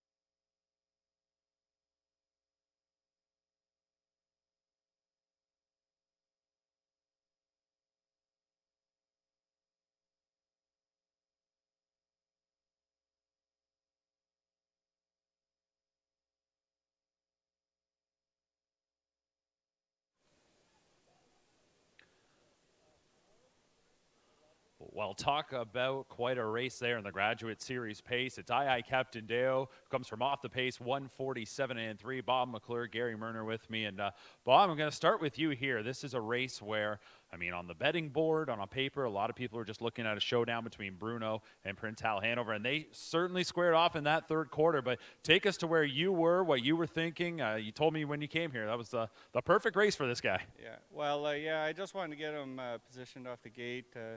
you know, and it worked out in our favor. They raced up front, and this little guy, for a piece, he can scat past anybody. He hasn't got a huge, you know, he can't carry it for a long ways, but for a small piece, if he can get towed into it, he's going to pass good horses, and that's, you know, that was just a perfect trip for him tonight, and I'm not surprised he had 47 in him. He's a very fast colt. What about on the far turn there when things really started to ramp up? I mean, what were you feeling there? Well, I could see the front end was coming back, but me and James were a little gapped out, and I think that actually helped this horse because he stayed full of himself and brave. And when James moved, I was able to stay on his helmet for, you know, a good chunk of the stretch, which kept him brave. And when I moved him, he was airborne. I drove him at 2, and he was like that, but Gary's got him going a little bit better now. All right, well, congratulations on the victory. Thank you. All right, Gary, we'll bring you in. And, I mean, this is a horse that I know you've been very high on. What have you made of his season so far as we get to this point? I know you take him over to Flamborough. It was a tough draw in the final, but he raced pretty well. You know what? I got to give props to Jody. Jody come over and drove him for me in the final. He gave him a fantastic drive. The horse paced these last 3 quarters of 121 over Flamborough. So, I mean, you couldn't ask for any more. He had 7 hole. So I thought the horse was coming into this race in good shape. He's had a little bad racing luck. Like, they got mixed up up front. He's got enough pace that if, like Bob said, if he gets towed into it, he can go as fast as any horse for a piece. He likes chasing horses down. He will hang a little late sometimes if you let him, but Bob knows the horse pretty good. He drove him quite a bit for me before, and he knew what he was like, so he just chased him right through, and he paced right to the wire. I'm not shocked that the horse went in 47. I think he's the type of horse he can do any size track, and if the race sets up for him, he's as good as any of these guys. What were you thinking there going to 3 quarters? I mean, my eyes, like everyone else, are glued on the duel up front, but are you thinking we can win this race? I was licking my lips at the top of the stretch. I'm not going to lie, just because I know the horse so well, and I knew Dougie's horse got stretched out pretty good. He got stretched out pretty good there at Flamborough. I mean, it takes a real good horse to bounce back from that. And, I mean, Todd's horse got used hard up front. It just worked out perfect for us. It couldn't have been any better. All right, well, congratulations. Job well done. Thanks, guys. All right, Captain Deo wins the Graduate Series opening leg on the pace on a night of upsets here at Woodbine Mohawk Park. Certainly has been a night of upsets. The latest one, the 4 Captain Dale pays $52, $21.80 and $10.10. Second 11, fifth and 5, $20.60 and $9.40. Third, number 3, Prince Al Hanover, $2.80. $2 Exacta, $848.20. Dollar Try, $3,230.75. Dollar Superfecta, $10,366.20. $2 Double, $331.70. $1 Pick 3, $440.95. And we do have a Pick 6 carryover into Sundays. Pick 6 starting in race 4 of $10,924.96. As for the late Pick 4, more than 47,000 wagered, just under 1,800 moving on. Mid Pick 5, it's going to wrap up in the upcoming 10th. 28 cents remains live. It's on to 1 horse, and that's the 10 Major Mickey. Good luck if you're alive with that ticket. And the late Pick 5, 191.56 with still a couple legs remaining.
ninth race field, picking up speed.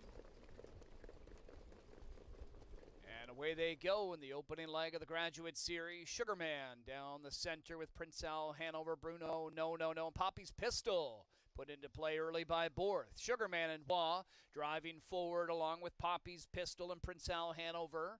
In behind, Bruno, no, gets away fourth. From the pole position, Sabre Rock is fifth back as they head to the opening bend. Then from the second tier, McDonald got fifth and 5, away sixth in front of II Captain Deo. Then it's Captain Hurley. Next to last, Light Up the World. Early Trailer Waffle Blue Chip, 26 flat to the opening panel. Sugarman leads. On the move out of third, Prince Hal Hanover gets his cue early by McCarthy, and here he comes. And right behind him is Bruno, no. So Prince Hal Hanover rushing up on the outside past Sugarman. Bruno, no, is coming after Prince Hal Hanover as he clears. Back and forth, Poppy's Pistol, then Sabre Rock. Fifth and 5, still sixth, down to the half and 54 and 1 as Bruno, no, battles with Prince Hal Hanover. Bruno, no, on the outside, pokes ahead in front, battling back Prince Hal Hanover. Sugarman a length and a half in behind this dueling pair, third, then it's 2.5 more to Poppy's Pistol. Sabre Rock to the outside, following him, fifth and 5, inside Captain Hurley, then II Captain Dale, Light Up the World, and Waffle Blue Chip. Prince Hal Hanover back into a half-length lead on Bruno, no, 3/4 in 1, 20 and 3. Prince Hal Hanover swings for the Mohawk Park stretch. He's got a lead. Bruno, no, starting to back away. Out of the pocket comes Sugarman to test the leader. And from the back, cut loose is fifth and 5. Even wider comes II Captain Dale McClure. Here's II Captain Dale sweeping up and by late at 25 to 1 for the Graduate upset. II Captain Dale over fifth and 5 and Prince Hal Hanover in 1:47 and 3.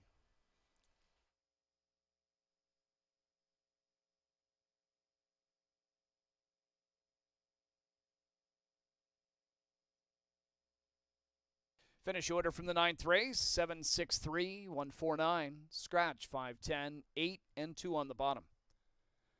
Race 10 up next. Also eligible, does not draw in. Post time in 11 minutes.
Let's meet the field for race 10. Number 1 is One Lucky Beach. Bob McClure drives. Pat Dillon trains and owns with Patty Hoskin. Number 2, Lunar Sport. J.R. Plon on the bike. Blake McIntosh trains and owns with Hut Racing Stable. Mark McDonald drives 3, Twinbee Stanley. Dwayne Marfisi trains for Yolanda Fellows, Blair Corbeil, Arpad Zabo, Mike McAllister. Number 4, Jasper Hill. Doug McNair for trainer Greg McNair. Tom Hill, the owner.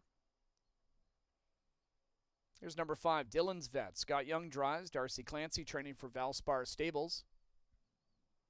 The 6, Barbadian Breeze, driven by Louis Waugh, sent out by Dwayne Marfisi for Yolanda Fellows and Kimberly Mark. Just given her the 7, Travis Henry drives for trainer Murray Brother. Murray owns with Dan Serafian and Tony Basile. Could be King 8, Jody Jameson for trainer Nick Gallucci, Millar Farms, the owner. James McDonald aboard number 9, exactly correct. Camilla Christoforou trains for Irvan Holdings Incorporated and Herolumbus Christoforou. And number 10, Major Mickey. Tyler Borth drives tonight. Ben Hollingsworth trains for Andrew Moore. That's your group for race number 10. Kicks off for final pick 3 of the night. It's coming up in 6 minutes.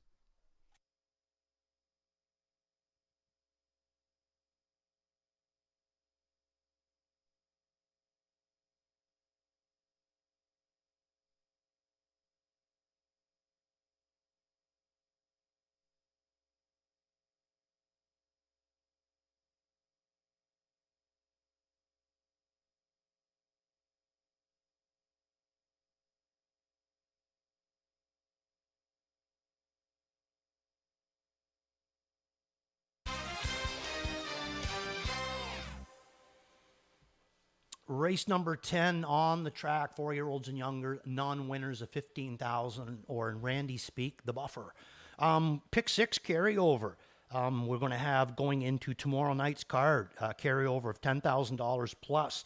We also, if we also might have a potential mid pick 5 carryover. The only horse covering in this race is the 10 horse at 6-5, 7-5 with that flash. Major Mickey, the only one covering in this one. So potentially could have a mid pick 5 as well as a pick 6. Could be an interesting night tomorrow. So stay tuned on that one. 6 horse on your screen, 5-2. Now, this guy has really been taking a lot of support tonight. He started off as the favorite, stayed there for a bit. Then the 10 horse started to take a little bit more action, but still staying at 5-2. Now, the horse looks fantastic out on the track. Here's my only situation where I'm not using him in here tonight. He's had 4 opportunities in his last 6 times to beat this buffer. Twice last December. The best he could come out of it was a 3rd, and then he's had 2 opportunities so far this year, and he's had a 4th both time. Now, his last start, raced very, very good, did a chop. Maybe that'll set him up a little bit better tonight. He ended up finishing 4th in there. And again, some good horses too, Illicit Behavior and 36 Red, Ryder Ross in there as well. But again, 4 opportunities to beat this buffer, and he hasn't done it yet. So I'm going to take a wait and see on the 6 horse. But that is a nice looking horse out there. Looks really, really sharp for Team Fellows and Louis Waugh. 7 horse, Just Given Her, 17-1, and he just won his last start. Now he moves up into this buffer, and I don't think it's going to bother him. I really, really don't. I think this is a pretty quality horse coming out of the Murray Breather camp, and I got him in for 2nd. Good effort in that last start. Multiple moves and still got the job done in 53. Good last quarter of 27-2, and that was with a 26-1 entry going into the first turn. So really had a good race last week, and right now at 18-1. The 8 horse Could Be King got this guy down in for 4th. Multiple moves and a good race in his last start for James McDonald. Bet down as the favorite. Now he moves up into the buffer, picks his regular driver back up, Jody Jameson. He's had a 3rd and a 4th with him before James took over. So I'm going to put him back in for 4th. I think that he can go with these. Comes out of a dangerous camp, but has a tough post position to work with. The 9 horse, I won't be using him in here tonight. Now, and this is the reason, simply the reason why. First start back for this guy, and he's had a long time off. You know, Chris shut him down in August of last year.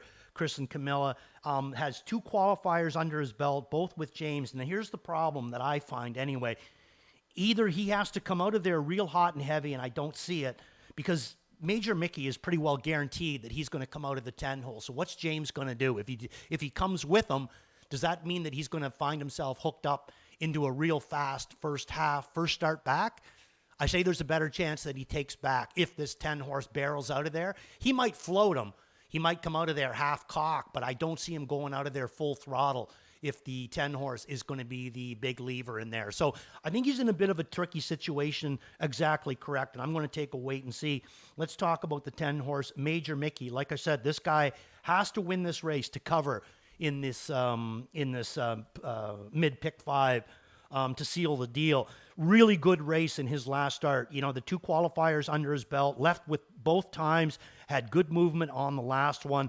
And then his first race in the buffer, had the 6 hole, left out of there good, finished second last quarter in 26 and change for a mile of 51. And take a real good look at who he was in against that day. That was Johnny Angel. Johnny Angel, probably one of the fastest 3-year-olds that I've seen around here. As far as depth, I'm not really sure how far he is deep-wise, and simply because he is so incredibly fast that I don't know if he can carry that speed very long. Like, I'm talking like a horse that could probably pace an 8th and 11 and change. You know, really ridiculously fast, but I just don't know how far he can carry that kind of speed. So Major Mickey, good effort last week in against Johnny Angel. Won't have to face him in here tonight. One Lucky Beach was just on your screen. Got him in for third. Come up a little bit flat and empty in his last start, first start in this buffer, but I think he'll be a little bit better in here, much more like the May 8th start that we've seen him. So my numbers in race number 10, 10, 7, 1, and 8. Keep your pencil sharp. Like I said, there could potentially be a mid-pick 5 carryover into tomorrow night's card. Good luck if you're still going forward, though. Field for race 10 begins to line up behind the gate. Final call to wager as we start that final pick 3 of the night. Good luck to the lone ticket south of the border. Live to the 10. Major Mickey, a pool shot in the mid-pick 5. If that one happens to see it through, if he doesn't and one of the other 9 gets it done, that'll trigger a carryover into Sunday's early pick 5. Field now at the top of the stretch, all lined up. It's post time. Here they come.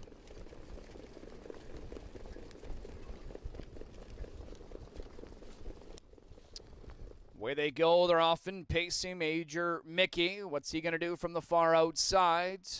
Just kind of size them up right now as others leave quicker inside. Jasper Hill along with Barbadian Breeze. To the inside as well, Lunar Sport. Now between horses, Could Be King. Wide is Major Mickey. As Juan Barbadian Breeze cross over in front of Jasper Hill to lead the way. Outside is Could Be King. Following that one is Major Mickey as he continues to work his way after the lead. Could Be King takes over, but Major Mickey a 1-5. Parked on the outside second and moving on. 26-4 opening quarter. Barbadian Breeze is third. Jasper Hill fourth. Fifth one back. Lunar Sport in sixth. We find Just Given Her. Seventh is Twin B Stanley. Eighth one Lucky Beach. Next to last, ninth. Dylan's Vet. Exactly correct in his return trails.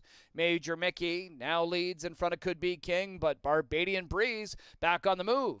And here comes Barbadian Breeze after the big favorite Major Mickey, and he'll take over. Half was reached in 55-2, and Barbadian Breeze leads a length and a half. Major Mickey now chasing in second. Could Be King third. Jasper Hill's fourth. Lunar Sport fifth and brought to the outside. Following him, Just Given Her. Then back to Twin B Stanley. 2 more to 1 Lucky Beach. Followed by Dylan's Vet and Exactly Correct. Barbadian Breeze 2 lengths in front of Major Mickey to 3/4 in 1:23-3.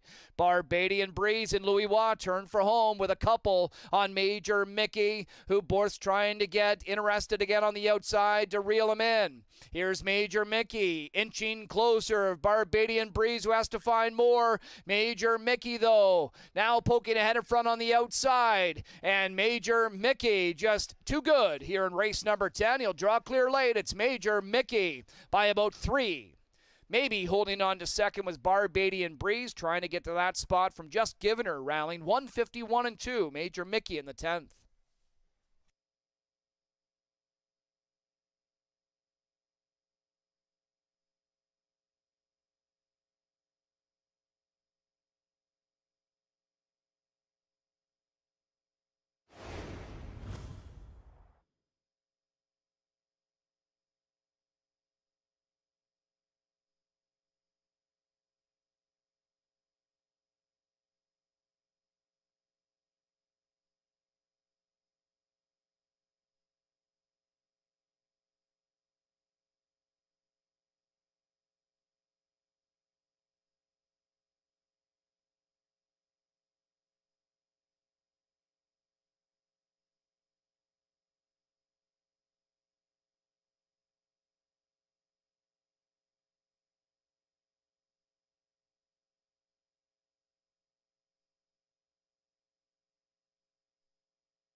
Now coming back in front of us, race 10 winner number 10, Major Mickey.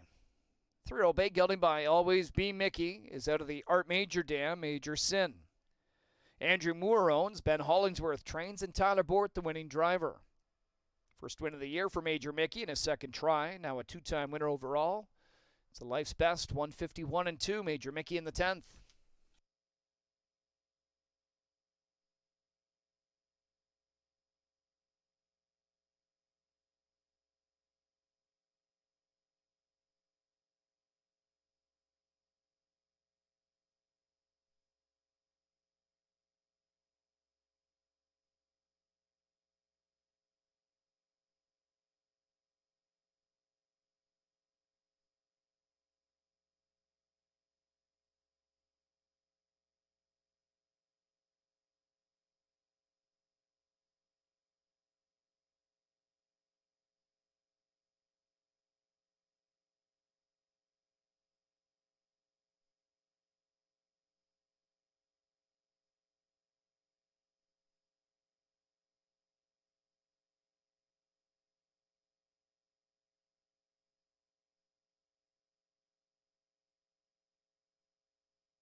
Race 10 payouts, number 10, Major Mickey, 250, 210, 210. Second 6, Barbadian Breeze, 320, 250. Third 7, Just Given Her, 720. $2 exacta, $6 dollar try, 37.30. The dollar super, 266.15. $2 double, 65.80. Dollar pick 3, $200.50. And a 20-cent winning pick 5 ticket, the mid pick 5, $32,987.35. Just over 1,000 live in the pick 4, pick 5, 125.53.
Size them up right now as others leave quicker inside. Jasper Hill along with Barbadian Breeze to the inside as well. Lunar Sport now between horses. Could Be King. Wide is Major Mickey.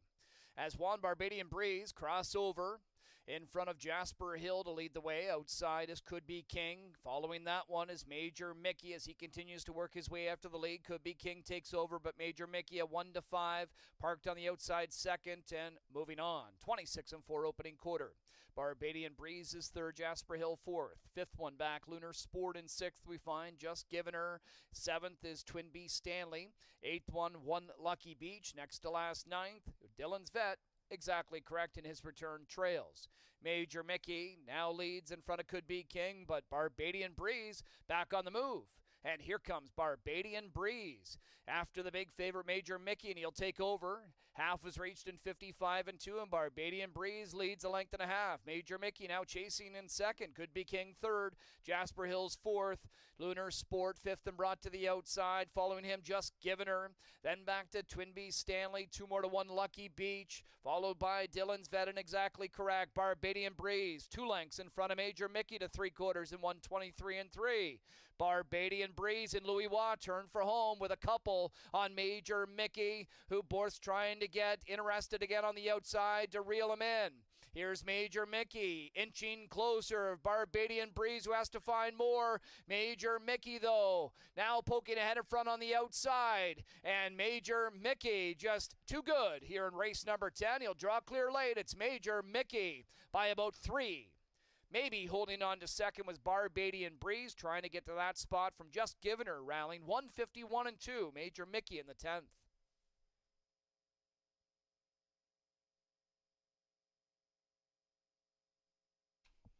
Race 10 finish order from the top is 10, 8, 9, 7, 6, 2, 3, 5, 4, 1 on the bottom. Race 11 coming up next. We start our late double. Post time in 16 minutes.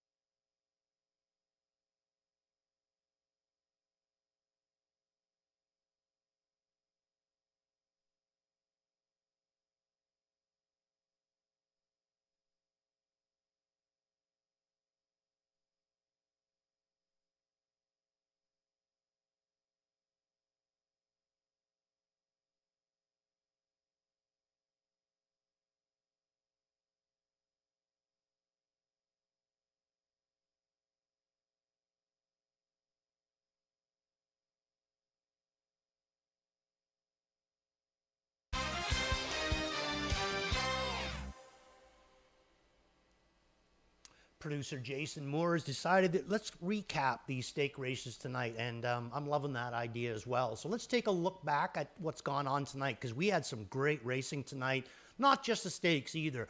Even the overnights were really, really well well-driven races. Lots of action going on, not a whole lot of holes given. So really, really action-packed night of racing tonight. I hope you guys enjoyed it. So let's go back to race number 5 and start the stake night off. This is the Some Beach Somewhere. This is the prep to the NA Cup that is going to be coming up very, very soon, like maybe a week's time.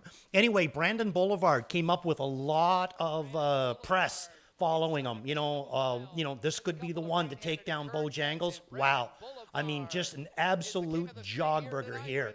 All to me he's doing is just trying to keep his attention. That's all, because, he was so far out in front. I think he started to kind of loaf a little bit, and, he just wanted to get the fitness into him. Plugs in. Easy victory for Brandon Boulevard. Boy, did he ever look good in there. Sweet Lovin' Lou. I thought James gave that one a real nice trip, and he had a hard closing second. So let's move on to race number 7. This is the Graduate for the Trot, and in this one, it's going to be the six-horse Maserati with Jason Bartlett and Andrew Harris. Big night. You can see Jason here just begging for the room, and he finds it. And here he come up the inside, and not only does he find the room, but this guy exploded when he went up through there. So really, really big effort there by the six-horse Maserati with Andrew Harris and Jason Bartlett. Now we're going to move on to race number 9, and this is the Graduate. Wow, what a race this was.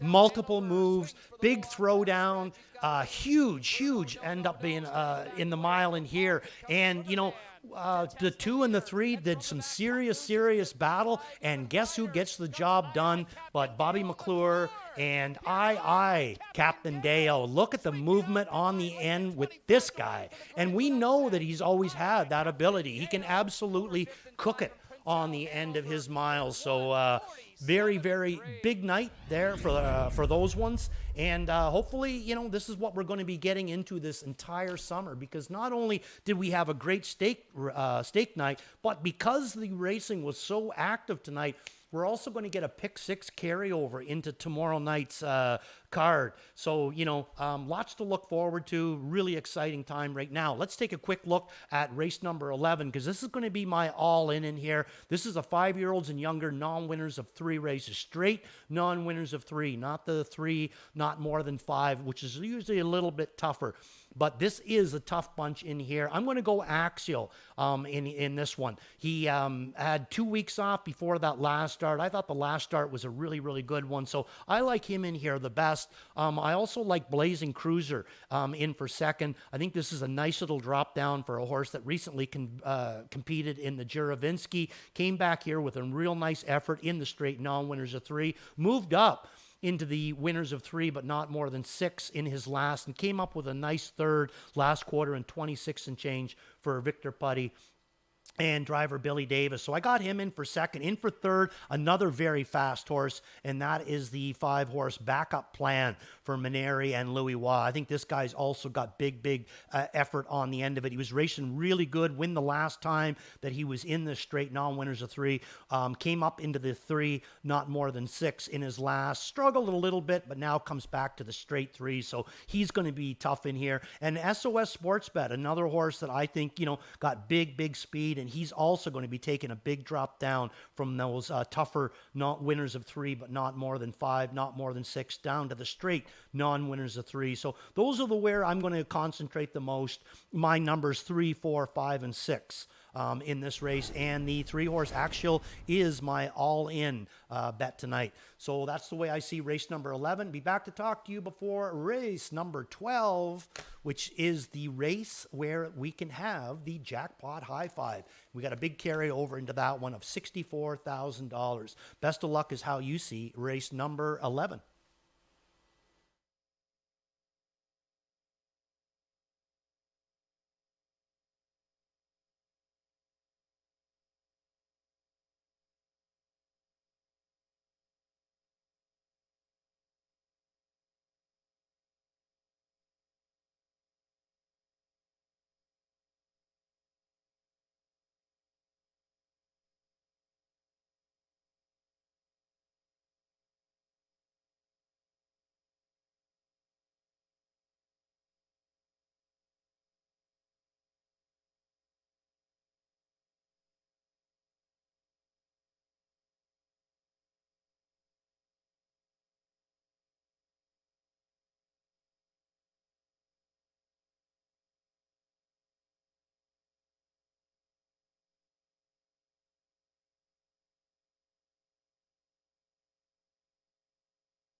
Leading off parade for race 11, number 1, All My Lovin'. Tyler Borth drives. Joe Pereira trains for Brian and Ira Walk Racing.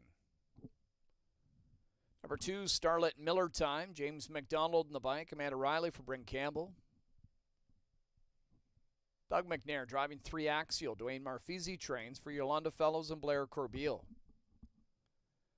Number 4, Blazing Cruiser. Billy Davis drives. Vic Putty trains. Hamac Farms Limited, the owners. Here's number 5, Backup Plan. Louis Waugh driving for trainer Dave Maneri, Hut Racing Stable, the owners. Greg McNair sends out 6. SOS Sports Bet for owner Ryan McDonald. Driving is Mark McDonald. Number 7, Tie Tour gets Brett McDonald. Mike Horner trains. RAW Equine Incorporated and Mark Horner, the owners.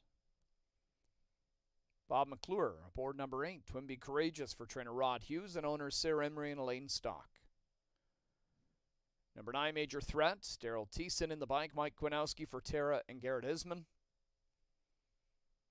10, Carrot Garrett the 10, driven by Mike Whalen. Jim Whalen trains and owns with a numbered company, Alberta Incorporated. That's your field race 11. It's coming up in about 7 minutes.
Three-minute call to post. 3 minutes left to wager.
Starter now calls for the Race 11 Pacers to take up their positions behind the gate. Winding down on this Saturday card, 2 more to go. Race 11 kicks off our late double. Axial the 3. Favored right now at 6-5 as they line up. In the center, backup plan at 7-2. Next door at 5-1 is SOS Sports Bet. It's post time, race 11.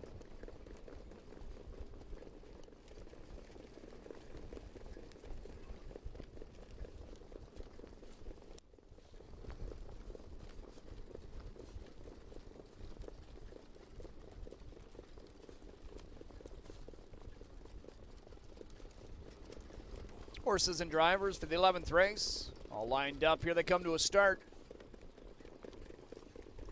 8 and 10. Gap it a couple of lengths and away they go. They're off and pacing. Inside, All My Lovin' and Axial showing some speed. Blazing Cruiser and also Major Threat from the outside. All My Lovin' to the inside. Outside of that one is Axial. He'll tuck in the early going as they head to the opening turn. Thiessen lays parked out with Major Threat looking for a seat. Then Blazing Cruiser along the pylons. SOS Sports Bet gets away 5th. 2 in front. A backup plan 6. 26 and 3. Opening quarter. Further back, Starlit Miller Time is being followed by Ty Tour. Then a break of about 6 lengths to Twinbee Courageous and 10 Carat Garrett. It's All My Lovin' was on a big lead. Now that lead is starting to go away, and on the outside on the move is Axial, who's going to come around him. So the 8-5 favorite now sweeps right around All My Lovin'. Major Threat in 3rd, tracking 4th, Blazing Cruiser, another 2 to SOS Sports Bet 5th. Halfway home in 55 and 1. Then it's backup plan to the inside. Starlit Miller Time elects to save ground. Ty Tour still about 6 in front of Twinbee Courageous and 10 Carat Garrett. 3/8 to go now for leader Axial. All My Lovin' and behind him second. Major Threat on the outside. Off stride, backup plan, made a break. Second over, Blazing Cruiser locked to the inside, SOS Sports Bet. Third over from the back is Ty Tour to the inside. Starlit Miller Time, big break to the others. 124 to 3/4, Axial leads. Major Threat on the outside, just will not give up. Continues to come forward here for Thiessen as he urges him on. Axial still leads though. Major Threat not to the wheel now. He's a length and a half behind. And Axial and a comfortable Doug McNair are clear here late. Charging up the inside is SOS Sports Bet, but Axial wins. Axial over SOS Sports Bet and Major Threat in 151 and 1.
Inquiry sign is up. Ladies and gentlemen, please hold all tickets.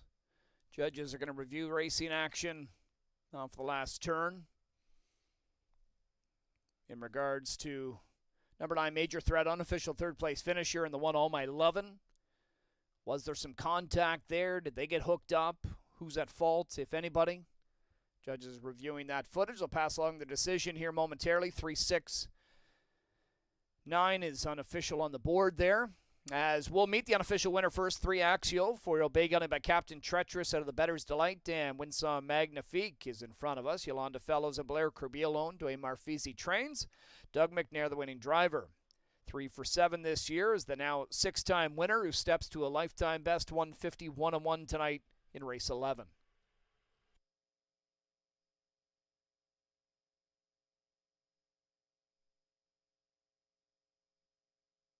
And once again, 369 of 4 unofficial on the board with the inquiry sign up.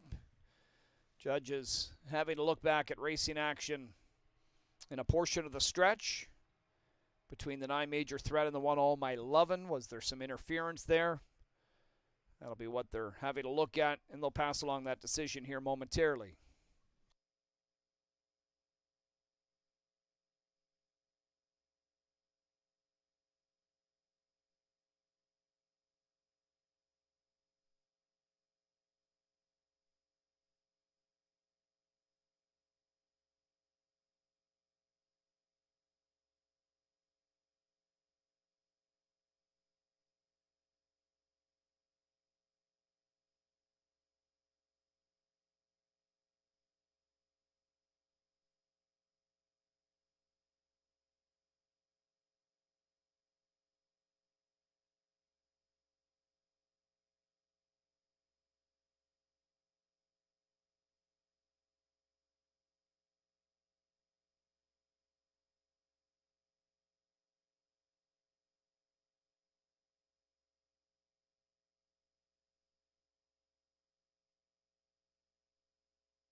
Attention, ladies and gentlemen.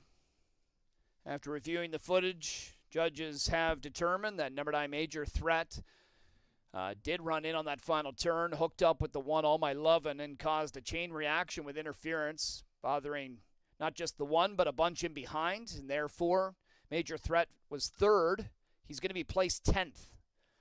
Finished third, placed 10th for causing interference to a number of horses, 3, 6, 4, and 1, the new numbers on the board.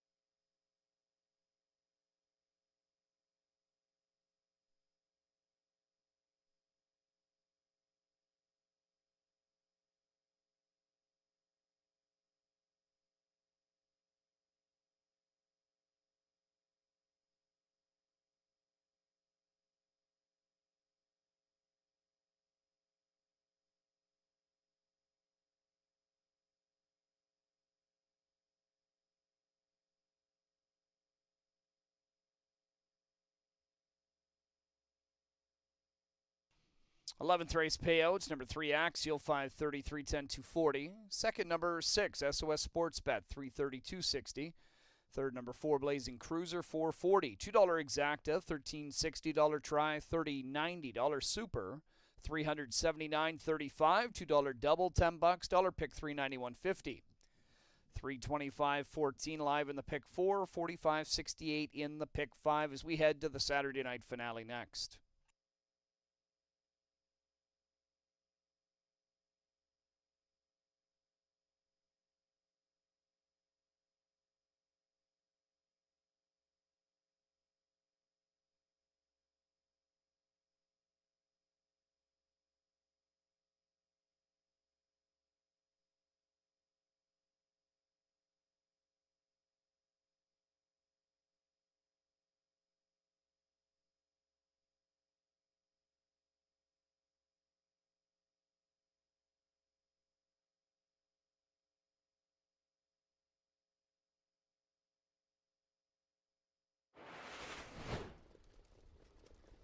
Horses and drivers for the 11th race. All lined up. Here they come to a start.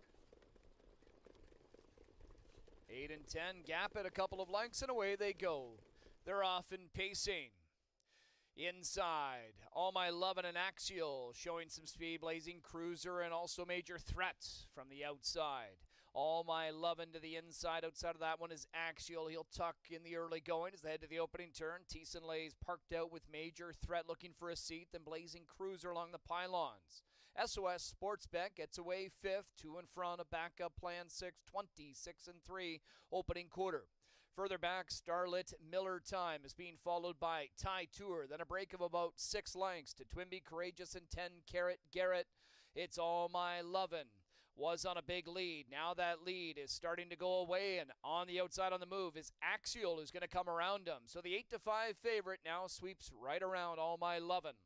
Major Threat in third, tracking fourth, Blazing Cruiser, another 2 to SOS Sports Bet 5th. Halfway home in 55 and 1. Then it's backup plan to the inside. Starlit Miller Time elects to save ground. Ty Tour still about 6 in front of Twinbee Courageous and 10 Carat Garrett. 3/8 to go now for leader Axial. All My Lovin', and behind him second, Major Threat on the outside. Off stride, backup plan, made a break. Second over, Blazing Cruiser locked to the inside, SOS Sports Bet. Third over from the back is Ty Tour to the inside, Starlit Miller Time. Big break to the others, 124 to 3/4, Axial leads. Major Threat on the outside, just will not give up. Continues to come forward here for Thiessen as he urges him on. Axial still leads though. Major Threat not to the wheel now. He's a length and a half behind. And Axial and a comfortable Doug McNair are clear here late. Charging up the inside is SOS Sports Bet, but Axial wins. Axial over SOS Sports Bet and Major Threat in 151 and 1.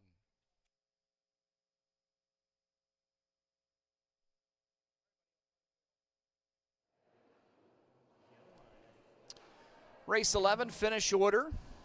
From the top, it's 5th place 4th, 7th place 6th, 1st, 4th place 3rd, 10th place 9th, 2nd, 6th place 5th, 9th place 8th, 3rd place 10th for causing interference to several horses, and 8th place 7th on the bottom.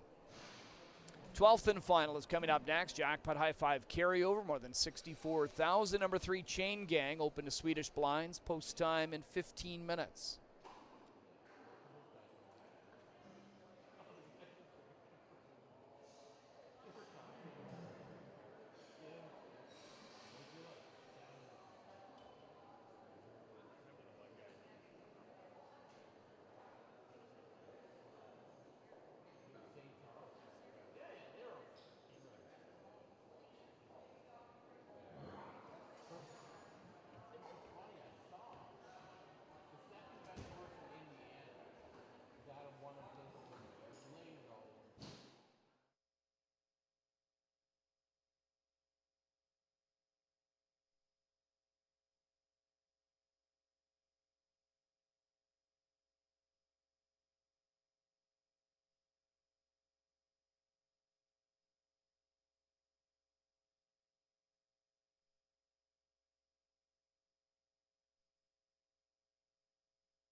just heard paddock judge Jody McGilvery giving the 2-minute call. So it'll be 2 minutes before the horses come out onto the track. I'm going to jump up here and, kind of sign off on the night, talk a little bit about race number 12. So interesting night of racing tonight. I hope you guys enjoyed it out there. I certainly enjoyed it here. Nights like this, it just certainly makes the time pass real quickly. So very, very good racing tonight. Big shout out to all the drivers and trainers for putting on a fantastic show. Big shout out to the Woodbine Mohawk track crew. That track was lightning fast tonight. Big shout out to them as well.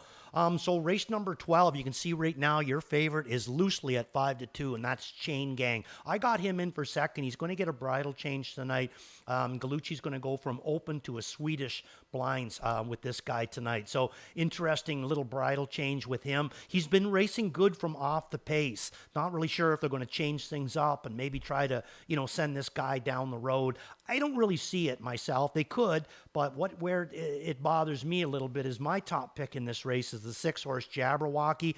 He raced incredibly well in his last start for Rick Zeron and Trevor Henry. Trevor's not here tonight. Mark McDonald going to be picking this guy up. And I honestly think that he's in a situation that as long as Jabberwocky isn't doing anything crazy going out of there, I think if I'm Mark, I go right the same route as what Trevor went last week. The horse is very, very good in front. I know he's back up a class into the non-winners of 9,000, but it's Jabberwocky. We've seen him race and win at a much, much higher level than non-winners of 9,000. So the way I see it, I'm going to go 6 on to the 3 in here. In for third, I'm going to throw Legion Sealster for the Putty Barn. They've had a good night tonight. Best of luck to Billy Davis in this race number 12. In for fourth, I got the 1-horse, Blue Hunt, down on the rail. Versatile style with this guy. He can race either way. I think he's at a nice level of class in here. And in on the bottom, I went the 8-horse JMR Speakaway for Daryl Thiessen and Boyd Wilson in on the bottom of my ticket. So if you're looking to play that jackpot high five, this is the race to play. We got a $64,000 in carryover money to seed this pool. My numbers in this race, 6, 3, 5, 1, and 8. And there's the 1-horse Blue Hunt out on your screen right now. That'll do it for me tonight. Be back to talk to you tomorrow night. 10 races on the docket tomorrow. 6:30 post time, and you want to tune in early, 5:45 for the pregame show. Best of luck in race number 12.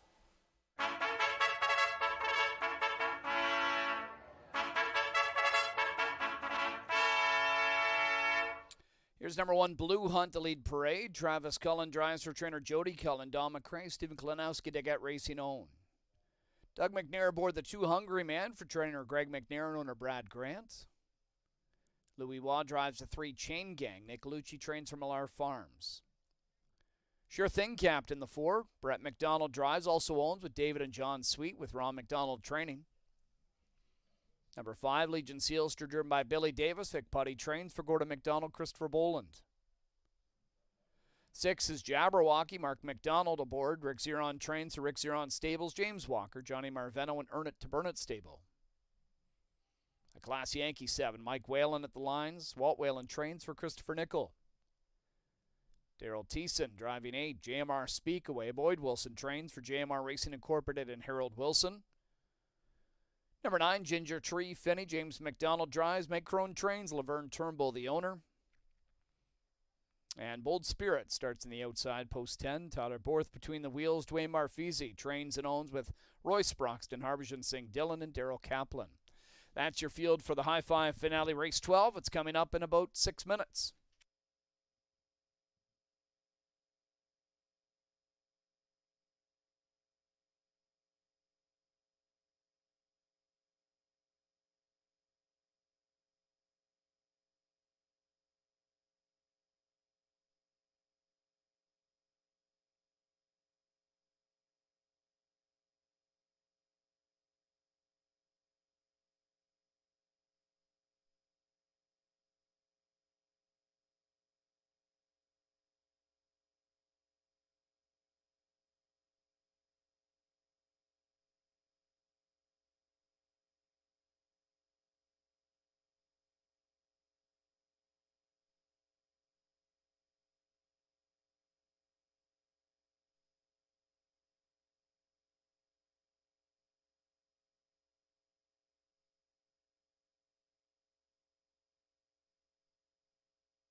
Just under 3 minutes until post time, less than 3.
Starter calls the field for race 12. To line up behind the gate as the wings come open. We've got a group of 10 to close things out on what's been a great Saturday night. Good luck here in the finale, everybody. Blue Hunt, the speedster from the rail, 9-5 as they line up. Couple of doors down. Chain Gang at 2-1, and Jabberwocky off of a win is 3-1. It's post time for race number 12.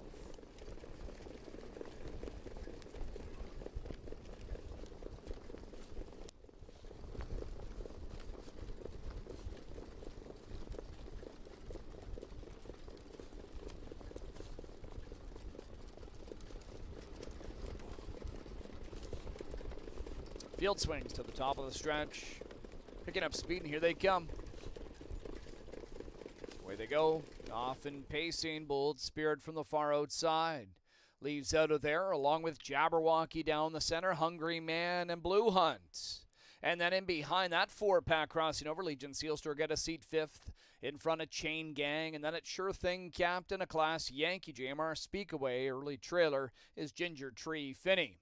Mark McDonald puts Jabberwocky on point in front of Blue Hunt, who pushed through to secure a spot in the 2-hole for now after a 26-second opening quarter. Away third, Bold Spirit. Good spot for him to start from the 10-hole. Then Hungry Man 4th. And on the move out of the deuce was Blue Hunt. But that was just a brief peek to the outside, it appears. He's back down. And then in 5th, we find Legion Sealster. Further back, Chain Gang. Sure Thing Captain, a class Yankee, JMR Speakaway, 2 more to Ginger Tree Finney. Single file as they come to the half. Jabberwocky leads. Blue Hunt in the deuce. Halfway home in 54-2. Bold Spirit 3rd. First up, Out of fifth, now fourth, Legion Sealster. Second over cover for Chain Gang. Hungry Man inside and now shuffled to sixth. Third over from the back, a Class Yankee. Sure Thing Captain locked to the pylons. JMR Speak Away swings to the outside, and Ginger Tree Finney has trailed throughout. Jabberwocky, the leader, a length and a half. Chased along in second is Blue Hunt to stay with him.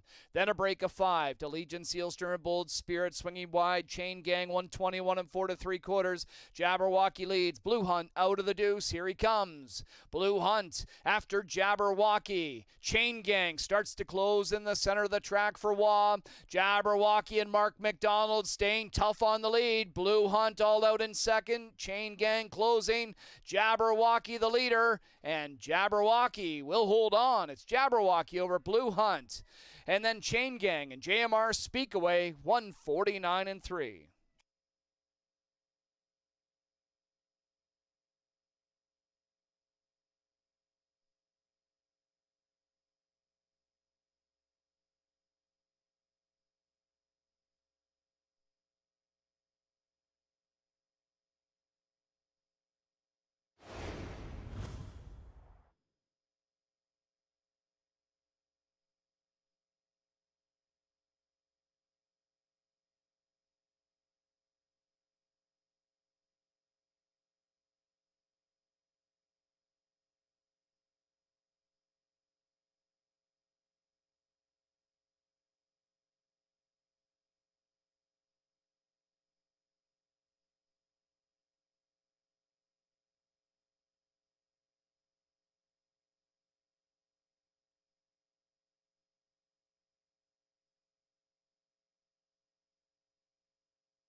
Six one, 3-8 and 2 unofficial.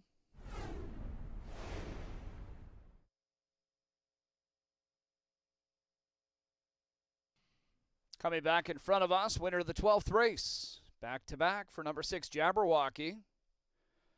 Jabberwocky, a 7-year-old bay gelding by He's Watching from the Arts Place Dam Arts Sale, is owned by Rick Zeron Stables, James Walker, Johnny Marveno, at Burnett Stable. Rick Zeron, the winning trainer, Mark McDonald, the winning driver.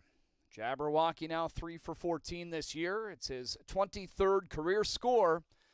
Sub 150 fashion tonight, 149 and 3 for Jabberwocky.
12th race, payouts number 6, Jabberwocky, 640, 320, 210. Second one, Blue Hunt, 270, 210. Third, 3, Chain Gang, 220.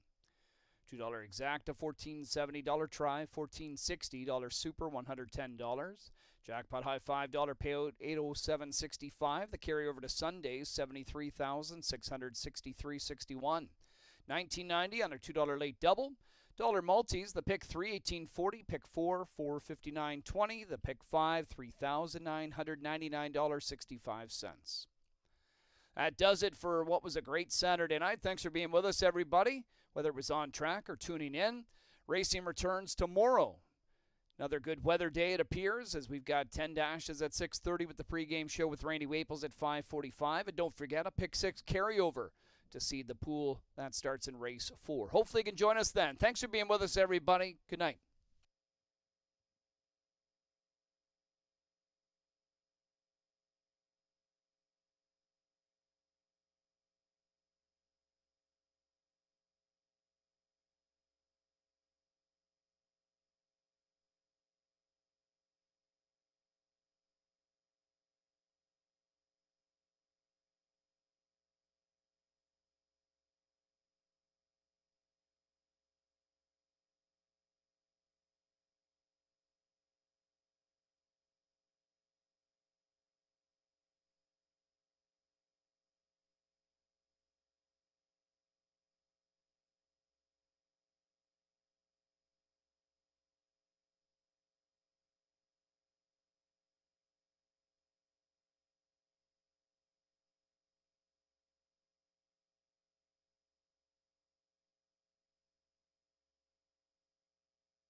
Field swings to the top of the stretch.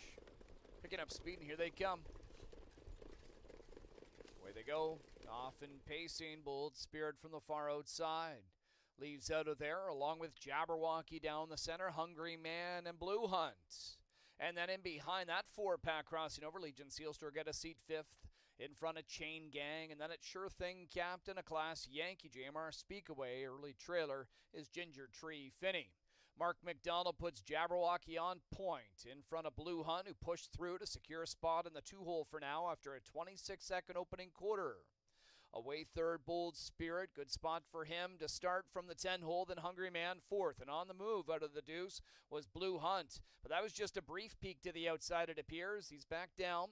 And then in 5th, we find Legion Sealster. Further back, Chain Gang. Sure Thing Captain, a class Yankee, JMR Speakaway, 2 more to Ginger Tree Finney. Single file as they come to the half. Jabberwocky leads. Blue Hunt in the deuce. Halfway home in 54 and 2. Bold Spirit 3rd. First up. Out of 5th, now 4th, Legion Sealster.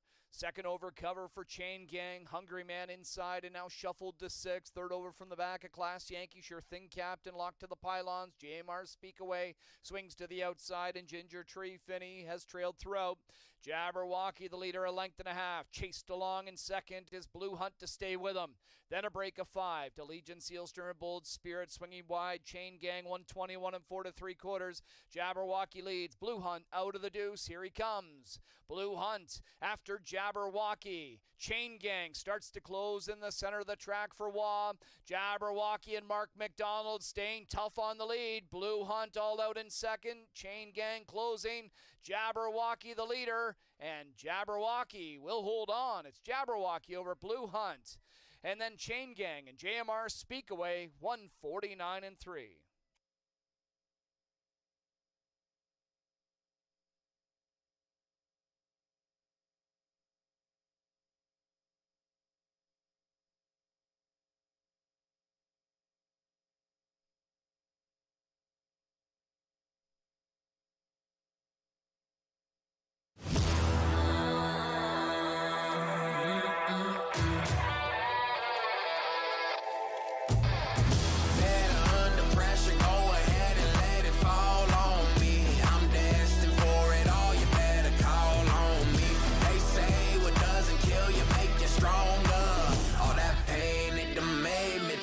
monster. They say what doesn't kill you make you stronger. All that pain, it done made me to a monster. All that pain, it done made me to a monster. All that pain, it done made me to a monster.